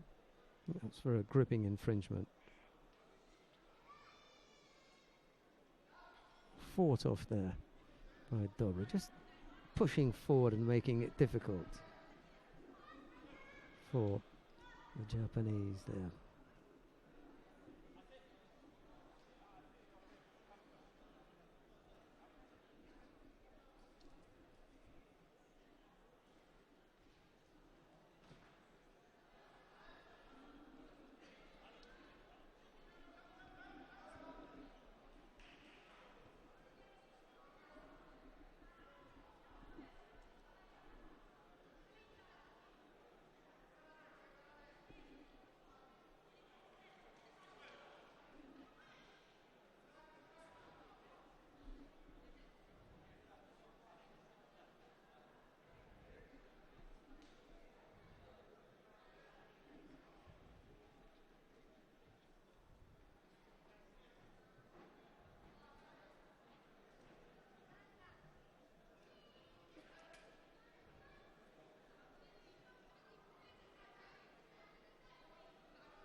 Fighters have penalised once, but that could change now. And Stefania Dobre picks up a second penalty.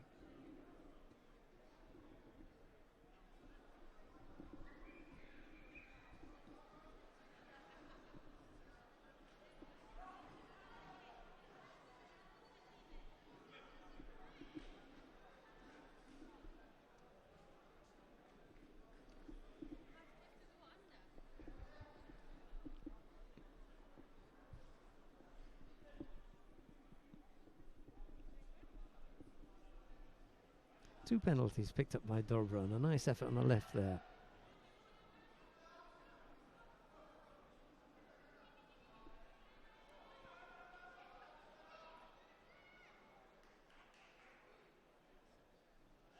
Minute 28, there's still time.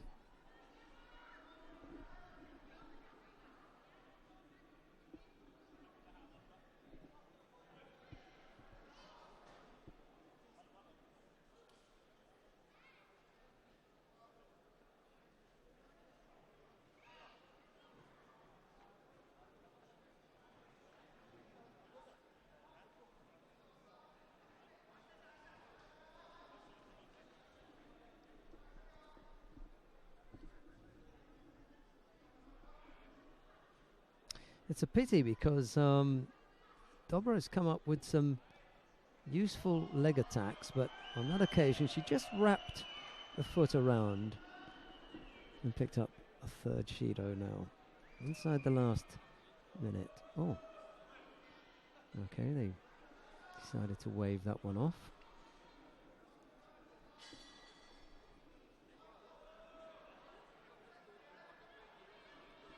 I thought she would trouble Funakubo a little bit more with the leg attacks. She hasn't done so. Now they call mate.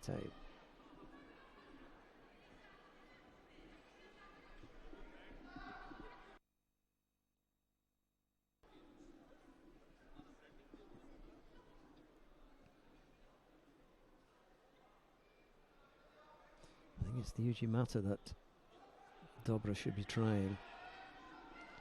That was where her best chance lay. Wasn't able to bring off the Uchimata, now falls into the Osaikomi.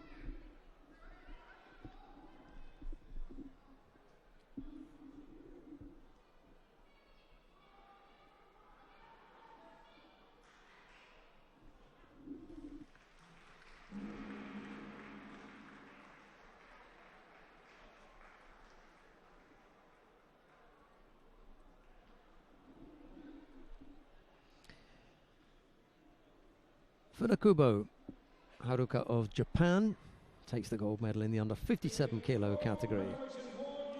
Stefania Dobra not able to come up with a score, and Funakubo in Nevaza taking that one.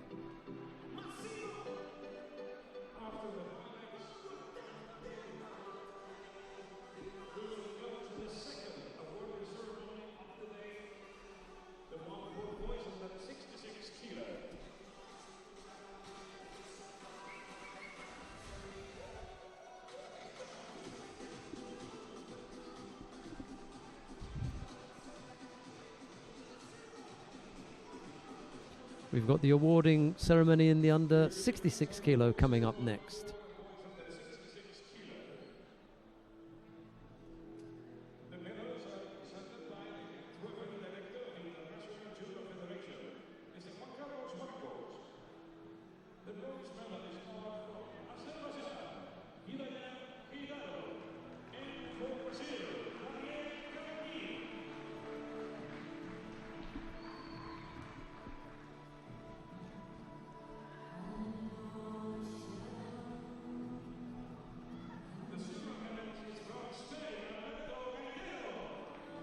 Right, the medals in the under 66 kilo category then. Bronze medals went to Daniel Kagnin of Brazil and Hidayet Hidarov of Azerbaijan. The silver medal was won by Alberto Gaitero of Spain. The gold medal goes to Asari Masaya of Japan.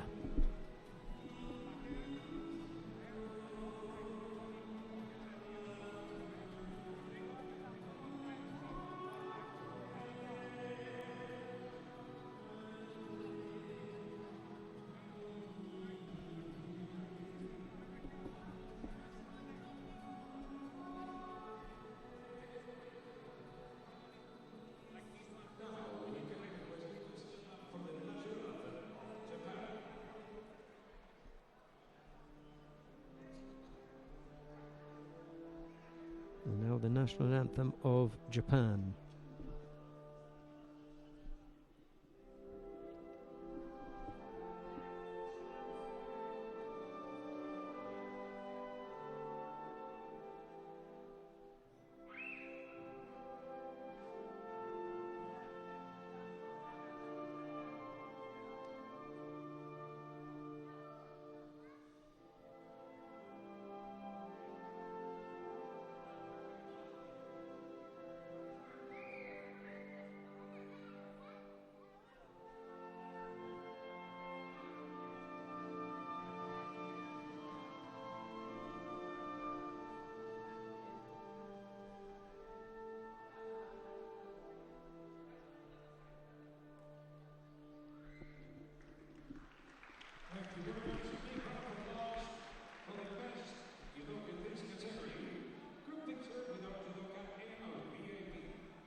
Right, we've got the bronze medal contests in the under 73 kilo category coming up now.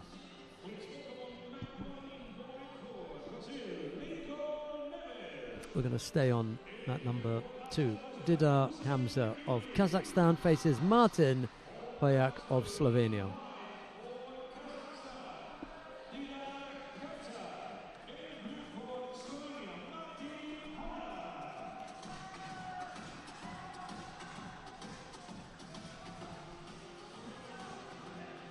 It's Hamza in the white judogi, Hoyak in blue.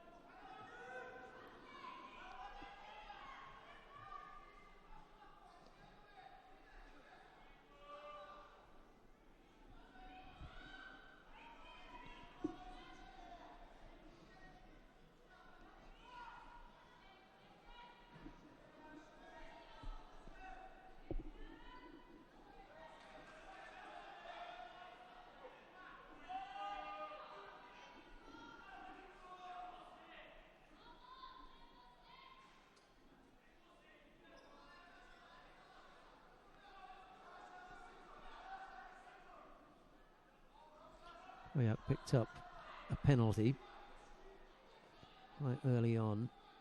Shouldn't let that unsettle him, however.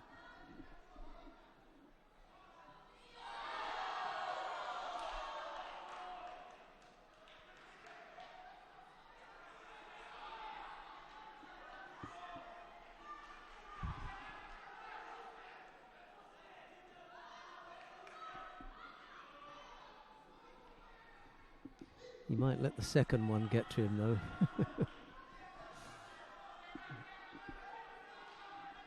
Just finding it a little bit difficult to settle against Hamza. He's coming right-sided there. Slightly untidy efforts from the Kazakh fighter. Throws the right leg out, sits down and tries to bring Hoyak down over that outstretched right leg, but doesn't come off.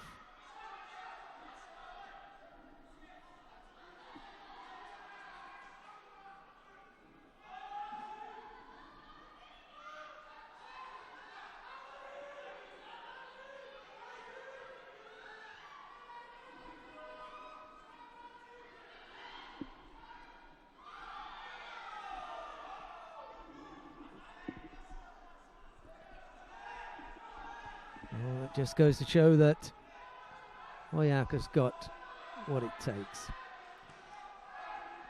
Two Shidos against him. It was nice and comfortable. Just kept working away. And then came up with the score.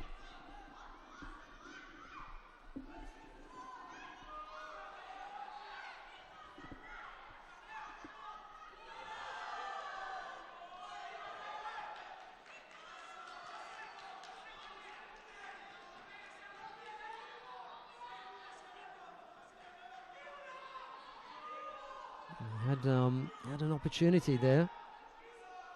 Hamza made the movement and Hoyak reacted to it. He was on his heels, but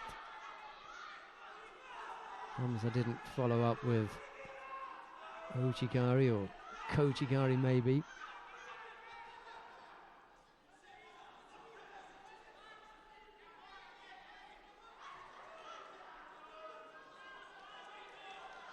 Makikomi effort from Hamza, doesn't come up with a score. He picks up a penalty for wandering off the area instead.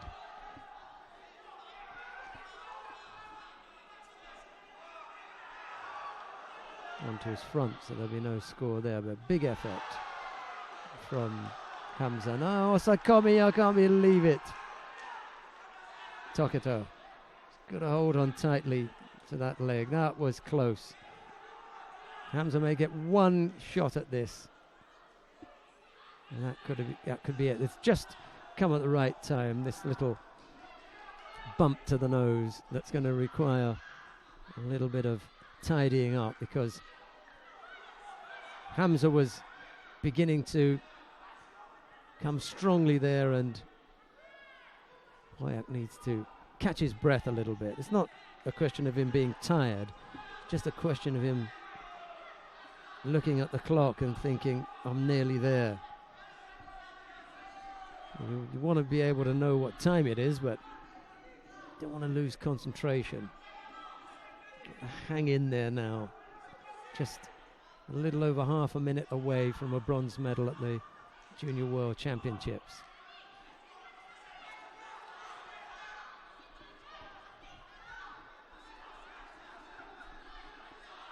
Hamza's had time to gather his thoughts as well and prepare for that last assault.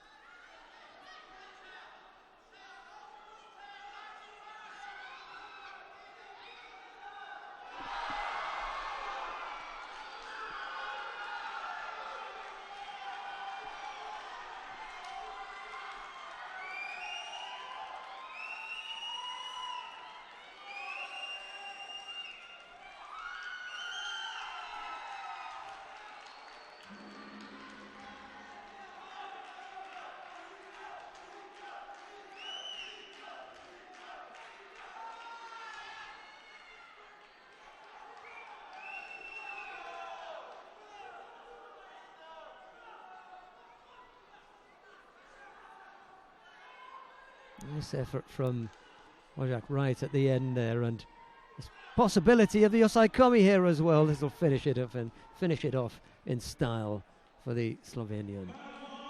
Just a few seconds to hold on. He's tapped out anyway.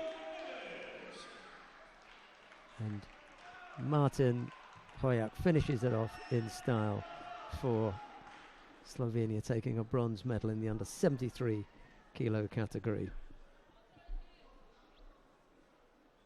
Didar Hamza finishing up in 5th place.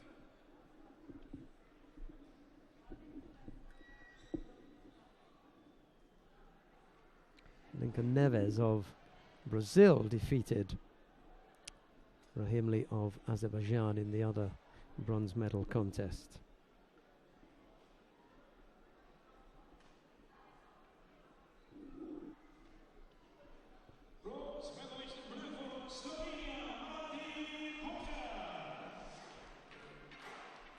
Martin Hoják. There's a tap. He wants more than one tap.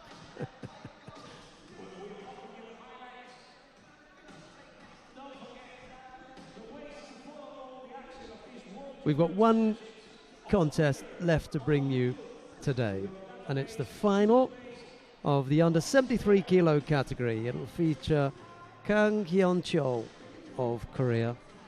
His opponent is Tamazi Kirakozashvili of Georgia. It'll be Kang in the white judogi, Kirakozashvili in blue.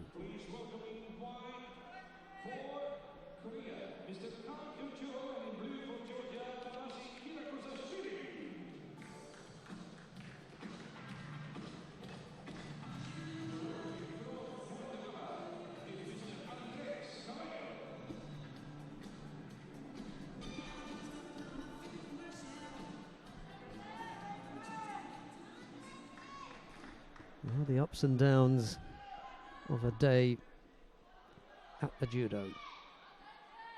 Both of these fighters have been on the up all day. That's what put them in the final. Someone is about to go down. You can't win them all.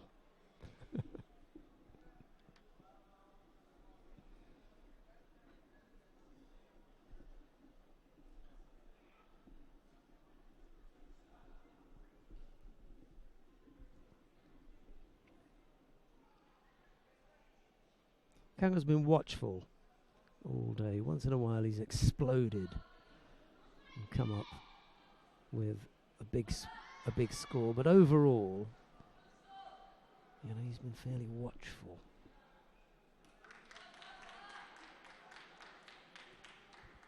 Six contests for these fighters. Could be that they had a bye. Kung had a bye in the first round. I'll have a look and see. But it could very well be that he's had 6 as well. This is Kung's 6th contest. Kira-Kozashvili, the Georgian, he had a bye in round 1, so this is his 5th.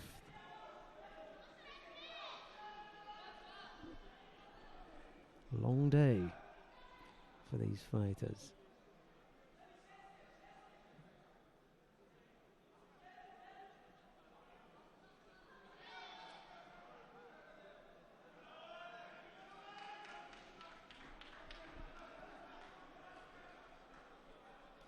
Both fighters pick up penalties.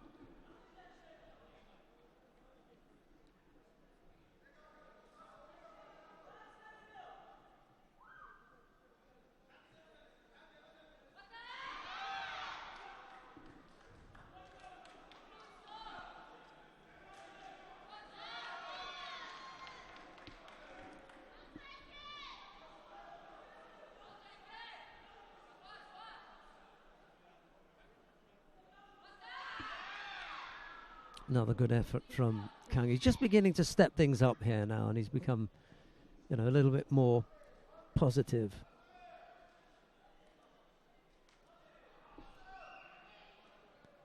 Kira-Kozashvili has picked up a 2nd penalty.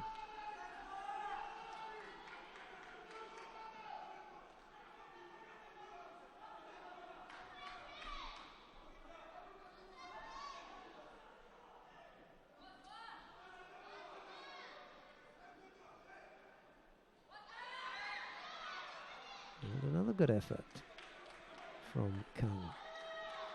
Really stepping things up here. And 3rd penalty for the Georgian.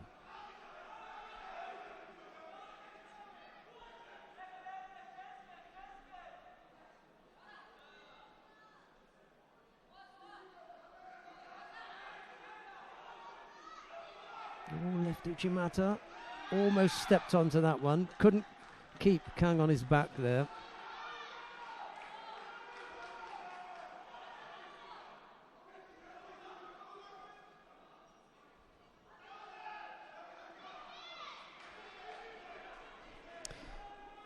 Something's not right with the Georgian fighter.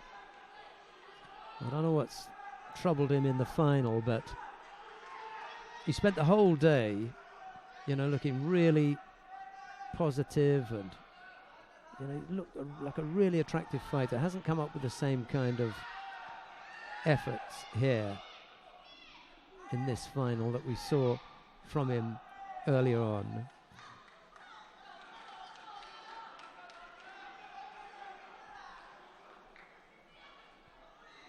Yeah, 3 Ippons, 2 Wazaris. He was banging people over, in his 5 contests. And something's not right here. But the other thing that tells me that something's not right is the fact that he's picked up 3 penalties. He went 4 contests without a single penalty. He picked up 3 in 1 here. So something wasn't right with Kira-Kozashvili. And this is the only contest that he failed to score in. Well, it happens sometimes. Maybe just ran out of steam towards the end there. But Kang Hyun-chol of Korea it is, who takes the gold in the under 73 kilo category. I was wondering where the threat from the powerful Russians would come from, and it ended up coming from the Korean Kang. He had to defeat, well, Hojak of Slovenia.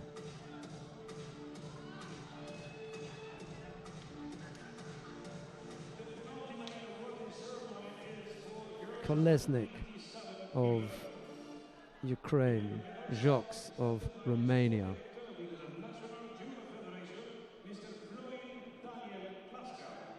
And Cavalius of Germany. Right, we've got the awarding ceremony in the under 57 kilo category taking place down far in the competition. All the bronze medals go to Sarah Harachi of France. And just before that, we saw Andrea Leszki of Slovenia.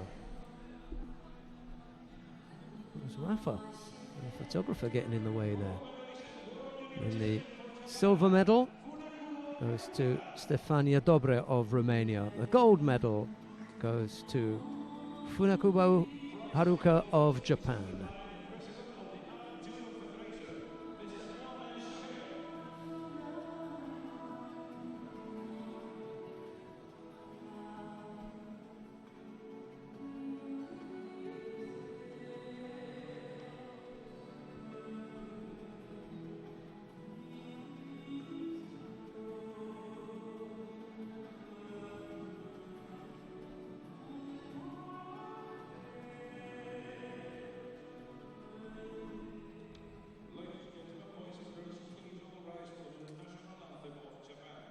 And now the national anthem of Japan.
Right, going to give you a quick rundown of the medal table then. Japan have 4 gold medals, Korea 2, Kazakhstan 1 and Kosovo 1. Those are the gold medals at the moment.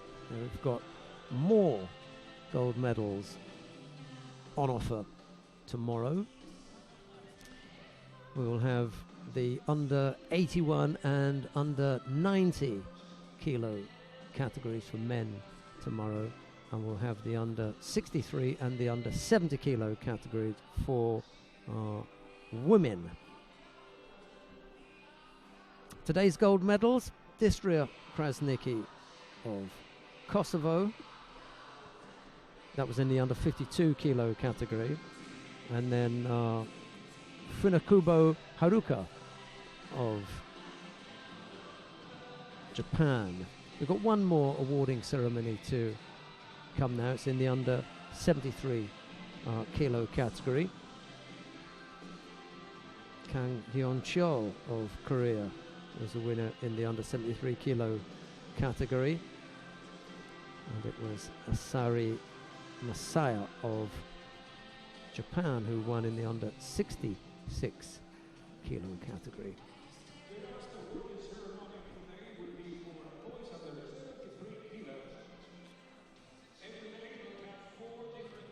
Well, Mamadli quickly in the shot there, the vice president of the Azerbaijan Judo Federation, the former Olympic champion. He won the under 73 kilo category in Beijing when he threw Wang Ki-chun of Korea in the final for Ippon. put on a bit of weight since then.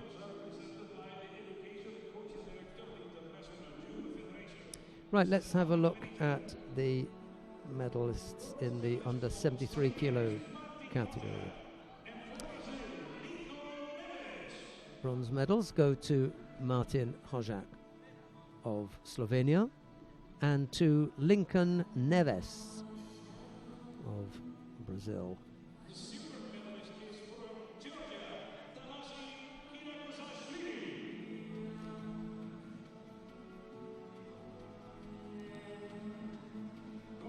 The silver medal goes to Tamazi Kirakozashvili of Georgia. The gold medal goes to Kang Hyun-chol of Korea.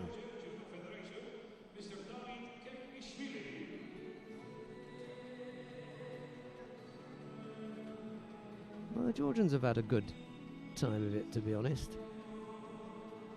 Kirakozashvili is not going to think so, but he picked up the silver.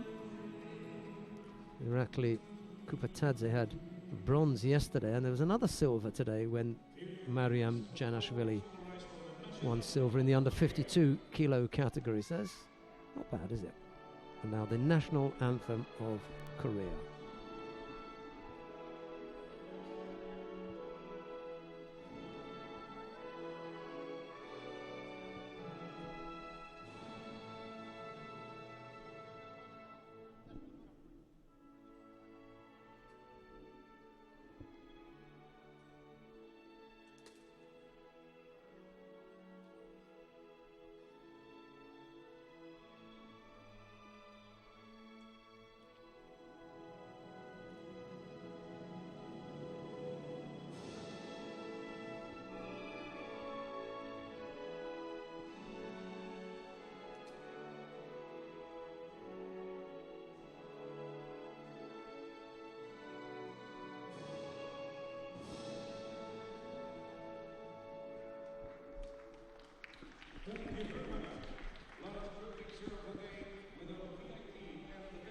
A quick look at the podium.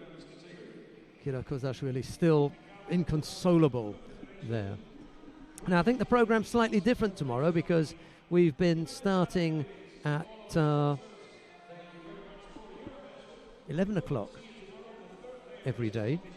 And we've got one more day. We've got two more days of individual competition. 2 more days of individual competition. I think that we're 11 o'clock tomorrow. It may be that on the days that we've got the heavyweight, that it's not as big. So there you go, 11 o'clock tomorrow. Start time 11 o'clock tomorrow. I'll just run through quickly. Funakubo was the gold medalist in the under 57 kilo category. Krasnicki won gold at 52. Asari was the gold medalist in the under 66 kilo category. And Kang, as you just saw there, being presented with his gold medal. He was a gold medalist in the under 73 kilo category. Japan are top of the medal table at the moment with 4, Korea with 2, and their gold medals as well for Kazakhstan and Kosovo. We look forward to your company at 11 o'clock tomorrow, but from Lance Wicks, Matthias Fischer and myself, bye-bye for now.